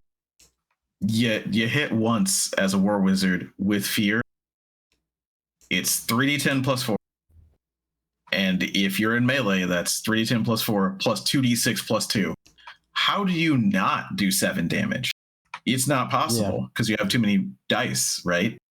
And if you ever were to crit, that's 30. I 30 did plus not 12 remember extra, that crit 42. rule. Yeah, me either. That's it's because it's in 2 places. Yeah. It's go ahead and roll, but you're adding 42 damage. Okay. Yeah, if you had ever crit, Charles, the thing would have just dust. It would have been dust. There's nothing left. It's absolutely crazy to get up that high at level 2, right? And it's not like I tried to do that. I picked wizard because I thought it'd be hilarious for a wizard to be healing and buffing armor, But it turns out they have a lot of freaking damage, and most classes can do it. Like guardians get crazy with retaliation and other stuff. I mean, warrior already is insane, and with attack of opportunity, Yeah. I don't know. I think damage. I think damage is a little high right now. Yeah. If I'm honest. Go ahead. I'm also wondering, with the number of abilities that are not damage related, right? Just looking at some of the skills, you definitely as the Seraph, right? The other ability I get is in social situations. Mm-hmm. Let me what is it? Bold Presence. So like Patrick took Body Basher, which adds strength to damage. The other option was Bold Presence. It's whenever you make a presence roll against a hostile target, you add your strength trait to the roll. Mm. So that's like, those are two very different ideas Right. that you're taking this character in. Mm-hmm. And so like, I think as when you set up the story, like if James was like, hey everybody, I want to play Daggerheart, this is the story, like you would definitely need to say like, there's going to be combat, or there's going to be a lot of social situations.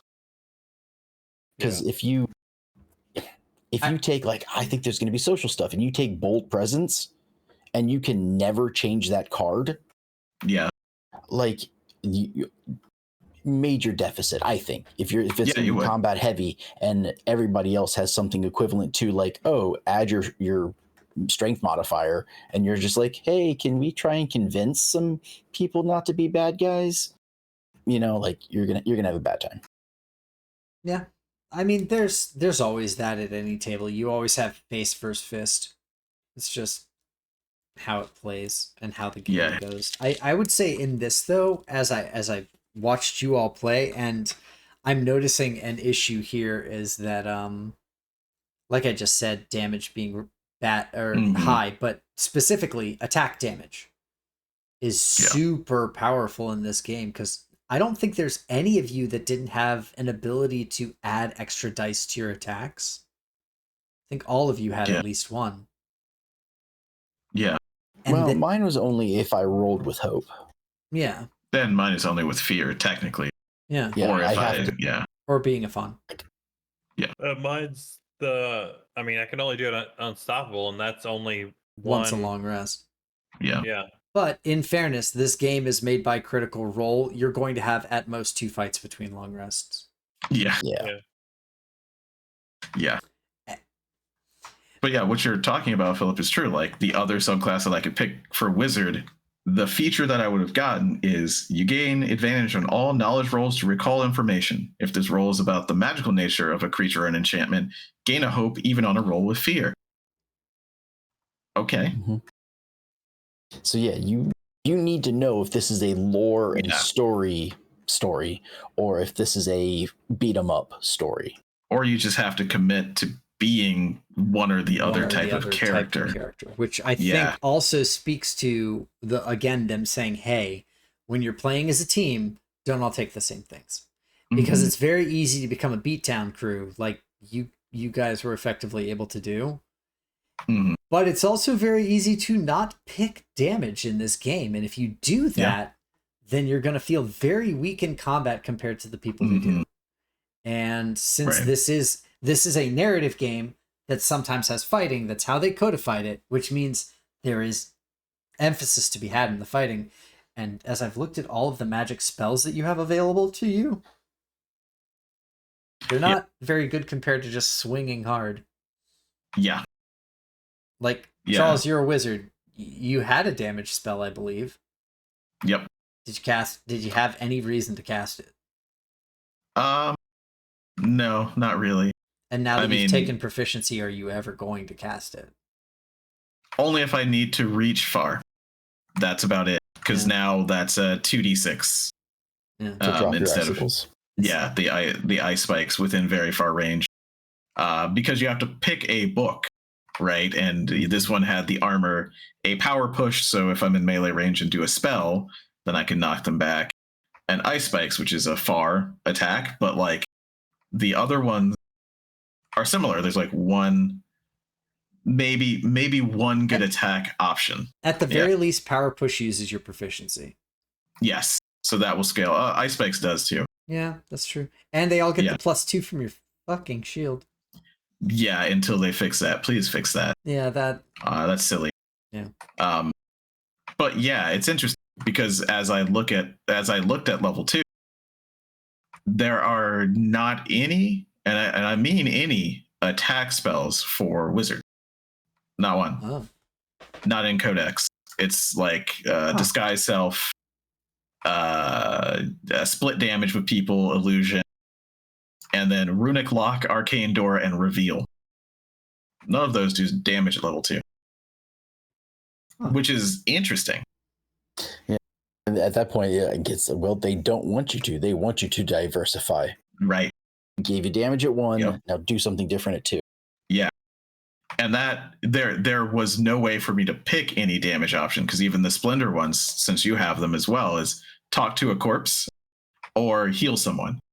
Mm-hmm. So I think it will eventually even out, but I think there's going to be spikes. I don't remember all the other cards, but I know it does tick tock with the damage. I mean, Fireball is level 3, and I haven't read it, but it's Fireball.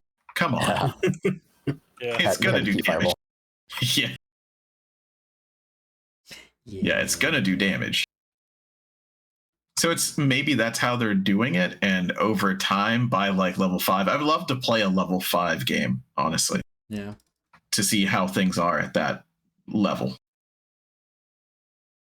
Even though that's technically, I guess, it's in the scope of the playtest because they gave us everything, but it's not, because we don't have an adventure that gets you there. Yeah, there are at least enemies. I went and dug through the book after. I was like, they haven't given us much. No, they have. There's a full range of enemies that you can pick from and stuff.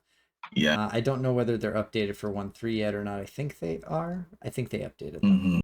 But so it's there. It's just, it would be very difficult to be planning something like that, because you'd constantly be getting the blowback of, we changed everything. Great. Yep. And especially if 1.3 is any indicator, they changed everything about character classes. So yeah. But yeah, no. I'm interested to see how this game scales and plays. Like it. The only thing that I would say is that it does, even though they give you so many options per leveling, it does feel kind of like you are left wanting more. But I think that's always the case in most tabletop. You're like, I got my one thing. When do I get my next 3? Because I really want all of them. And of course, there's going to be levels. Yeah. There's going to be levels where it's like, I finally got the thing. Yeah. And it's going to be different for every class, which is kind of what you want. Yeah. You want everyone to have a different peak and valley so that people can shine at different times. What I learned is that being a druid is very stressful. But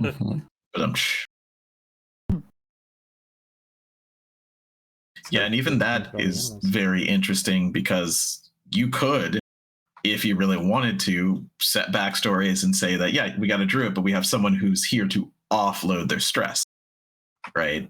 Yeah. So it really makes the teamwork better, because in D&D there's not really any of that. It's like, well, I can cast haste or bless or anything on you, and that may be better for you than other people, but not really. It's the same, So does that work on saving throws? No, fuck you. Right. I feel like there could be some really good synergy. Like once, starting off, and once like level 3 Valor, lean on me. Once for a long rest, the character has failed an action they were attempting. I can clear, for me and them that failed, clear 2 stress.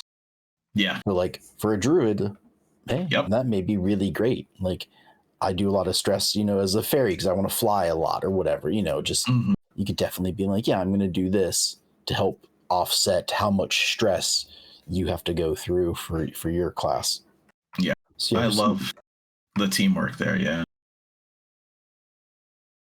I feel like it would, the level up process, rather than be like, okay, everyone, you're now level 3, be ready by next week with your changes, print out your 1 new card, or whatever, where it was like, okay, everybody, we just hit 3. What are we going to do now? Yeah.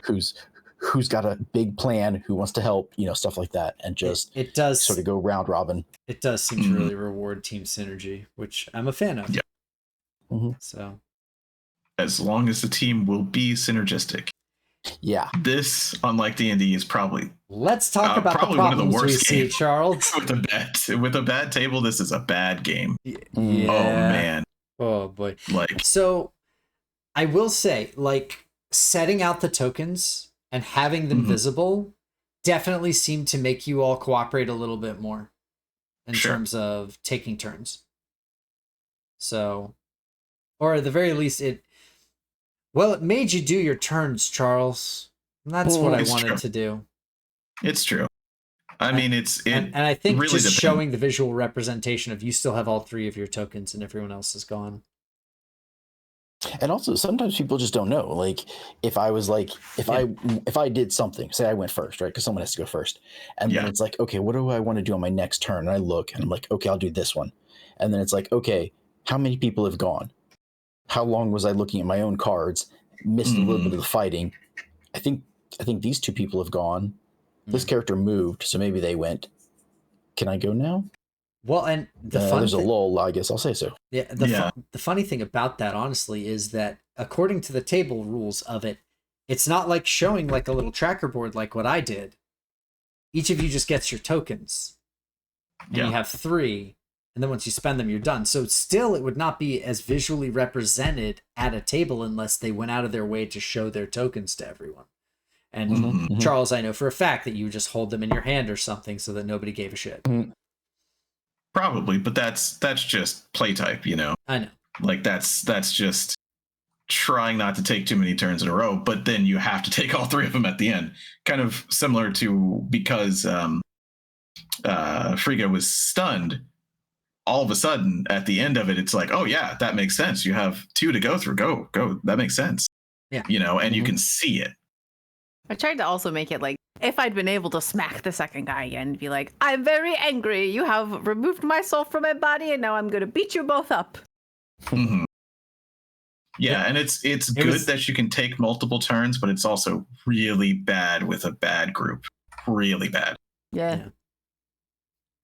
I think that's why they did the 3 token. Because I think that alternate rule is only if you sort of have a bad table or a bad player. I don't even think so. Here's the thing. I don't even think it does anything for the bad players or the. Sure. I think it just makes everybody.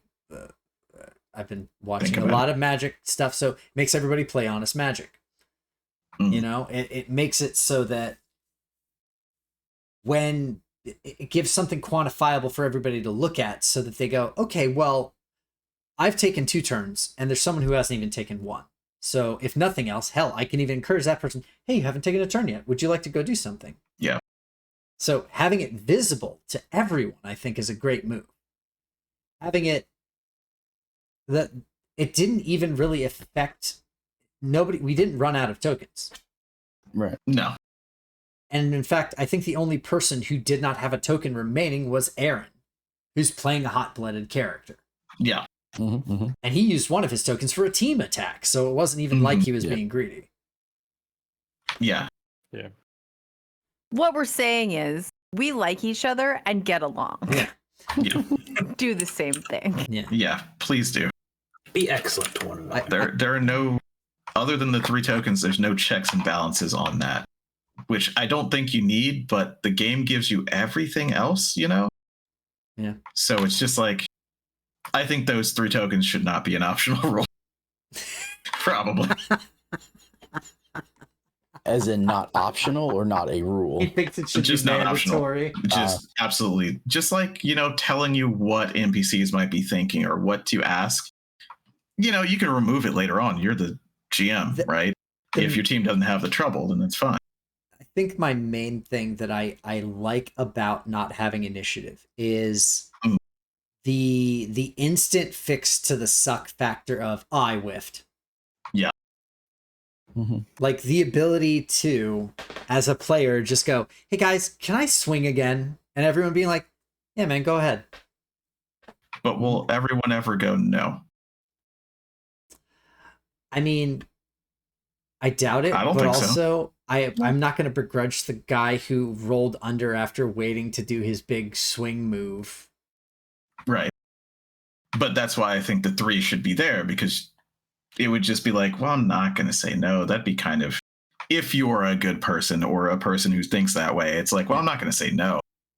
Well, I'm not going to say no. I'm not going to say no. I get it. It's in the same way you don't want to step on everybody else's toes. Even if you are a table that is in sync or polite to each other, that politeness can work against you. Sure. I think it self-corrects with having the 3, even without it. It's Yeah. a placebo, basically, but Oh, yeah. it's there. Yep. I think armor's still stupid. Yep. Again, as a system, I like it, but it's too complicated and people can't grasp it easily. Just make it really, really much lower and make it affect like damage after. I mean, it would have to be like 1 ever. Yeah. Like, because you're never going to take more than 3.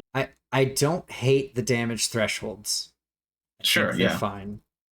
I think that that's a fine way to extrapolate HP out. I just think that the armor values is such a weird, up in the air, goofy thing that it is definitely for min-maxers and min-maxers only. Yeah. There's gonna be someone's gonna find the right number. Yeah. And then you either hit that number or you don't bother. Yeah. Yeah, it's And like you're gonna have tables that are just wildly variant and how they want to do something. like right now, I think the magic number is 3. 3 is the highest you get in armor without having a deficit. Yeah. And it is a strong number for reducing damage. Mm-hmm. And as anything indicates for the way we were playing, it is not hard to recharge your armor slots with a D4 roll. No. Not at all. And I thought that you all were spending aggressively in that first fight. I was like, reducing everything to 0? That's unnecessary. That might bite you in the ass later. It didn't. Instantly, you were able to heal all your armor slots up to full. And I was just like, oh, okay. No, the system's just super forgiving. Never mind. Yeah, because you have 2 actions and you could really focus on fixing everybody's armor, triaging that little bit of HP that's there, and then building up hope. I think like what we did in our short rest was probably about the optimal thing that we could have done. Yeah. Thinking back on it, right? And it's cool because that focuses on teamwork even in downtime. That's great. But yeah, armor is just weird. Like I didn't get hit, but I have 5 armor and 7 slots. So I'm like, well, I don't care. Yeah, I was in the same thing. Like when it was, I've leveled up and I take my 2 options. It's like, do I take more armor? Do I take more HP? You know, like, do I increase my, I never got hit. I never even got swung at. Should I bother? You know, and no, nothing against you, James, but it was just like, I don't, you were in the exact right place to not get swung at the entire time. Yeah, because you're able to be basically a ranged tank. Yeah, but yeah, like so you know, it's one of those things where it's like, is that going to change next time? Like if we were to play this while I was level 2, would I be like, oh man, I'm really getting my ass kicked now? I should have given myself more armor. Well, and that's the problem, isn't it? Because you never know you're going to need it until you need it. Yeah. We so far don't know what's necessary for the game because I do hope that they make like a hard mode for the playtest. I've heard people talk about that. Is that the playtest was too simple and did not push characters to their limits.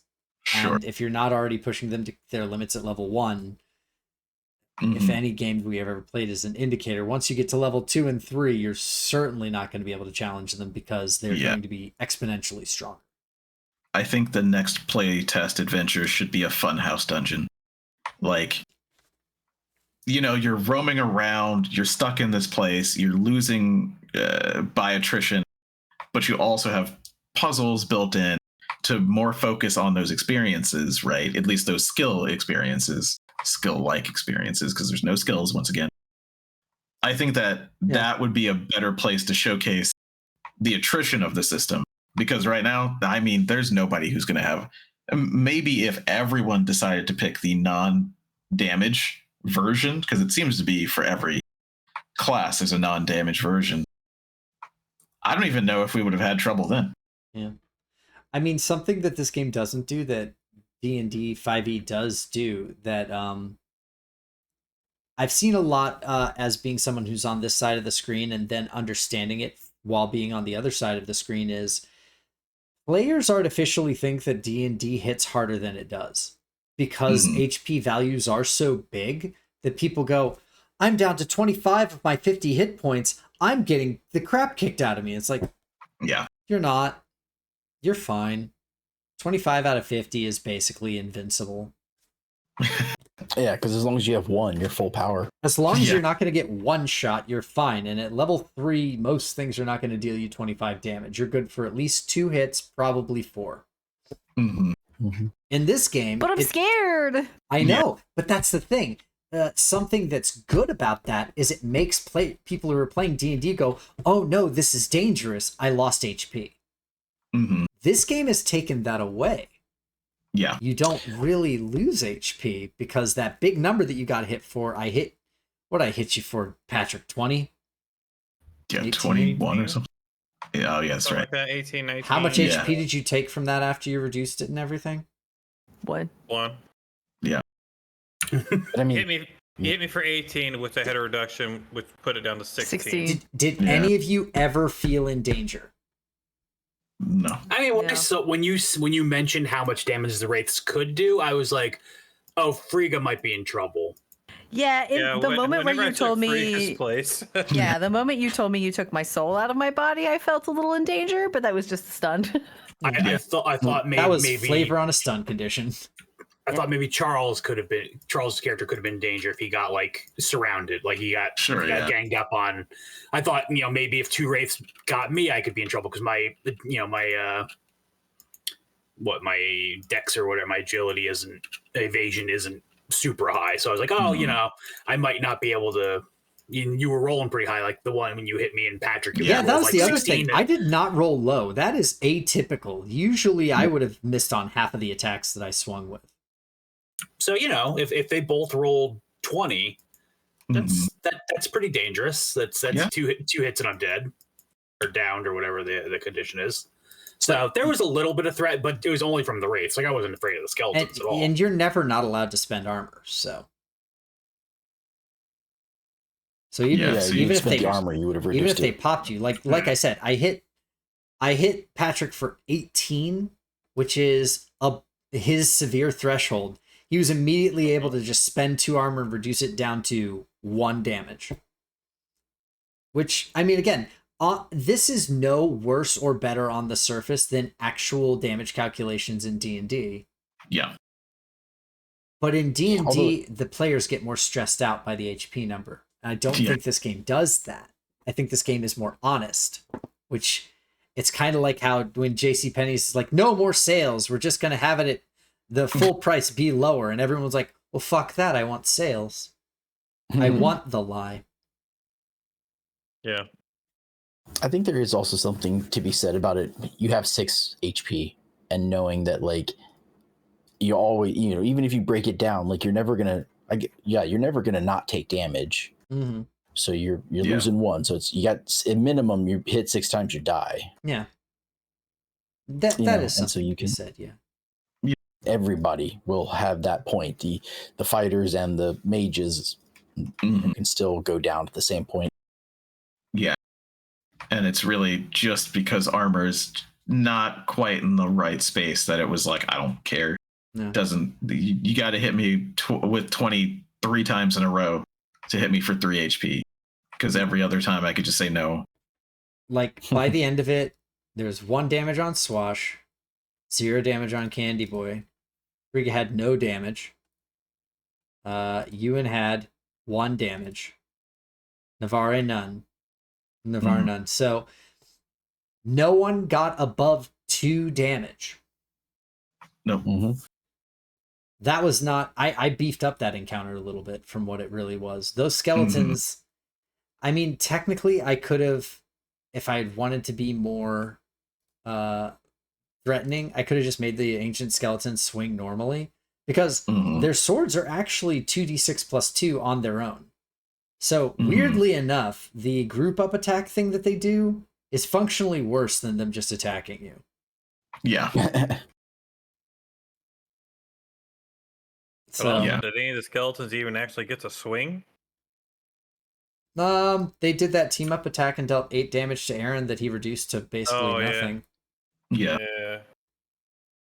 But so that's all things like that are interesting to think about, I think. And I would encourage all of us to fill out our surveys for this because we did a playtest, which is more than most people do who fill out surveys. So That's true.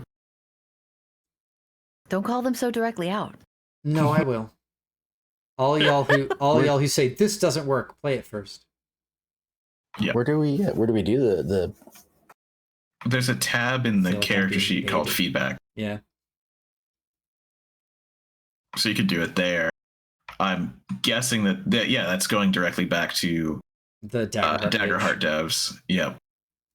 I think that It's Where is not for that? Demiplane. if you could, On your character sheet in the feedback tab should be between I see. details and journal. Yeah. And so there's a Okay. survey and a place to write some stuff. There doesn't seem to be a way to submit, but I guess they're going to go through at some point and read these. I don't know how they get these. player I would playtest like to know. survey.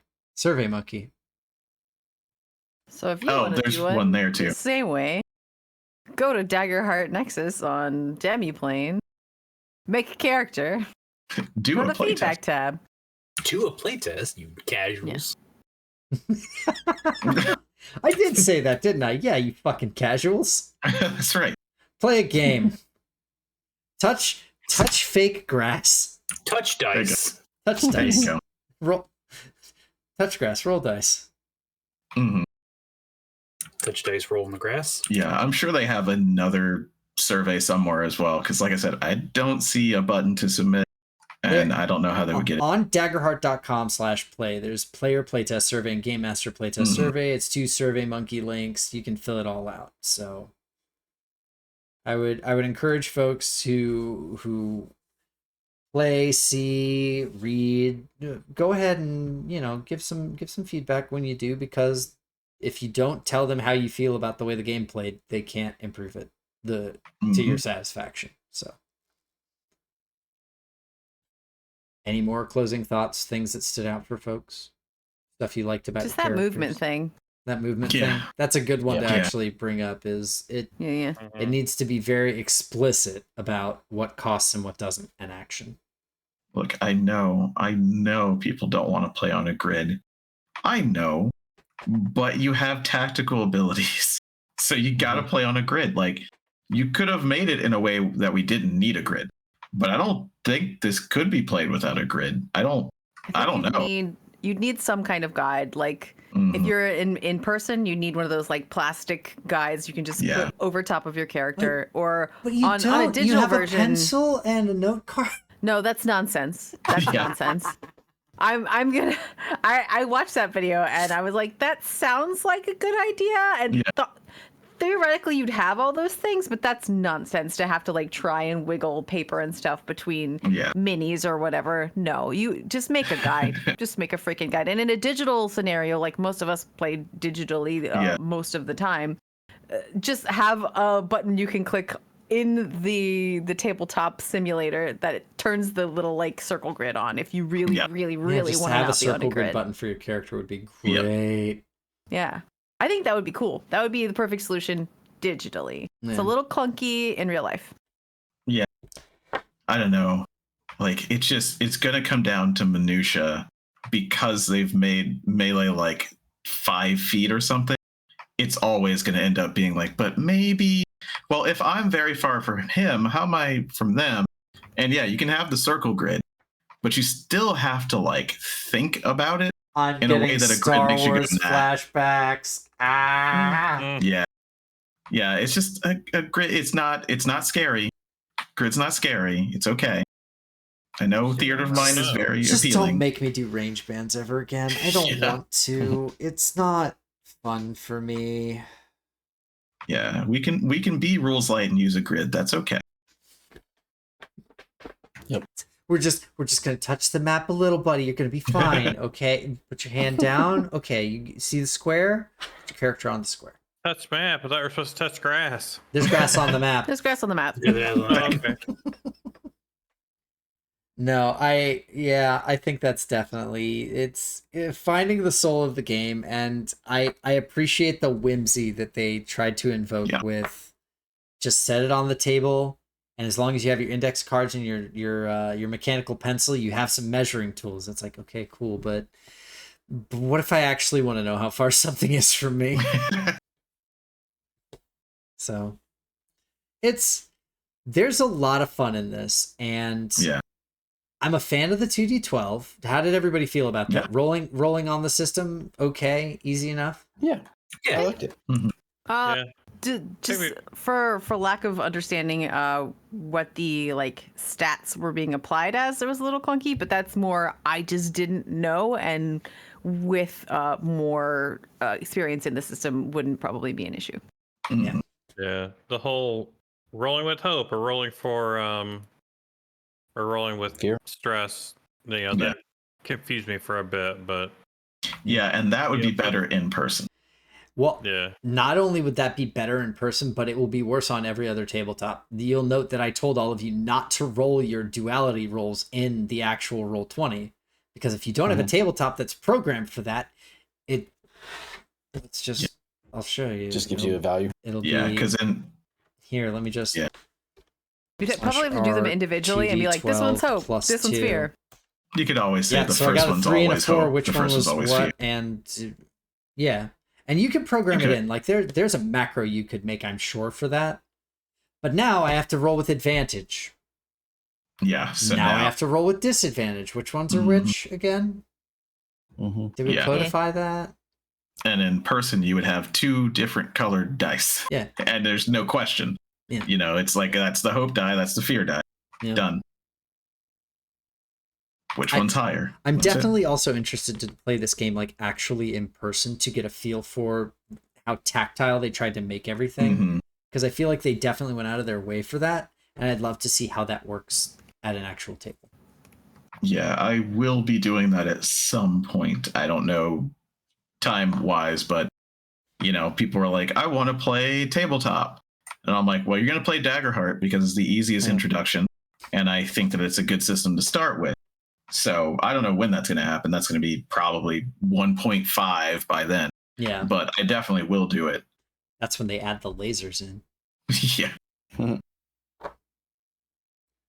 Alrighty, Cool. we did this for over 4 hours. Yeah. Mm-hmm. Everybody, thank you so much for playing Daggerheart with me. Yeah. Thank you for running. Hosting. Yeah. Yeah, thank you. I had a fun time. It's I think fun. you guys had a fun time, yeah. Mhm. Oh yeah, definitely. Daggerheart fun. Good? Yeah. Maybe Yeah. Daggerheart good. Better, possibly later. Yeah. It I is think that's definitely true. a solid foundation, and they've already made some very good updates. Yeah. Things Mhm. that were wibbly wobbly. Mm-hmm. I look We forward. could say promising. Yeah, I could. Yeah. I look forward to more promising updates and more interesting decision making that is well thought out. I think they're shifting in the right direction. Once they finally allow themselves to drown their baby that is this armor calculation things into something that's more streamlined, I think that they will find that they have. See, and I want it to be really streamlined, but I like the idea. I like Sure. the idea that they went with, rather than just a armor is just a less chance to be hit. Mhm. Mhm. I really like the idea. I hope they get it perfect. I don't know if it is now. I don't know if But this you is the fear best. they might not. Yes. I fear they may not get any better. And if not, Yeah. if they never get better, I still think it's better than another system that has armor. Yeah, I just not saying any name. Yeah. But I will say a name real quick because it's intriguing to me. MCDM, Daggerheart, almost at the same time. Mhm. I like this armor in Daggerheart better than MCDM because in MCDM it's just health. Now that's easy. That's real easy. You got bigger armor, you got more health from it. You know, Oh, that's yeah, super yeah. easy. Lay No need to tactics. think about it. But also, I like the idea of the choice, like you're talking about, Philip. It's more tactical. So, like, Mhm. I want them to figure it out too. And I think that they could if they just turn it into soak. Like, just turn it into soak. Make everybody has 3 slots. Make armor like 1 to 3. And then just do that, maybe. I don't know. What if they But did then it's damage like- reduction yeah. on top of spending slots and Yeah. Mm. It's just because the numbers are big to start with, and that's what everybody has an issue with in D&D, is that the numbers get big, and then all of a sudden you're not just adding 6 plus 5. That's pretty easy. Now you're going, okay, so I've got 18 plus 22. Okay, so that's 40. I'm subtracting my Y'all armor 5. motherfuckers Okay, did but that at 3 level times. 1. Yeah. Yeah.